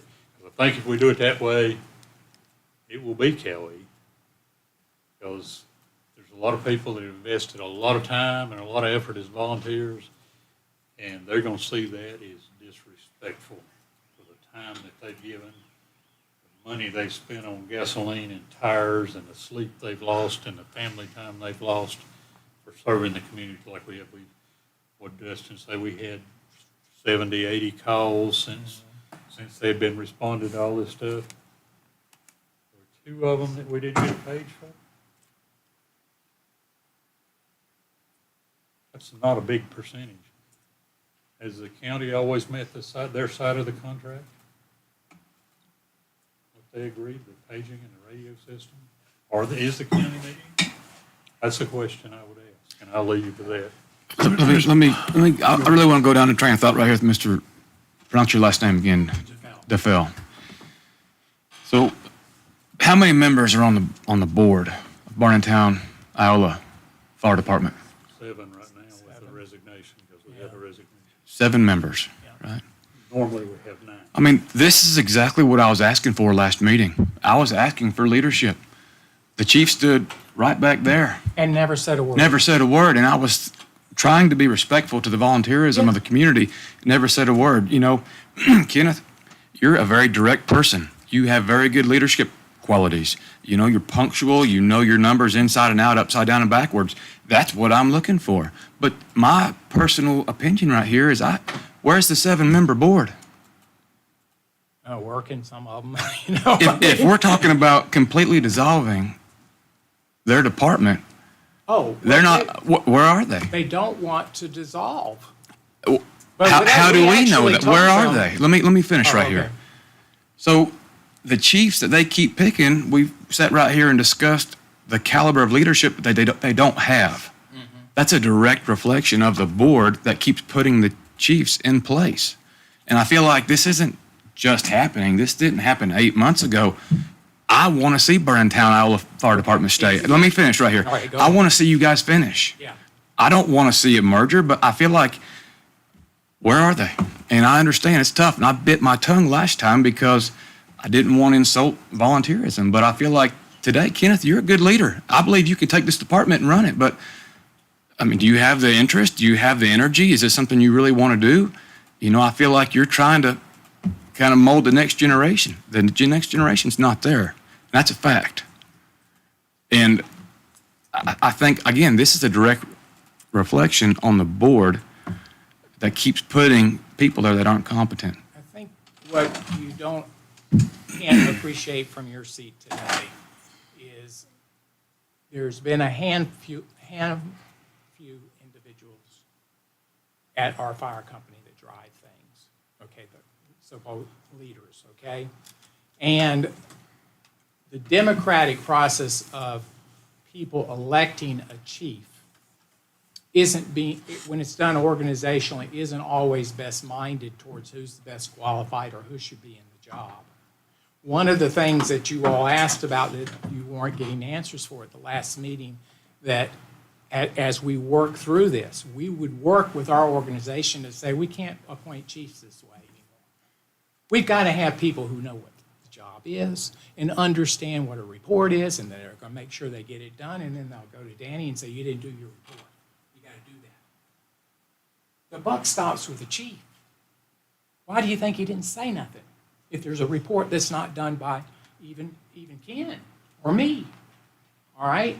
We have to have a different organizational mindset. What I'm saying is, as a board member, I had no clue about these issues. And they're fixable. They are, but they can't continue the way they've been. And now we have a clean slate as far as our main two leadership, and we've got an opportunity. You've been through 3 chiefs in how many years? 2 years. So that's a lot of, that's a lot of turnover. Well, so 4 chiefs in 2 years, that's a lot of turnover for a department that, when we sit up here and we look at it, we're looking at the liability part of that. You've got a department that's running your calls or helping. It's just hard for me to sign on for more time. I think you guys have had probably more than 8 months of time. I mean, there's probably been, I don't know how long it's been, but you have a department that, how many members do you have? 65 members. You got 14 now? And it's just hard to say, yeah, let's keep giving more time. 17 that have the training, it's not 14. Okay, so 17 that have the training, but you need 19. And we're going to try to sign up all these old guys that used to be here, but they're not here anymore. It just, like we talked about in the last meeting, it's inevitable. The trend is not getting any better. The recruitment is not there for Burningtown. It's just, I don't know why, but it's not there. But you have a department that has been running the calls with you that probably, I would assume that the chief of Cowee probably has a budget presentation with him if I asked him. It's hard to sign back up for a longer term of things that it's inevitable. Barry, it's not going to work. It's fair feedback. I hear you, and I understand where you're coming from. Our past leadership, our recruitment efforts were 2 newsletters that went out every year that said we need volunteers, a white sign that appears on the front door of Station 2 and on Station 1, which is printed off from a computer. There has not been an energetic recruitment thing. I'm not saying I can turn around even the experience of College A, what I'm thinking of. But I do know, like I said, in 48 hours, I've made phone calls, and all of a sudden we've got a few people that are going to come back, or in a brand new one that's I didn't even know about. So why weren't you doing that 2 or 3 years ago, 5 years ago? Because I personally had no idea we had these types of problems organizationally. But you knew that your membership number wasn't growing. And that's one of the main. It's gone up and down. Well, not only that, you guys, you went through 4 chiefs, so there's obviously a problem. Why hasn't that been addressed? Because the process is broken organizationally, in my opinion. Well, it's obvious that it's broken. The problem is it's not being addressed. Whenever you sit there with a group of people and just sit there, who do you want to be chief? And you just vote on it. The board oversees the chief, and when we found out it wasn't being done, when it came to our attention, we relieved them of their duty. And that created some dissension with them and their family members within the community. That could happen in any department in this county tomorrow. Tomorrow, they could be in the same shape. You could have 65 members in Cowee, and there could be some leadership squabble or something happened to somebody, or somebody felt like they got unfair and they divide into factions, just like our country's divided. And 65 members could become 30, and of those 30, 20 have the training that they have to have in the last hours, and of those, you've got 2 substations and a main station, they'd have to have 3 more people. They'd have to have 21. They'd be in and 22, and they'd be in violation. Well, all So kinds of it could things can happen. happen, but they're not happening right now. The fact of the matter is that your department, you're not able to address the issues, and everybody, there's an excuse for every single thing. We didn't get the radio calls. We didn't know that there was an issue inside, or I don't even know how you don't know that there's an issue inside your department if you're on the board. I mean, I know that there are people that talk. I own a business. I know what's going on inside the business. Well, I know all the personalities. I know everything that's going on. So to me, it's just a lot of excuses that we just hear on the surface, and I believe that the fix was going to be a merger. Now it may end up having to be a termination of the contract, because we can't just continue to kick it down the road, and something actually happens, and then we're sitting up here liable for not making a move. And I just don't think that you're ready to address the issues. I really don't. I mean, it seems like it's, we're pointing fingers at this person or that person or this person. Well, they're not here to defend themselves again today. So. And I have. Well, we didn't ask the board members to attend. Bill and I said we would do it. And one other board member said he was gonna come if he could get loose. And we had didn't one other request one attend. here earlier, but he had to leave. He had to leave, so. How long have you been a board member? 5 years? No, probably 2. 3 or 4. 2 years, 3 years, 4 years. What's the purpose of having a board? I have To asked. be in the know, right? Absolutely, I agree. So you're talking about a chief being responsible. Right here's the head of the stake. Well, no, ultimately you elected the chief. The board elected the chief. No. The members Well, that's why voted. you just said just a minute ago, No. this is who we, No, but it's here's my Democratic point. It's, yeah, the You operators. as a board member should know everything that's going on in that fire department. And for you to stand here and tell me that you had no idea after 8 months of violations, that's just sort of, that just blows my mind. I know, and it should be upsetting to you as well. And that's the thing where you're coming from partly too. Then why would we keep this going? You got such a bad track record here of not dealing with these things. But honestly, the issue for But me you here can't is deal very with what you don't simple. know. If a call's not responded to, somebody could die. Yeah. Right now, lives could be on the line. That's what should be that should be the priority, not whose chief did what. If a call doesn't get answered, somebody dies. Yeah. If that's not the priority, I don't even understand what conversation we're having right now. It is. That's got to be the priority. I let So, you and know if that. that's the priority, then that means everybody's got to get on board to figure out how to make this thing work. We discussed that last week. We gave till this Thursday. I specifically asked, could you guys get it done by Thursday? The answer was yes. It is Thursday. What's the answer? They want more time. Yeah, I mean, I have to say, We need to have We- this time that we've asked you for, to get a plan in place that can handle those things I mentioned. Like I say, we have a charter, we've not had a community meeting, to get the input of the members of this community. The ball's in your court. Yeah. You have the decision. You want to cancel the contract. We have our articles of incorporation are filed. It specifies the procedure we need to do, so we need to look at that and be sure we're on track. And yeah, other people have looked at it. Unless you all want to handle it, we have debt service to pay, loans to pay. We need to look at that. That timeline and the yes came from somebody else. It didn't come from me. You all had Mike on the spot and had him upset, started asking him about doing all this, and that just sort of hit him. We were given an update on where we were, and we thought we were pretty good, except we found out about, a week ago when we had some conversation and you didn't have all the reports up to date. Everything else, we really concentrated on the training and getting the hours up and the membership up and those things. And like I say, in December, we had it. The end of December, and then amazingly, we had another call. A fire scene, and you know this, is chaos. There's stuff gonna happen. You're gonna break a nozzle, you're gonna have a hose blow, you're gonna have a truck stuck in the mud, you're gonna have one that can't get there because it's not four-wheel drive and the driveway's steep, you can't get in there. I watched a house on Buckhead burn to the ground because a truck couldn't get there, and because the ones that could were on a slope that was probably like this and could get left 30% of the water in the truck. You know, we had it knocked down. We had it down twice, and we had mutual aid departments helping us. And stuff happens.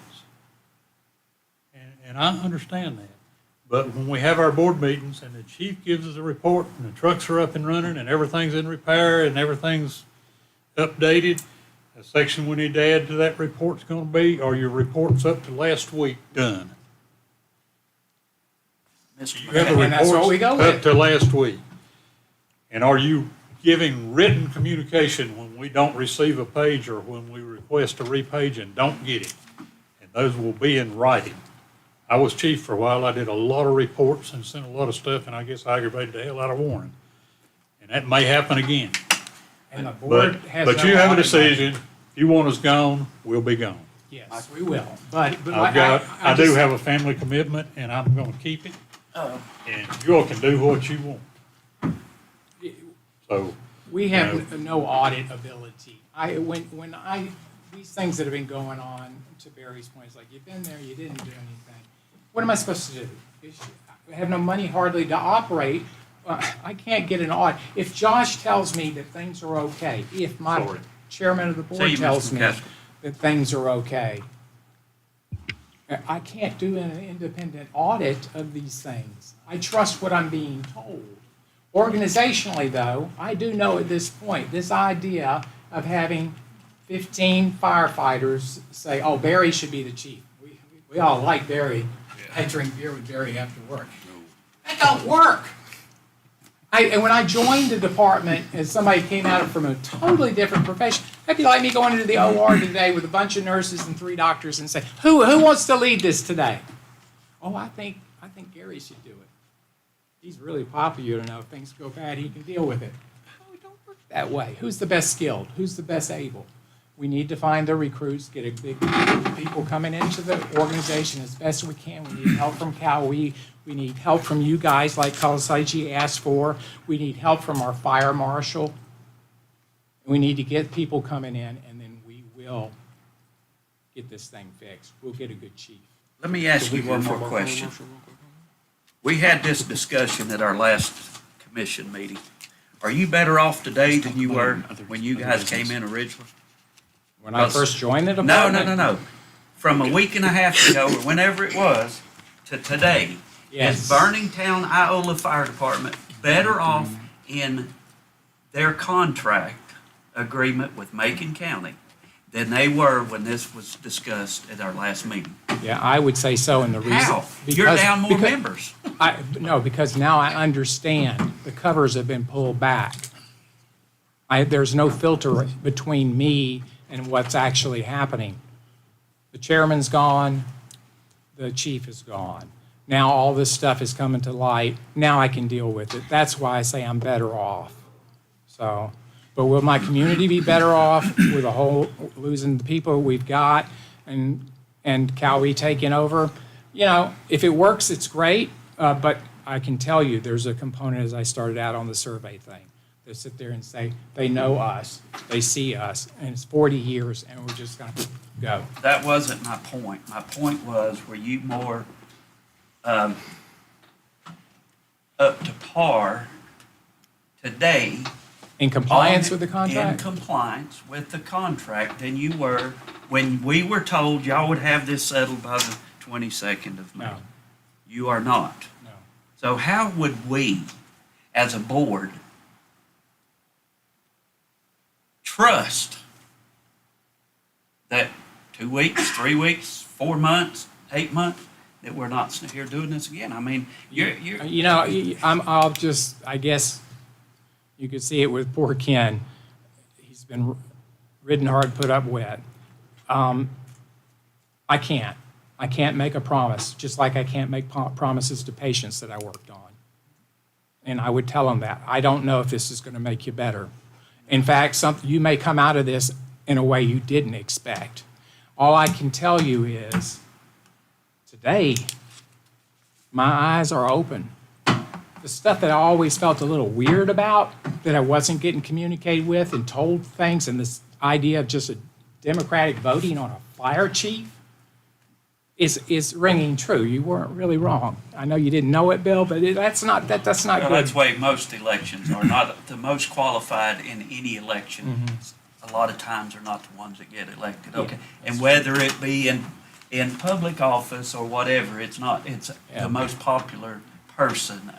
That's the way it is. But wouldn't anytime anyone's elected. But the learning, I think, John, here is in a fire department, your directors and your chairman need to exercise that right to veto those types of roles, and we never did. And of course, I'm sitting there as a newbie saying, well, I'm not a really fireman. You guys say he's qualified. Okay, you know? Well, I don't know where the idea of is that if we do this and Cowee takes over, that 40 years is out the window. I'm pretty certain that you don't have to go anywhere. You can still be a part of the fire department. Yeah. What it does is it gives Burning Town leadership that they don't have. Cowee doesn't have 60-plus members because their leadership is no good. They have good leadership. Burning Town is in the situation it's in because it doesn't have good leadership. So I think that the idea that 40 years is out the window, they won't know anybody. Nobody says you can't be a part of that fire department. So No, that's either true. in a merger or in a termination, Yeah. you can still be a volunteer fireman. Yeah. It will just be under different leadership. But Barry, why couldn't we also take a loan of that leadership, starting next week type thing, that says we're going to get this thing up and running again on its own until we can do what you were talking about, John?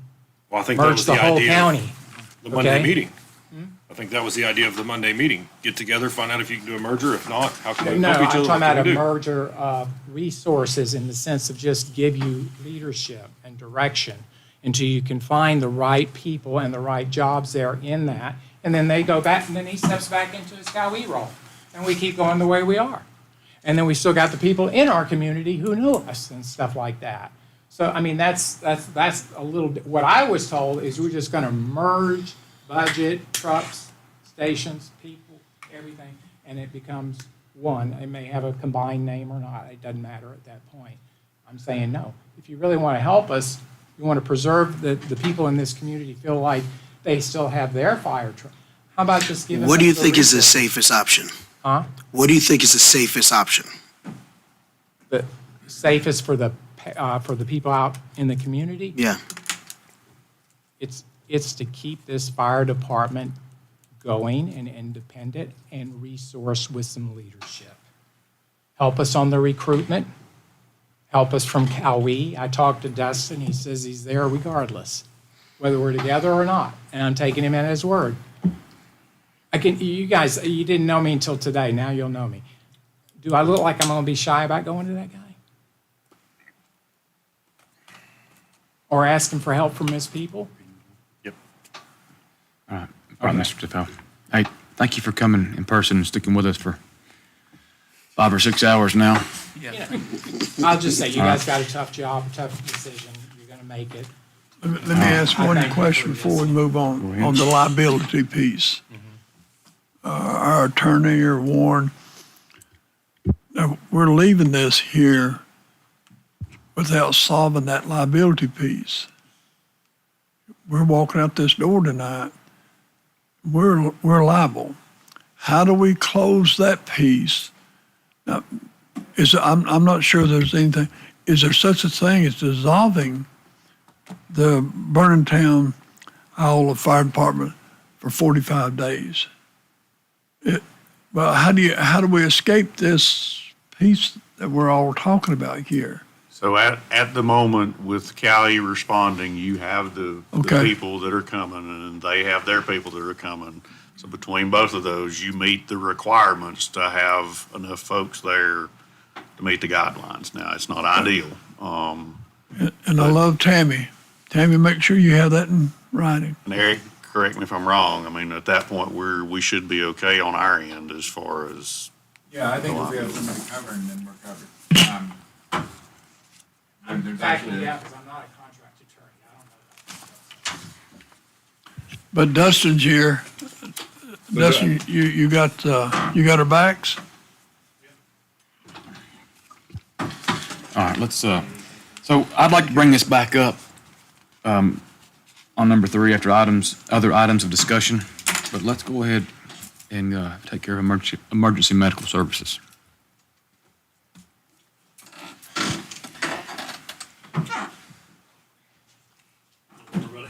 Hey, Mr. Gabe. Public speaking is not really my thing. I apologize in advance. My name's Jeremy Cabe. I'm the training officer, lead supervisor for EMS here in Macon County. We've come today to tell you we're fully staffed. All right. We had requested several things to add to our budget. However, we've seen what the manager's proposed. We understand that. All we're here today is not to ask for more money, but to ask to use that money in a different fashion than was initially proposed. So if you'll see, do you have a copy of our budget? Well, so our submitted budget had a new ambulance on there. We need that ambulance, but that is 18 to 24 months out from build if we were to order it. It's $385,000 is what it cost. What we'd like to do, another option, is to take a chunk of that money, put it towards a remount ambulance, which is around 140 after some inflation probably we'll see this year. That'll be a brand new chassis, works just the same. It'll be a used module, but that's appropriate in the industry standard. And then the rest of that money, we'd like to put it towards 2 additional full-time positions. What that will get us is the ability to operate an additional day truck in the Franklin area, covering several areas, but 4 days a week. I'll be honest, we need it 7 days a week, but we can't do that with this budget. But with the proposed money, we could get 2 additional full-time staff, have a day truck 4 days a week on our busiest days. That will help us cover Otto area, Clark Chapel area, Scaly area, and it will all still be same monies, if you will. Why do we need that? The last time we added an ambulance was 2013, transporting ambulance. We're running almost 1,500 calls annually more than then. So I hope this is the easiest, briefest decision or consideration you have to make all day. But I'm here I'll keep it short. That's the gist. Well, should have put them first, Warren. Sorry. That's what I thought. Well, is it the golden hour or the golden rule? What in time for a medical call? So you have several that traditionally that were used. So platinum 10, like it's off the scene in 10 minutes. Golden hour from the time the injury occurs to the time you have them to definitive care. So yeah. Okay, so give me approximate time from time an ambulance leaves Franklin base to get to the head of Pestney. How much? 25 to 30 minutes. You got a stroke victim in that first hour of that's. Yeah. So I was so thankful when I first came on this board. I was contacted by some folks in Otto about we need an ambulance in the south portion of the county, and Mr. Cabe at the time, he managed to make a way for to get an ambulance station down there in Otto, and I think this request is very reasonable, and I think it's very warranted for the protection of our citizens. You don't have to be an old person, you don't have to be a newborn to need an ambulance, and that also cuts down on the times from for Scaly, if Highlands is out somewhere, and your backup ambulance is on their way to Highlands, and you've got to call in Scaly, and I think it's very reasonable and warranted for that request. Mr. Chairman, I don't have an issue if we want to replace that with a remount, and then we can recalculate those 2 positions and move that money over. If it's a no change to the bottom line of their budget, I certainly don't have an issue. And then vehicles have been an issue for a while because of delivery times. That's probably something that we can go back and look at too. If we want to, at some point, you have to do new ones because you can only remount chassis or remount the boxes so many times. We can look at that in our mid-year process. If we're thinking 18 months to 2 years out, that's a good project for us to look at too in our mid-year reviews and kind of get ahead of some things. So I don't have an issue. We're about out of ambulances that we can remount. We've had to do it so many times. So caveat to this is we're gonna have to order new eventually for sure. Another caveat to this, like I said, we need this truck 7 days a week. We've actually been operating it off our current budget since September 1st. That's why we've been able to maintain that auto truck, if you will. We will not be able to maintain that auto truck without a fourth truck during the day during Franklin. It's just too busy. Can't do it. 88.5% of our call volume is done in the Franklin area of 3 trucks. This might be a question for Lori, but would it be appropriate to go ahead and put our name in line for a new truck if they're 2 years out? Do we have to fund that up front, Lori, or can we? You have to do a budget amendment like you did for the sheriff's vehicles at the meeting last week, just to appropriate the fund balance to get it on order. But And- of course, the money wouldn't get paid out till. That's why our original was new truck and remount, which. But the time gets you, and this is probably a bad time to bring this up, but we only get the calls when people are most of the time distraught. And, Right. the other night there was somebody had to wait several hours, and then I think an ambulance from Asheville came. Are we okay? Are we staffed? Do we need vehicles? So it's not vehicles, it's call volume per unit. We're reaching the top ability of a rural area to be able to do 911. If you can't do 911, you can't do interfacility. Like, you can't Explain go- that to me, yeah. So if you can't respond to someone calling 911 at their residence, I'm not going to be able to send an ambulance to the hospital to take them to Asheville. Nobody waits for hours at their house. They may end up having to wait at a local facility Okay. before they can get transported. Thanks for clarifying that. Okay. The priority is always the Getting them to 911 the caller hospital. because that's their only option. When you have inter-facilities, there are other options that may not be convenient, but you have to All right. address the only option. I'll give you an people first. example. Yesterday, I was on shift. I had a crew from Highlands had to transport to Harris because of limited resources, local facilities. So I had to send a crew up there to cover Highlands. We had a crew from Nantahala, had 2 calls at the same time. Luckily, they were able to clear one, answer another, bring that patient to Angel. Well, I had to send a crew up to Nantahala. All right, we had a crew going to Asheville for an inter-facility transport at the same time. So I had 1 ambulance in Franklin, 1 in Highlands, and 1 in Nantahala. Everybody else was busy. Typically, what that means is a backup, and that's with a day truck that we've been able to maintain. So if that were just 3 ambulances that we're going to have to go back to, then it won't work. And a lot of times what we have to revert to is the supervisor who's running a quick response vehicle, handling operations. We end up going with the first responder who will drive us in on a call. What's the difference if you had those 2 positions 4 days a week? What would be the additional cost to have them 7 days a week? The contingency fund, Double, yeah. You would at What that was the, point. what was the number? 176, I think, for 2 full-time employees. And what was the total number that you were trying to work within? 384. But we need a remount ambulance. Well, yeah, I was just wondering if it'd be worth looking at that and doing something out of the fund balance for the remount. We could probably get all 4 positions with the 384 and then potentially do a remount. That would be cheaper. Yeah, this is an agency we can't play games with, and, I mean, I'm not gonna give you a blank check, but by all means, I'll be honest, yeah. it's critical for, We've needed these positions for several years, actually, because of call volume.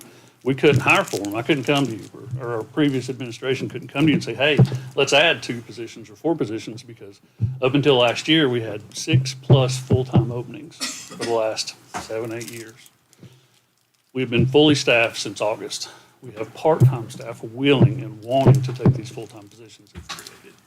We're in a good spot. We just need the positions. There you go. So, Mr. Is there Chairman. something to make a motion on now and move? I think so, don't you? Yeah. I'd be glad to make a motion. Lord, give me a little wording on this. Because I may be the one you're going to be coming to pick up. Put it right now. 2 positions or 4, I don't know. That's 2 positions or 4? I'm comfortable we can afford 2. I would have to really look to see if we could afford 4. so but all you're I'm- doing is making a motion to give them the go-ahead to. What he change the way requested. they're- If I could, real quick. So what I pulled from the county worksheets and everything, full-time 401K, the hours, the overtime hours, the training hours. For 2 positions, it would be $176,300.33. That is covered more than in our 384,921 that's been submitted for the ambulance. So the Still four cover the remount positions, as well. It will not cover the remount.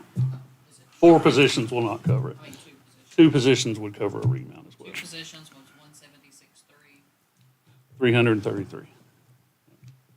so 4 positions would be the It full-time would still truck. be under 384, and that would get you a day truck 7 days a week. And you have that reoccurring?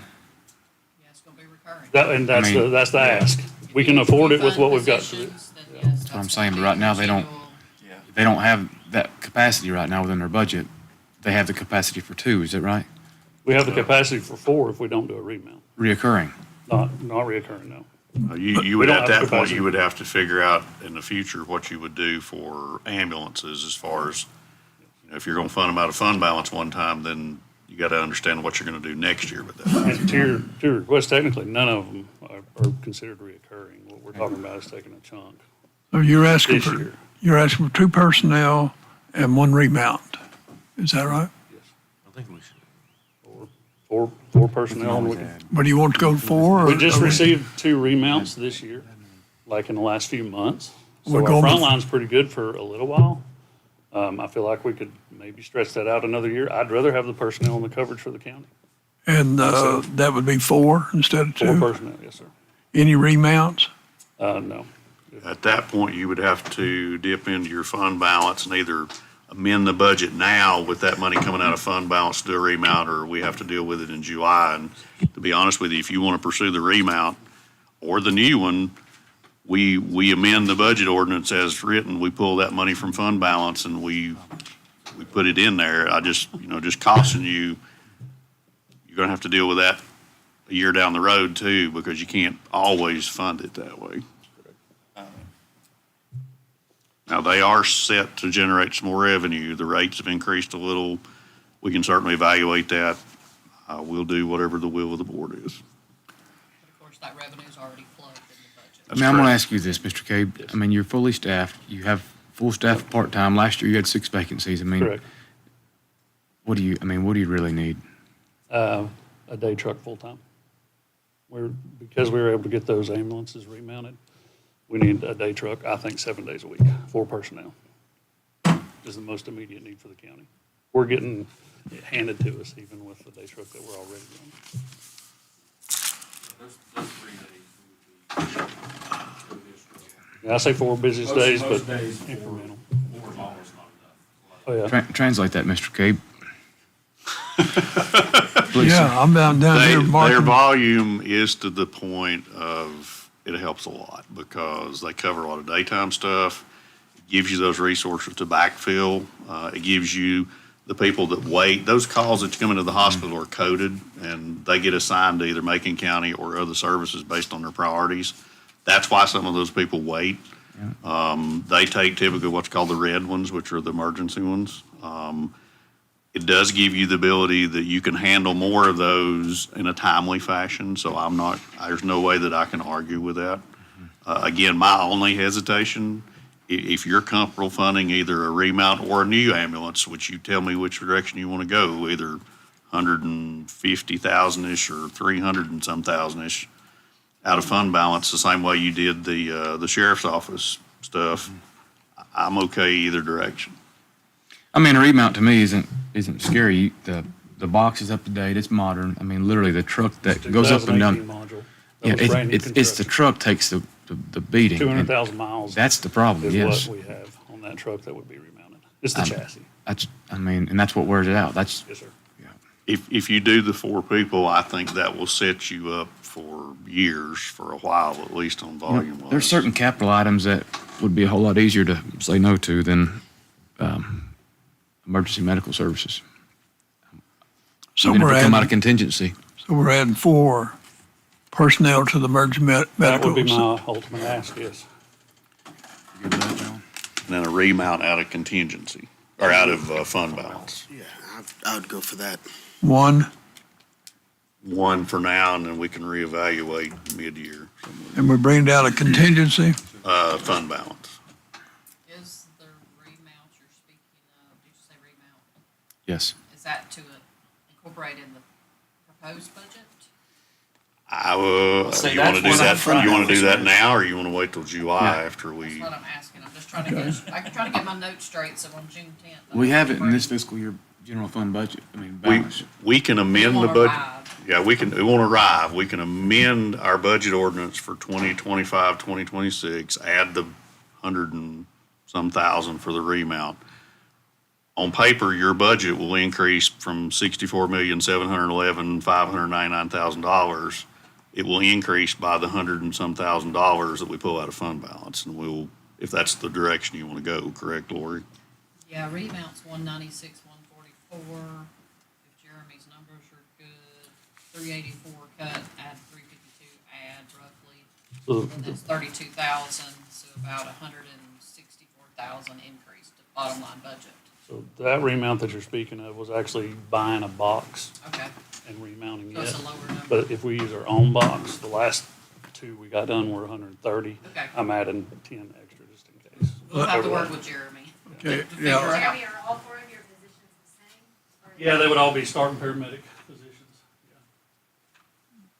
Due to lack of clarity, can we make this motion at our next meeting, and put it in words? I would prefer the consensus or a general handshake wave tonight, because we need time to get this together before the June meeting.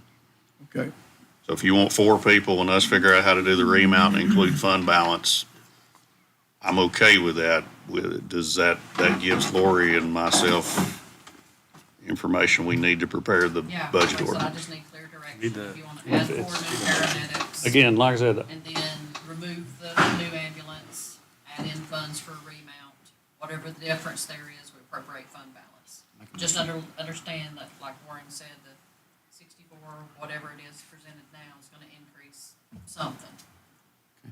All right, so we'll make the motion for EMS to add, to be able to add 4 personnel. And I'm still doing the remount. Yes. yes. One remount. And we'll take the monies out of fund balance?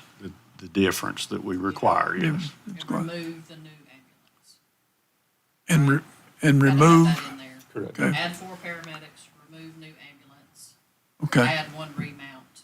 The difference would be fund balance appropriated. Bottom line budget will go up. Ms. Keiser, are we okay over there? I'm good. All right. The, All right. make Mr. any Shields, second? Is that in the form of a motion? Yes. Okay, I have a motion by Commissioner Shields, Second. second by Commissioner Breeden. Any further discussion? Jeremy, you have applicants. Yes, I've actually sitting on, after we just approved one, yesterday actually, sent a personnel action form. I have still got 4 plus more applicants from our current part-time roster, which they've been doing a lot of hours and working hard.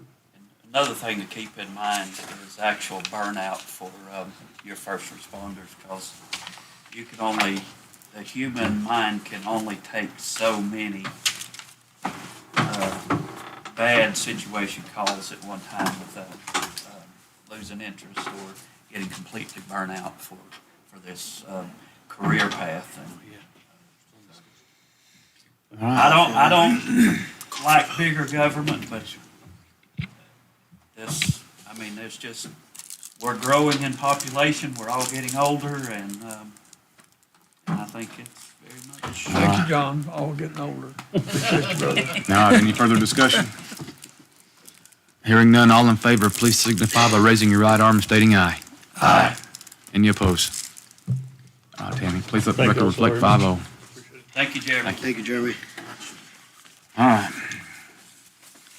I know everybody's getting antsy. Other items of discussion. And gentlemen, I think this is more of a direction for our county manager into what you want to see presented. Any kind of fine tuning. I think we need to lay out some clear direction on the budget he's presented and what we've heard from our departments and any issues of concerns you may have. And I'm more than happy to recess this and call another work session if you think it's necessary. If you don't think it's necessary, let's direct the manager and our finance director. But within the the educational budget, there's a maintain, then there's priority, then there's a future thing there. How do we settle on which one we're going to go with, or how do you come up with a budget recommendation? I don't know. I don't think there is one. But, You bitch leaving, you better let somebody else do that. It'd be cold winter for you. Warren, based on last year, what the Macon County School System received, how much more in your budget, and I'm just talking dollars, I'm not talking percentages and stuff, how much more in your budget are you proposing to hand down to the Macon County School System? Don't take into consideration debt service, 300,000. Okay. It actually shows a $400,000 increase in operating, but last year your capital went up to $1,250,000. I brought that back down to $1,150,000. So the overall increase for the two is 300,000, but operating expenses went up 400,000. Okay, so in my mind, they get that money and they use that money for what they see fit. If they want to use that money to do a $75,000 study on Highland School soccer field, then that's their decision. They have a board that was elected by the people of this county to run the Macon County school system. And they've asked us, in your budget, you have proposed an increase. And I don't think outside that we should fund any additional. We shouldn't tell them what to spend the money on. Here's your money, and also, I'd like to see this board set a percentage, whether it's today, at the next meeting, for future budgets, that this is what we're going to allocate to the school system in the future, and do the same thing as. Set the percentage at the next meeting. Let me ask for one thing, again, for clarity. On the maintain budget, last year, $10,177,265.51. For them to maintain the 2024 budget, it's going to cost $12,377,245.68. Is that what we're voting on? That's based on their estimates. They are estimating the salary increase for the teachers. You'll notice that there's 30 teachers on local. There was 20 budgeted last year, and that was an accounting process that the reason that number showed up. And then the 9 million and some change that they had in operating expenses, that was an estimate that they have provided. So that, that may be another consideration. If the board decides not to go the full amount, then we need to meet with them. The chairman said we had a really good relationship. Maybe we need to meet in 3 months or 6 months, or come back to the table if you don't go to that full amount and discuss where those numbers are and fine tune those some more. well, I know that John's not going to like this, but, so we're increasing them 300,000. Now the 200, is that including the 200 for the lunch program? No. So obviously that's, trying to become a recurring expense, which I don't agree with. And I agree with you on the fact that that's an elected board. Let's give them the $200,000 for the lunch program, but not designated as the lunch program. Because if people are going and, getting the free and reduced lunch, what is that number actually going to be? So if they did some accounting on that, it's probably going to be less than $200,000. But I think that we need to leave that up to them and let them be the good guy or the bad guy on that, So if you're talking about a $300,000 increase, that $200,000, we talked about this contingency fund, which is a savings account on our savings account. That's another couple $100,000. So you're at $700,000 total. Because if you give them the 2 for school lunch, you give them the $300,000 increase, and then you give them the contingency, which is a couple $100,000.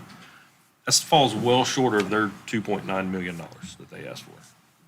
But it gets us into a position to where it's an increase that they need, but it gets us closer to that percentage of our budget that we'll feel comfortable with, and I think they'll feel comfortable with going forward. Yeah, but somewhere along the line, we have to draw that, we have to draw the line. We can't, on the monies that we have, we can't just keep every year increasing these agencies, just because.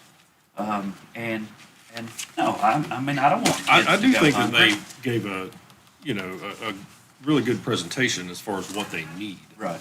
And if your need is for art and music, do you need to fund all the school lunches, or do you need art and music teachers? Let's let them make that decision. And I think with the percentage, if we adopt a percentage, they know exactly what they're gonna get from this board or a future board. And that's it. We're done. And I'm hopeful that this budget, after all the thinking and questioning and everything else, that, when it comes time, I hope that we adopt a budget and not see a whole bunch of people after our budget meeting asking for more money, because that's, Another I thing want I'd to like adopt to a do budget, would and I be want to live inside of a budget. to look at that Southwestern funding as well. I mean, we're funding higher education, and it's jumping, and it's going. You know, I just think that's something that we could probably look at and maybe even cut a little bit out of that. For years, we did the same amount every year, and all of a sudden, it's $350,000 more over 3 years. So I don't know where that went or how that happened, but people are paying to go to school there. And I agree 100%. It would be awesome to have a CDL class right here in the far west region. But if there's gonna be a tuition fee there, then they need to have a little skin in the game. And the fire departments and stuff, I mean, this is, emergency services and stuff should somehow, if it's tax dollars, local tax dollars putting into this. And John, not to dispute that, but I think that's how every educational system in the state works, every one of them, including public schools. Yeah. But I think your return on investment right there are, qualified people in the community that, can actually, I've got a guy right now signed up for a class in November. And that's what's frustrating. But I wanted to ask Lori about their fund balance. They made a note, their school fund balance was 3 point something million. Historically, is that average? Is that way high? I'm not real sure. Because I've kind of been under the impression that we fund them, they use the money, our fund balance is their fund balance. Is that realistic? Has anybody ever heard that? Yep. You've heard that? Yep. And so I didn't really know, we have a fund balance and they have a fund balance. Well, it's healthy to have a fund balance, but, if that $200,000 school lunch program is important, there's $3.7 million sitting there. Show the need to us. As well as the soccer field. That's As well as exactly soccer right. field. It's, So I feel like it's kind of like they're, and I don't know if there's a mandated, ratio of fund balance they need to keep, but I'm sure we need them to keep some, but. They had Does anyone know if there's a $800,000 mandated amount for them? I'm not sure. I don't think they do. Laney I know we mentioned do. 3 months of expenses, Expenses, but I don't yeah. know about the Payroll. mandate. She was just talking more about having funds on hand for payroll for 2 to 3 months, but Last year they had 800,000, so, and it's just odd that you have 800,000 and then all of a sudden you have 3.5, 4, 5, 4.5 million. Where did the money come from? And, the other side is that's the school system. We're county commissioners to run the county, they're elected to run the school system, and if kids need lunches, then, and it's that important, then you're right. They have a Take it fund out of balance fund, and it yeah. should be, Well, in another note, we're trying to hold our mill rate, neutral. And if we keep supplementing $400,000 to them, essentially we're taking from, the county's budget. So does anybody know if, and this might be good research, about the special taxing district? Is that logical? Can we set a percentage of our budget for the schools? And is there any kind of public hearings we need to have for that? Is that something that we authorize? I think it'd be good research to present back to us Yeah, I think that's at our something. next meeting. I don't know You know, how and quickly we could get that in writing, even by logistically, next does anybody meeting. else have that in the state, you know, in the region? So I think those are good questions, and I think I'd like to have more involvement with the school board on that as well. Like I said, I know everybody's getting antsy. As far as budget overall, to give clear direction to our manager. Can I make a comment about Barry's comments or get clarification, please? So you said, okay, we've already, the 400,000 increase in operating to schools is already keyed in the budget. And as well as the decrease of 100,000 to capital, those are already keyed. If I heard you right, you were saying take the 200,000 out of contingency and give it to the schools. So that would be like an increase to their current expense, which is operating. Then you mentioned school lunches. So if we did school lunches again, that would have to come out of fund balance. Unless it's And- gonna be a recurring thing that they ask for every year, because that's what it seems. But there's no recurring revenue at the moment to balance it to. So if you add the 200 from contingency is fine, that's a wash, it's moving it from one section of the budget to the other. But if you do an additional 200 for school lunches, that's gonna have to come out of our fund balance. I just wanted to give clarity there. And the school, I think we would, I think if I understood you correctly, that, we give them the money if they wanna hire art or music instead of lunches. But I think, like in our line items, we have a separate line item now for school lunches. And I think they have a separate nutrition fund. I could be wrong. I don't know the ins and outs of their budget. But I think their nutrition fund is separate. Is there a way to reconcile that at the end of the year? If they went and said, everybody has to apply for free and reduced lunch, just like you used to do back in the day, and half the students get it, well, that cost is now $100,000 instead of $200,000. Is there a way to reconcile that at the very end and say, here's your money? Well, what they're doing now on the 200,000 that y'all amended the budget last year, every month they send me a report for Franklin High and Highlands, and it has the number of lunches times, I think it's $4 a lunch. And so we reimburse, it's like a reimbursement basis. And I can tell you this, based on the pattern I've seen thus far, it's gonna go over 200,000.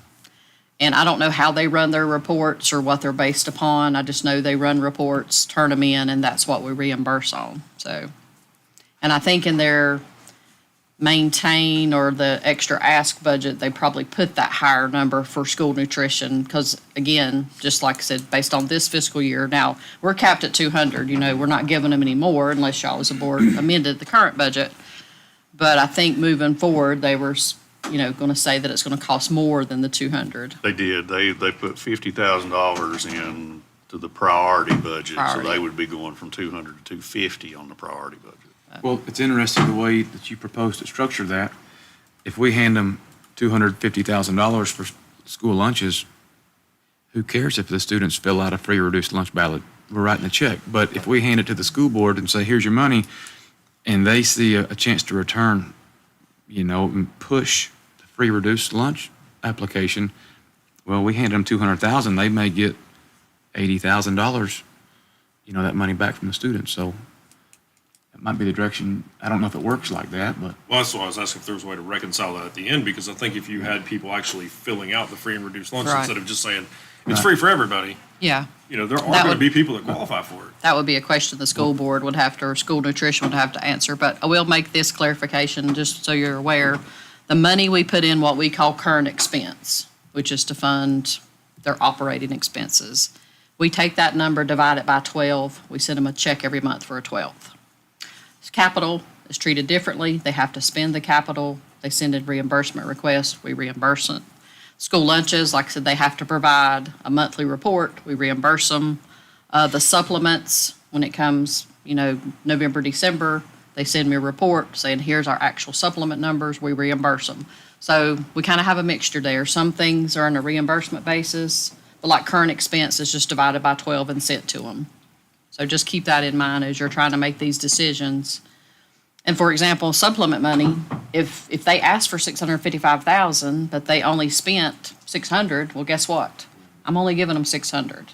So that 55,000 just stays in the county and rolls back into our fund balance. So, just one more time. How much in this budget is Macon County going to write the school system a check for it, all total, all inclusive? Counting debt service or No, without? no, debt no, no. The budget that I have proposed is $11,581,774, which is $10,431,774 of what I call operating expenses, $1,150,000 of capital expenses. So all total, 11,581,000. $11,581,774. Yeah, which is on your spreadsheet. Yeah. It's all, in the midst I of all just, your I wanted papers. that. I Mr. wanted Gabe, that. what was those numbers again? Which right now represents 11,581. 17.9% of the total budget. 17.9%. Yeah, Mr. Shields, way everything stands up there at this moment. 11,581,774. I didn't get the last one. 774. And Lori said This that's doesn't include capital. 17.9%. Do we know what the percentage of just operational expense it is? Oh, that was operating, 17.9. 17. But that's got the capital outlay. in it as Capitals, well? oh, I'm sorry, yeah, Oh, that's got no. capital. I can tell you, give me just a second, All right.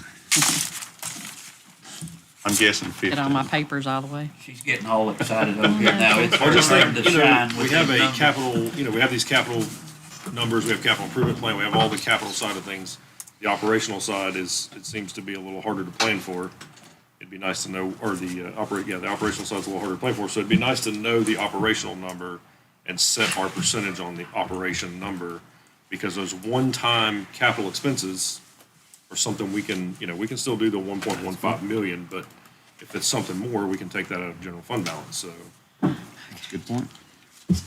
Yeah, there were years that you didn't fund a whole lot of capital for anything, which, if you want to do that, you can, if you see the need for more operating, you can pull that out of the 1,150,000. You can reduce that capital number that we pull out of operating, and then you can address those. I like you said, think that's a mid-year. discussion with the school system. How important is it to you for the operational side of things, or school lunches, or $75,000 to the AstroTurf? Like, that's the discussion we should have been having or should have with the school system. What's important? You want to cut that capital in half and put it towards your operations? Like, we need to be able to do that, but it would be nice just to know those separate numbers. So just looking at the total operating expense, the 10,431,774 as a percentage of our total budget, 16.12%. All right, Commissioner Shields, is there anything you want to see added, changed? Do you want another work session? Commissioner Sherrill, if you want to go first, I'm just, No, I'm ready to put the nail in the, let's do it. do you feel satisfied, Commissioner Sherrill? Is there anything you want to? After hearing everybody and all that stuff, it's just a lot of information to process, and I'm pretty comfortable with what's. I really want to leave our finance department and our county manager clear direction. And if we need another work session, I think now's the time to schedule that. I think, Go ahead. No, go ahead. I think the plan that Mr. Cape talked about a while ago, that we can always come back, add to or take away as we move along through this process. It's just not a vote and that's it. We can come back and, if y'all feel the need to, we can come back and look at some things. Whether it's a lunch program, whether it's turf field or what it may be, isn't that what you were going to kind of do with some of your flex money? Yes, sir. After July? Yes, sir. You need some flexibility in there to kind of rework some things? Yes, sir. The only thing that Lori and I would ask is, if you don't have another work session, if you want to make these changes, if we know today that you want to do 100,000, 200,000 out of contingency to the schools or somebody else, we'd really like to know that before June the 10th, because we have to revise that whole ordinance, and we don't want to, it's not so bad when you have straight numbers, but when you, especially with personnel or other issues, when you start moving those numbers around on the day of the public hearing and hopefully a vote on the budget, it gets a little sketchy with us to make sure those numbers are vetted. But as long as we know what you want to do ahead of time, I don't care if we have another work session or not. Commissioner Breeden? You want to bring the school system? You want to try to meet with them again, or? I mean, I think it's a worthy conversation to know what they can, what can you live with? This is the percentage we're giving you.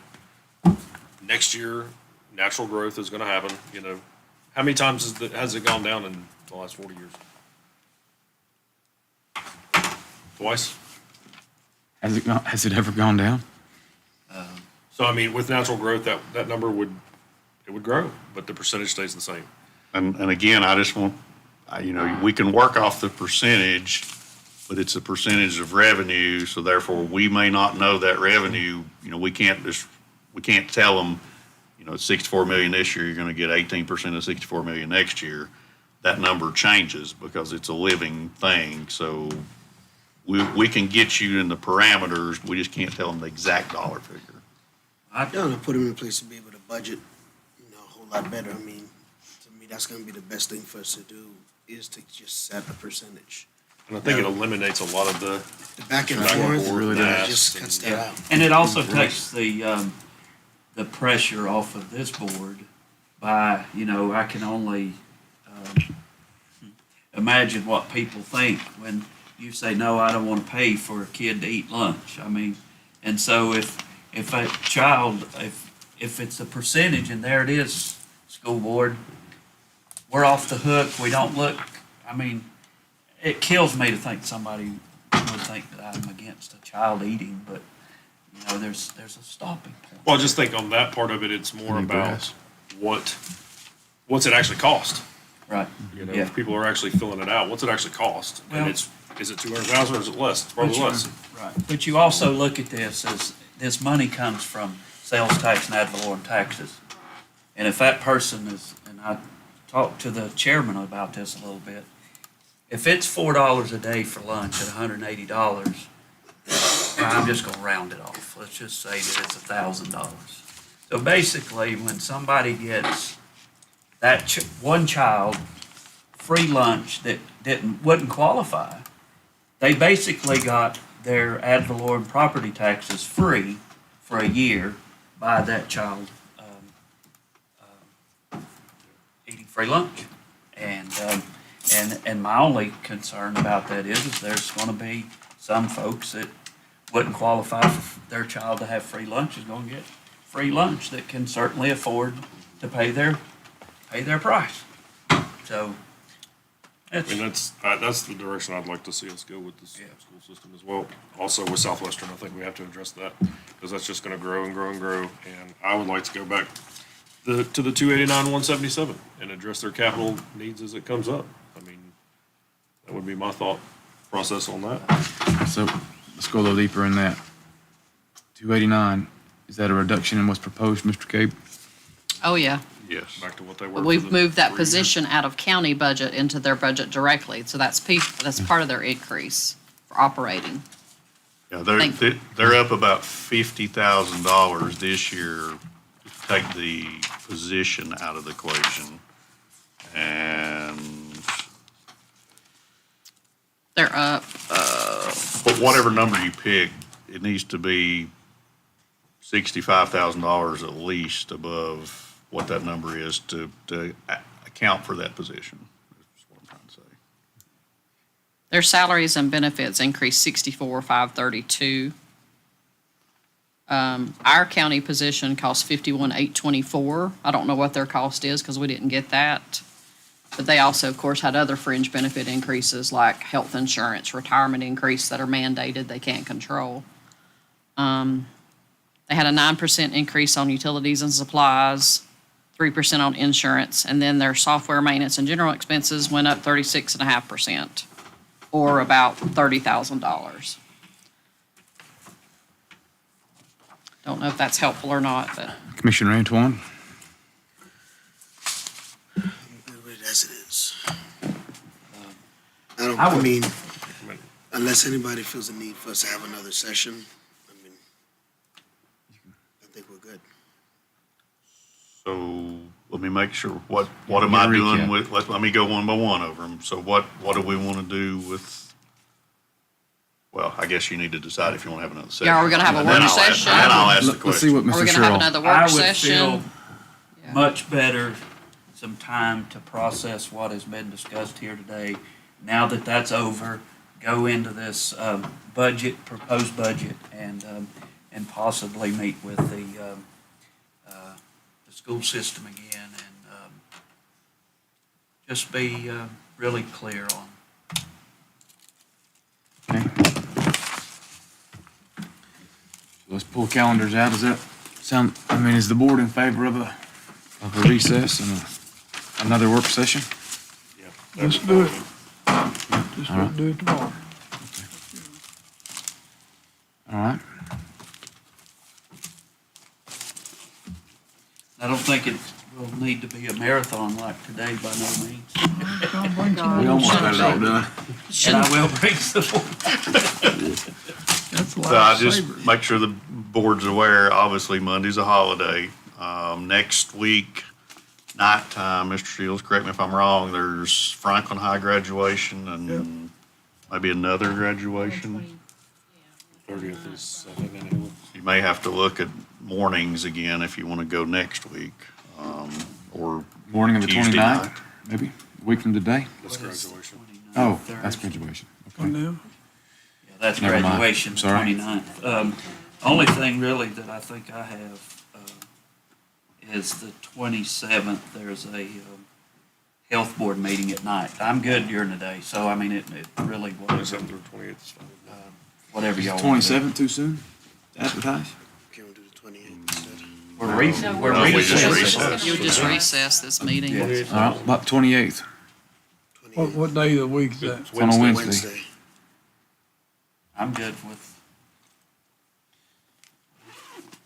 You okay with that? All right, so we're gonna propose recessing to 9 o'clock, 28th, What time? 9 o'clock AM. 9 o'clock. Is everybody okay with that? All right, somebody make it in the form of a motion. So moved. Motion by Commissioner Breeden, Second. second by Commissioner Shields. All in favor, please raise your right arm, state aye. Aye. 28, 9 AM. 28.